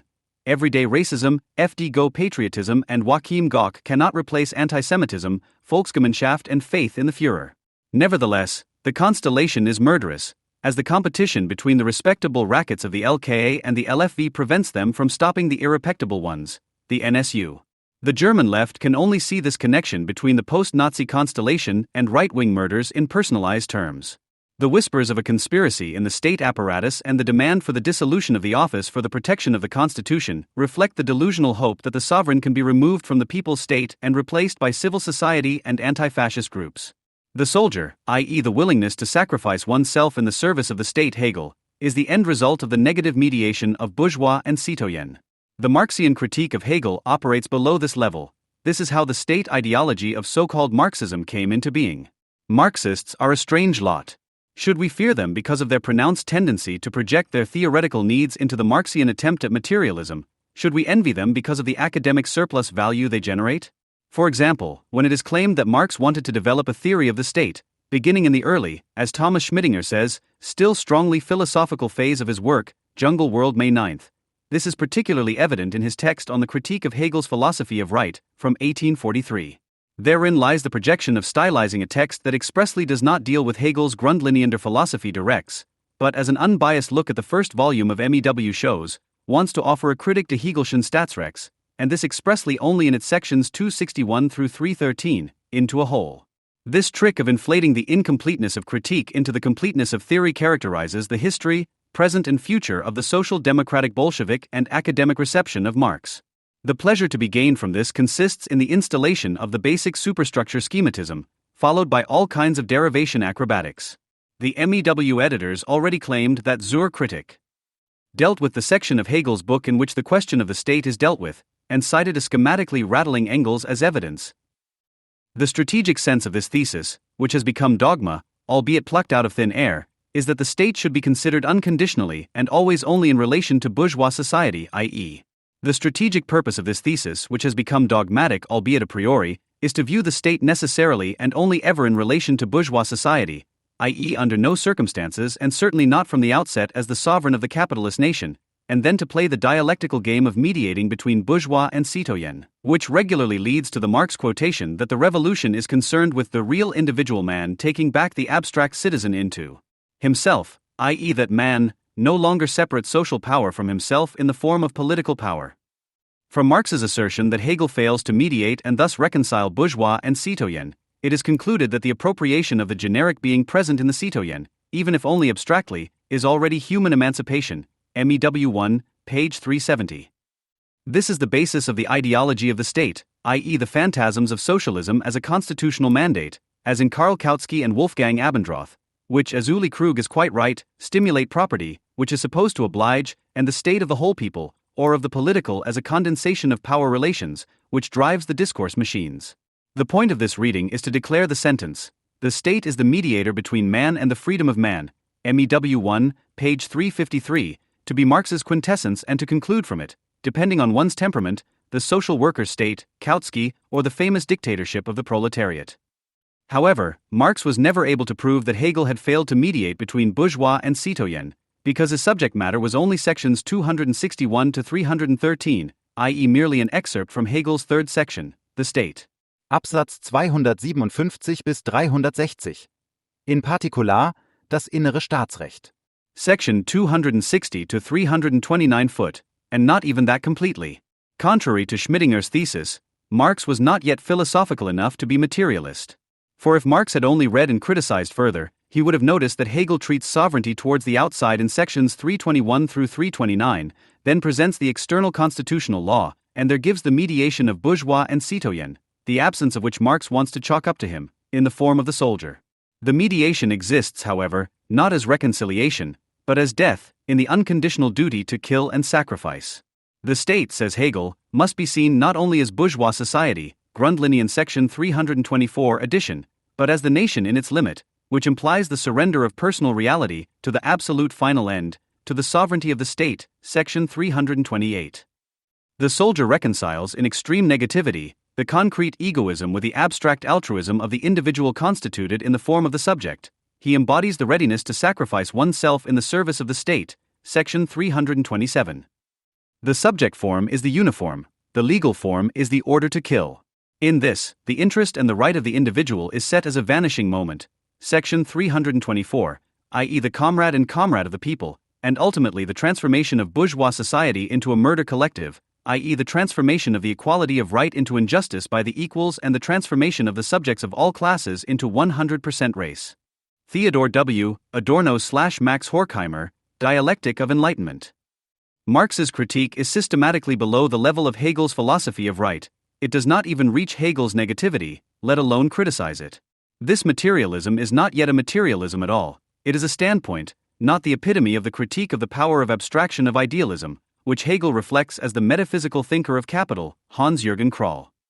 What appears in this tradition with a claim to Marx's state theory must not only negate the Hegelian distinction between understanding and reason, which Marx in his best moments, in the analysis of the value form, materialistically continues as that of theory and critique, but also drives to more evil state apologetic than that of the Prussian philosopher of the state. Of course, The assertion that the state is the mediator owes much to the labor fetishist twist that Marx, still an early socialist, gave to Hegel's thinking. The concept of capital was still only that of private property, a self-alienated representation of labor. This is where Marxist scofflaw thinking begins, which sees through capital to the original power of labor, which leads to Friedrich Ebert's sentence, "Labor is the religion of socialism, the Gulag is its church, and Stakhanov is its prophet." Only in this perspective can the state appear as a field of struggle, Felix Klopotek. Only in this way can the alleged self-contradiction of the Republic be ridden around, which the ostensibly empirical Marx, Schmidinger of the France writing states. The comprehensive contradiction of this constitution consists in this: the class whose social slavery it is supposed to perpetuate, proletariat, peasants, petty bourgeoisie, puts it in possession of political power through the general right to vote, MEW 7, page 43. Virtually, the state is already socialism, an agent of the generality unconscious of itself, therefore the necessary lever for socialization. The rest is agitation, politics, party building, then August 4, 1914, as well as the nationalization of the class in general, its transformation from proletariat to working class, the completion of which was praised by the German trade union boss August Winnig in 1934. The fact that Marx was a lawyer by training becomes visible, as a caricature, as the legal socialism that fits the so-called fundamental contradiction between wage labor and capital. On the one hand, Marxist scofflawism is rooted in the fact that capital is not conceived as a historically unfolding relationship to its concept, to the classless class society in accordance with capital as the automatic subject, as a history that takes place between the French Revolution and the Wannsee Conference, on the other hand, in the fact that thinking believes it has nothing in front of it if it has nothing behind it, therefore compulsively subscribes to the proletarian subject, then puts its foot down in the transition from theory to critique in order to surrender to a shabby trick of reason. This fatal translation still functions in capital. Capital, as accumulation for the sake of accumulation, is only production for the sake of production, which means nothing other than the development of human productive forces, i.e. the development of human nature as an end in itself, MEW 26.2, page 111. Nothing other than, as somnambulistically as it is compulsively, this formula translates the unreasonable nature of capital, of which only criticism would be inherent, into the trusting nature of labor, for which theory is just good enough and any language, if it only babbles anti-capitalist jargon. Against Thomas Schmidinger's aversion to an ahistorical view of a state conceived as monolithic, his historical philosophical concept should be emphasized, which another Hegel critic defined in this way: it is obvious that all the so-called general interests of society, which the state supposedly represents, are a fiction, and that the state is, as it were, a slaughterhouse and a monstrous graveyard. Mikhail Bakunin, The Commune of Paris and the Concept of the State, 1871. With Marx and Adorno, one then only needs to show that this fiction is anything but manipulation or ideology in the common sense, but rather the real abstraction set in money and law, capital and sovereignty, that the opposition between the republic of the market and the despotism of the factory Marx has always been dissolved in the barracks, albeit negatively. Everything else, on the other hand, so-called Marxism in particular, drives positive thinking. In the summer of 2012, things went haywire and relaxing vacations in a deck chair were out of the question. Suddenly, crazed killers and knife-wielding mohilams seemed to be on the loose everywhere, ready to prey on innocent and defenseless citizens. The German reactions to the so-called Batman massacre in the U.S. state of Colorado, which claimed the lives of 12 people, and to the Cologne circumcision ruling, which aimed to criminalize Jewish and Muslim circumcision, had one thing in common. Both revealed how panicked the majority of Germans cyclically take refuge in the sovereign, empathize with him and identify with him because they feel threatened by the evil world out there. As a result, both debates led to the demand that the state should protect and defend its citizens against these perpetrators of violence. One might assume that this is the most natural attitude a person can adopt when faced with danger. They turn to their protector. Accordingly, we read that in the one case, the state must adhere to its repressive gun laws, and in the second case, it must ban the circumcision of minors. But what looks so obvious and rational at first glance turns out to be thoroughly pathological on closer inspection. Not only does the idea that the state is a kind of superfather defending its children from the world bear the unmistakable infantile traits that are common in Germany, but the supposedly so concrete dangers actually stem much more from the citizens' messed up mental health than from the fact that they represent a real threat. However, this does not mean that these fantasies can simply be declared ridiculous and put aside. Rather, they say something about the unconscious state of the Germans and can therefore provide information about ideological tendencies that will probably continue to occupy us in the future. Why these two events of all things are used to obtain substantial information about the psychopathology of the German majority will hopefully become self-explanatory as the argumentation progresses, which initially takes a few seemingly superfluous transatlantic detours. Let's start with a rampage in Colorado. The German media reported what we always read after such rampages: America's cultural industrial production, from action films to first-person shooters, glorifies violence and gives young people stupid ideas. Above all, however, the problem lies in the fact that weapons are all too easily accessible in the USA. Die Zeit pointed out that in no other country is the right to bear arms so fiercely defended, and not just by the NRA. And the editors of Die Welt even invited the political activist and social critic Naomi Wolf to expound her thoughts on the question of why the USA is so addicted to this extraordinary form of violence. Disgusted, she noted, the horror has become almost routine. The scene of the massacre this time was a movie theater in Aurora, Colorado, where accused gunman James Holmes killed and injured dozens of moviegoers. In 1999, it was the nearby Columbine High School. End quote. Anyone who wondered at this point because the seemingly effortless stringing together of rampages linked two events 13 years apart should find themselves confirmed in the next sentence. It says, according to various estimates, there are over 20 rampages per year in the United States. Wolf, who is close to the left wing of the Democratic Party, did not reveal what these various estimates are and why estimates are needed at all, when the exact number, assuming a suitable definition, is fairly easy to determine, because she was concerned with providing absolute proof that the USA is in a veritable bloodlust due to liberal gun laws and the power of lobbyists. That's why she didn't think about the strange fact that in a country like Germany, which has one of the most repressive gun laws in the world, gun rampages also take place at regular intervals. In the last 10 years, there have been 12 such acts of violence in Germany and 15 in the USA, with a population around 4 times as large, that were neither politically nor immediately personally motivated and were aimed at killing people who happened to be in the area. This means, as incredible as it may sound to the European reader, that there is no demonstrable correlation between this form of violence and liberal gun laws. The sad news is that those who are determined to shoot people usually manage to do so. Of course, the same cannot be said about the total number of violent crimes involving firearms. Here the figure is significantly higher in the USA. But there is no need to apologetically point out the actually banal fact that knives are also deadly weapons, or even that the recent shooting in front of the Empire State Building, which was not a rampage, could not be prevented by the rather repressive gun laws of New York State. In order to make it clear that this mendacious criticism of U.S. gun laws is actually aimed at a fundamental principle of American democracy, namely that citizens must be able to defend themselves against the state in case of doubt, should the state act as a tyrant. Alexander Hamilton states in the Federalist Papers, if the representatives of the people betray their constituents, there is then no recourse left but in the exertion of that original right of self-defense which is paramount to all positive forms of government, and which against the usurpations of the national rulers may be exerted with infinitely better prospect of success than against those of the rulers of an individual state. In a single state, if the persons entrusted with supreme power become usurpers, the different parcels, subdivisions, or districts of which it consists, having no distinct government in each, can take no regular measures for defense.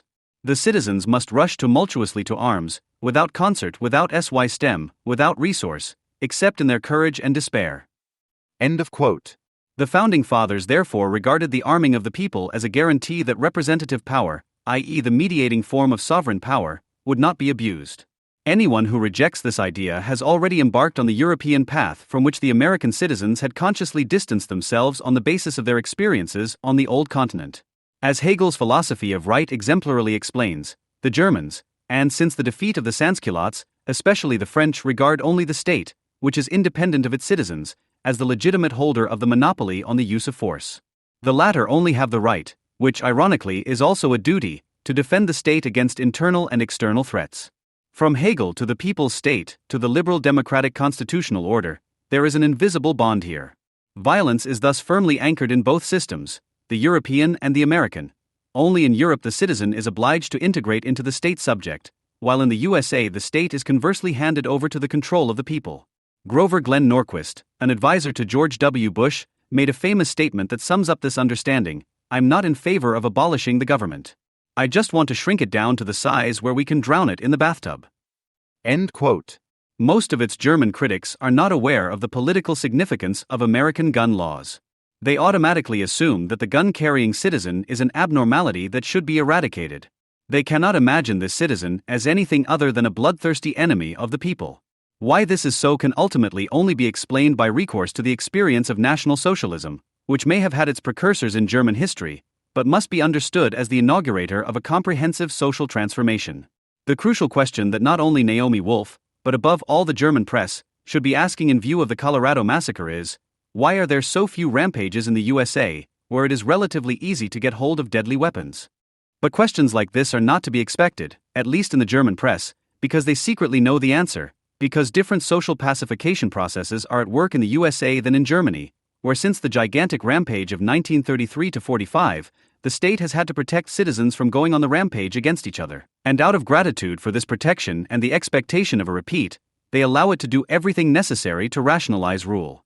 This is precisely the German legacy of National Socialism, whose psychological ferment, as Herbert Marcuse astutely observed, was a mentality according to which everyone had learned to be suspicious and shrewd, to weigh up every step immediately and at lightning speed, to conceal their thoughts and goals, to automate their actions and reactions, and to adapt to the rhythm of all-pervading regimentation.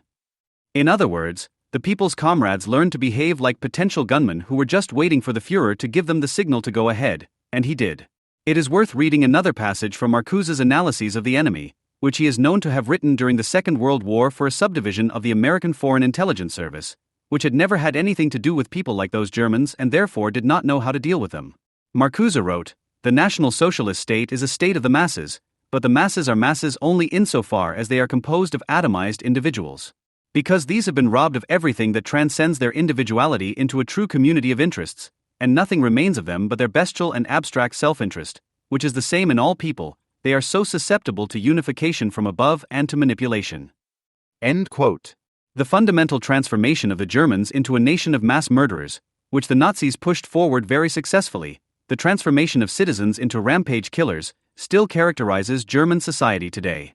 This is precisely what testifies to the sad topicality of Adorno's lecture Education after Auschwitz, in which he made the much-quoted statement that the possibility of the repetition of Auschwitz, as far as the state of consciousness and unconsciousness of people is concerned, persists. But what is this state of unconsciousness of which Adorno spoke? Under National Socialism, the Germans learned not to trust anyone. It was the specific feature of the mass psychology of Nazi fascism that Adolf Hitler, unlike Mussolini for example, did not represent father state in it, but rather represented a deeply narcissistic choice of object, at the same time a gigantic omnipotent fantasy of the post-bourgeois subject, who always felt threatened by the outside world and for this very reason insisted on his right to devastate the world. Freud had already sensed this possibility, and this fact never ceases to amaze, when he wrote his essay Mass Psychology and Ego Analysis in 1921, in which he states, "The separation of ego and ego ideal is not advanced in many individuals, the two still easily coincide, the ego has often retained its earlier narcissistic complacency. The choice of a leader is made much easier by this relationship. He often only needs to possess the typical characteristics of these individuals in a particularly sharp and pure manifestation, and to make the impression of greater strength and libidinal freedom, and the need for a strong leader will meet him and clothe him with a superiority to which he might otherwise have no claim. The others, whose ego ideal would otherwise not have been embodied in his person without correction, are then suggestively, i.e. carried away by identification.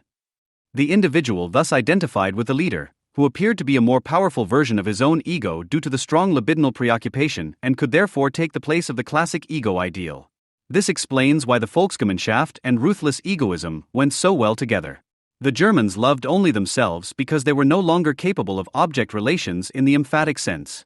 As this was true for the vast majority of Germans, with various degrees of nuance, the Nazis succeeded in constituting a community through identification with the Führer, whose members acted on their own account, with sole reference to the Führer's unspoken will, precisely when they were chattering about the people, the race, and the common good. To follow him, that is, his own delusion, unconditionally to the death, meant at the same time suspecting everyone else of treason.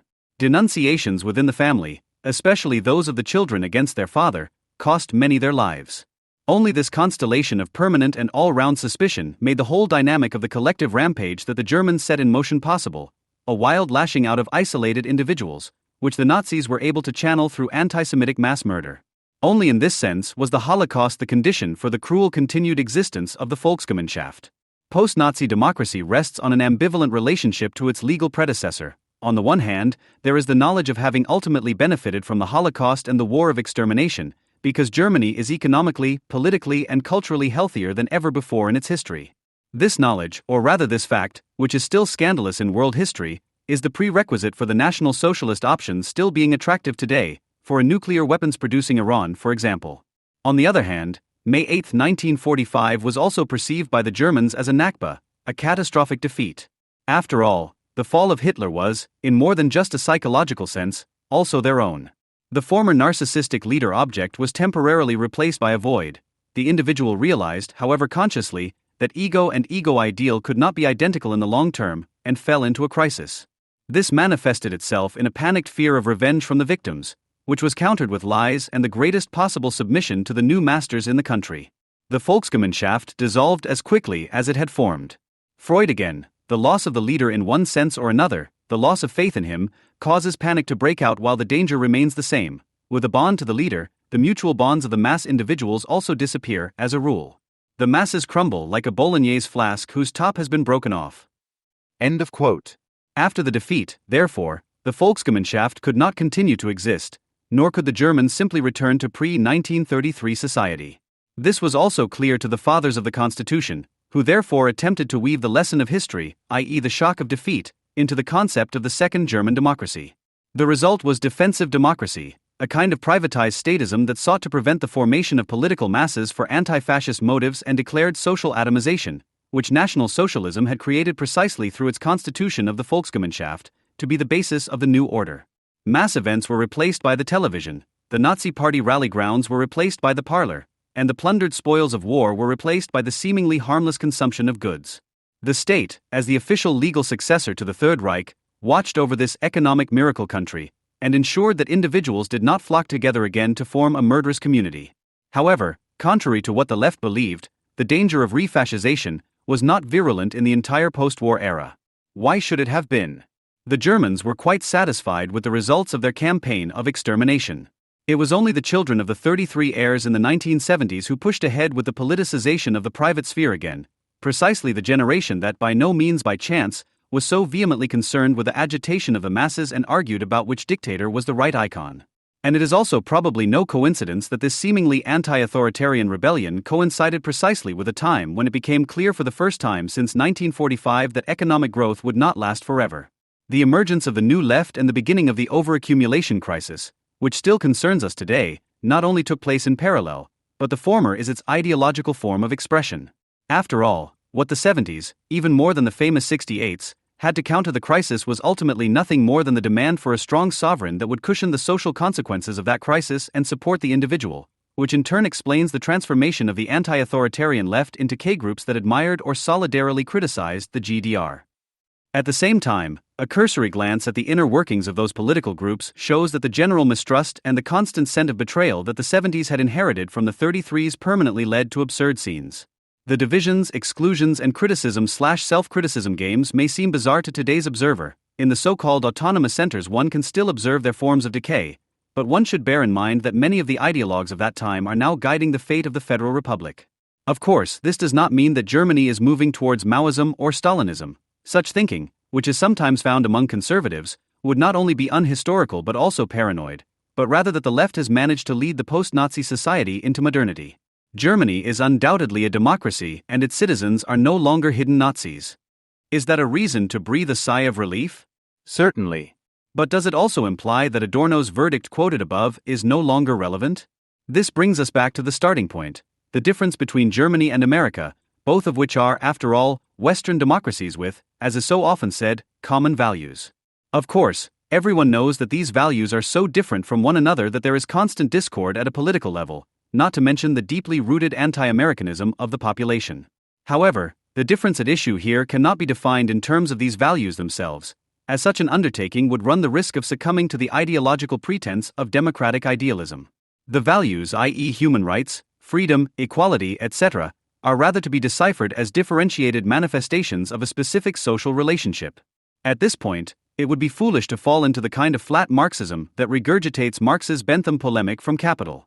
For there is no doubt that the exchange of labor power for wages on both sides of the Atlantic is a form of exploitation. It is just that nothing can be said at this abstract level about the historically and socially contingent conditions of this form of exploitation. Or, to put it more clearly, if you don't want to talk about National Socialism, you should also keep quiet about capitalism. And this means that the social atomization in Germany, which is a result not only of the anonymity of the market, but above all of Hitler's Germany, also affects the concept of variable capital, i.e. the human container of labor power. The Nazis took the historical utility value of capital, the liberation of the individual, its liberation from immediate community, into service and thus perverted it at the same time. The container of labor and destructive power that they left was completely de-individualized, a ticking time bomb that can only be stopped by their unconditional trust in the sovereign. The state as an abstract reincarnation of the leader, who can never be human enough for the citizens. The constant complaining about the bloodless bureaucracy is its form of expression, is supposed to guarantee that the outside world, which is still perceived as existentially threatening, is kept in check and effectively combated. Many examples could be used to illustrate this. The fear of diseases and epidemics, of particulate matter and acid rain, of child molesters and amok shooters, or in geopolitical terms, of the state of Israel, which threatens world peace by its very existence. One thing is always the same: the world is hostile and only the state can and must save us, because this is the only reason why we have subjected ourselves to it, which, as a formal constitutional state, can never be a genuine narcissistic substitute object. If it no longer does so or is no longer capable of doing so, then, as the analysts of the SZ and FAZ warn threateningly, a new dictatorship is looming because the disappointed citizens have fallen prey to extremist Pied Pipers. In the USA, on the other hand, there is far greater trust in society to act sensibly. Historically, this certainly has to do with the huge distances that lay between an isolated farm, village, or even a town and the government in Washington, D.C., so that people were forced to rely on each other or somehow sort things out themselves, which of course included the barbaric vigilante justice of the Wild West. But the other side of this literal remoteness from the state is a more rational relationship with the sovereign. Washington was and is not seen as a welfare institution that feeds its children, tells them what to do and what not to do, and otherwise keeps all evil away from them. Quite the opposite. The U.S. citizen insists on being an adult, a self-made man who owes everything he is to his own achievements. It is no coincidence that Barack Obama's poll ratings fell rapidly after his challenger Romney gave him a speech in which Obama said, "Look, if you've been successful, you didn't get there on your own. You didn't get there on your own. If you were successful, somebody along the line gave you some help. There was a great teacher somewhere in your life. Somebody helped to create this unbelievable American system that we have that allowed you to thrive. Somebody invested in roads and bridges. If you've got a business, you didn't build that. Somebody else made that happen." End quote. The outrage was great because Obama had claimed that the state, with its schools, bridges, and road construction projects, was largely responsible for the success of individuals. Mitt Romney replied succinctly, "You really couldn't have a business if we didn't have those things, but we pay for those things." And he added, "It's not like government just provides those to all of us and we say, well, thank you government for doing all those things." End quote. The American state is in fact not yet the real, but only the ideal total capitalist, an institution that is paid by its citizens to carry out measures that are fundamental to the functioning of the economy, but which otherwise has no right to dictate to individuals how they should live their lives. Romney summarized the alternative as follows: do we believe in an America that is great because of government, or do we believe in an America that's great because free people are allowed to pursue their own dreams? End quote. It is no more a coincidence that a politician like Barack Obama, who is indeed un-American in the sense that he wants to massively expand the powers of the state over the freedom of the citizen reference, should also be made here to the healthcare reform that is unanimously praised in Europe as having no alternative, was able to become U.S. president than Franklin D. Roosevelt's New Deal in the 1930s. Both are an expression of the objective problem that capitalism firstly produces more and more economically superfluous people and secondly, with every increase in productivity, has problems selling the enormous quantities of goods, which in turn leads to companies going bankrupt and increases the number of people who fail. To the extent that it becomes increasingly difficult for a large mass of the population to work their way out of poverty temporarily or even permanently through their own efforts, i.e. to the extent that the self-made man actually becomes a mere ideology, state poverty and welfare programs are set up to maintain social peace. These measures mean an end to the liberalism that Romney preaches in the campaign, but it is nevertheless of considerable political importance whether the welfare state is seen as the ideal or a temporary deviation that has become necessary. As seen in Romney's example, the promise of freedom is still very present in the USA, whereas in this country it is decried as disreputable, social Darwinist, and at least neoliberal. Even Obama had to row back after his slip-up and reaffirm that he didn't mean it that way. Of course the state is a taxpayer institution, and of course American entrepreneurs have earned their prosperity themselves. The high value that Americans place on freedom over social security also coincides with what is perceived in this country as an ignorant indifference to the customs and preferences of other ethnic and religious collectives. America is, for better or worse, the haven of multiculturalism. But this, one could even say, culturally relativistic indifference is something that is completely different from the tolerance so often invoked in Germany. While tolerance in the early modern emancipation discourse was always conceived of in terms of the state and was a veritable threat as a synonym for tolerating anti-national elements, indifference is an attitude to which the freedom to do whatever one thinks is right in private is above all paternalism by the majority. This does not mean that the actions of individuals are exempt from any criticism or reprimand, but only that the inhibition threshold of political personnel to dictate or forbid something to others is infinitely higher than in Europe.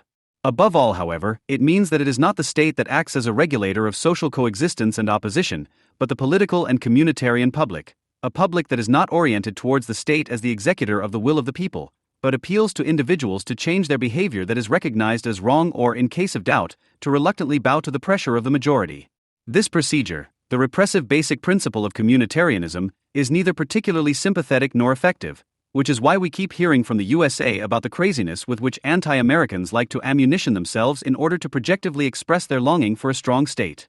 Conversely, this also means that the American nation is homogenized in a much more superficial way than European societies. As long as American citizens, who almost always perceive themselves as part of an ethno-cultural or religious minority and adapt their actions to their rules and norms to a certain extent, do not violate the property order or even commit capital crimes, they are free to do and think whatever they want. This also explains why not only numerous thoroughly repressive sects can exist largely unmolested in the USA, but also why Islamists, from a formal legal point of view, have an easier time in America than in Europe. But there is another level besides the legal or state level, the ability of a society to integrate individuals into society in a way that does not bend them to fit a dominant culture, but rather trusts them enough to prevent them from doing nonsense with their freedom, which, to come back to gun rights, also means that individuals can do a lot of nonsense comparatively easily. And yet American Islamism is not a major problem. The largely shared values that create the unity of American society are astonishingly concrete. First, as in every capitalist society, there is synthesis through processive value, i.e. the social necessity to prove oneself as a useful mediator in the self-utilization of value. This implies the alignment of one's own personality with the directives of the market, a personality, therefore, that aims for general interchangeability, or one could also say, affability. The prototypical American is a nice guy in the public eye. This conformism, which, especially in view of European complaints about the oh-so-bad superficiality of Americans, must be emphasized as being much more civilized than the aggressive ill-temperedness of a Berliner Schnoz, is joined by the political form of the bourgeois subject. The citizen is an individual who determines his own fate, not only economically but also politically, and who chooses his own rulers according to the criterion of whether or not they represent his interests and those of the nation. The above-mentioned affair surrounding Obama's welfare state speech expresses this political character of the American citizen well. So it is superficial conformism, in combination with a representative democratic system for dealing with conflicts of interest, that creates the social form that allows the different individuals and their completely heterogeneous collectives, including classes, of course, to coexist somewhat peacefully. To some extent, because this social peace is accompanied by a parallel society in the prisons, in which an impressive 0.8% of the population is locked up, fulfilling the economic purpose of superfluousness and facilitating the functioning of the accumulation of surplus value by relieving the market. Contrary to what left-wing anti-Americans claim, however, the gigantic prison system in the USA does not contradict the social constitutional state, but is its most blatant form of expression under the conditions of American democracy. The prisons represent an oversized welfare state program for the rehabilitation of the surplus value rate. Social misery is brutally cushioned by imprisonment and transferred to state control. The European welfare state is certainly much friendlier, but at the same time it must be made clear at what cost. Paradoxically, the American prison system is precisely a result of the fundamental principle of freedom that places personal responsibility before state paternalism. Anyone who abuses this principle is imprisoned, for whatever reason and in whatever social emergency. This makes it clear that although American society, like German society, is based on capital coercion, domination and exploitation, the ideological consequences, the values are completely different. The primacy of double freedom, which is closely linked to the lack of freedom of the superfluous, outshines any state dirigisme, any political usurpation of the private and the public sphere. The individual is the owner of himself. With the exception of war, he does not belong to the state. This also leads us, finally, to the German circumcision debate. For here, the Cologne judges deliberately overstepped the boundary of ownership of oneself. What was presented under the sympathetic-sounding name of child protection was nothing other than the state's definition of the healthy subject, in contrast to the USA, by the way, where anti-circumcision campaigns are never directed at the state. Healthy, according to this definition, is anyone who has a foreskin. The child, who as a minor is in the care of the parents, should, if the child protectionists have their way, be largely removed from the influence of the parents and placed under the direct care of the state. Regardless of how circumcision is assessed, it must be noted that the Cologne ruling casts doubt on the parents' responsibility for the child's welfare in principle. It is not up to them to decide what is essential for the child's future well-being, but rather the task of the state to prohibit certain procedures and allow others. Opponents of circumcision argue that if the state relinquishes its power to decide on matters of upbringing and introduction into society, this opens the door to child cruelty and sexual abuse. For example, the association Magis EV, in which, according to its own information, those directly and indirectly affected by sexual abuse have joined forces to give their interests a voice, wrote a petition for a ban on circumcision, which states, "The rights of the affected children to physical integrity and their, also sexual self-determination are unfortunately almost completely lost." End quote. However, the assertion that the circumcision case represents a conflict between children's rights and religious freedom is false. Insofar as the massive expansion of the child protection concept in recent years has satisfied the state's claim to early insertion of human material, also with the argument that the bourgeois family is dissolving at the margins of society, the state's power of disposal over offspring is not even up for debate. The real conflict of interest exists between religious freedom, understood here as the relative ritual autonomy of religious collectives, and the raison d'etat of the state, which for obvious reasons is aimed in particular at promoting Jewish life in Germany. As little as the social people's state can tolerate this autonomy according to its constitution on the one hand, it is forced to present itself to the outside world as a Western pluralist and above all Jew-friendly state on the other. The result is the strangely contradictory, obviously compromise-born bill in the Bundestag that explicitly permits religious circumcision. How central the question of raison d'etat was in the conflict was also registered by the Muslims, who suddenly, and quite unexpectedly for the Central Council of Jews in Germany, fraternized so ostentatiously with the Jews that one might have thought there was no anti-Semitism problem at all in the Islamic community.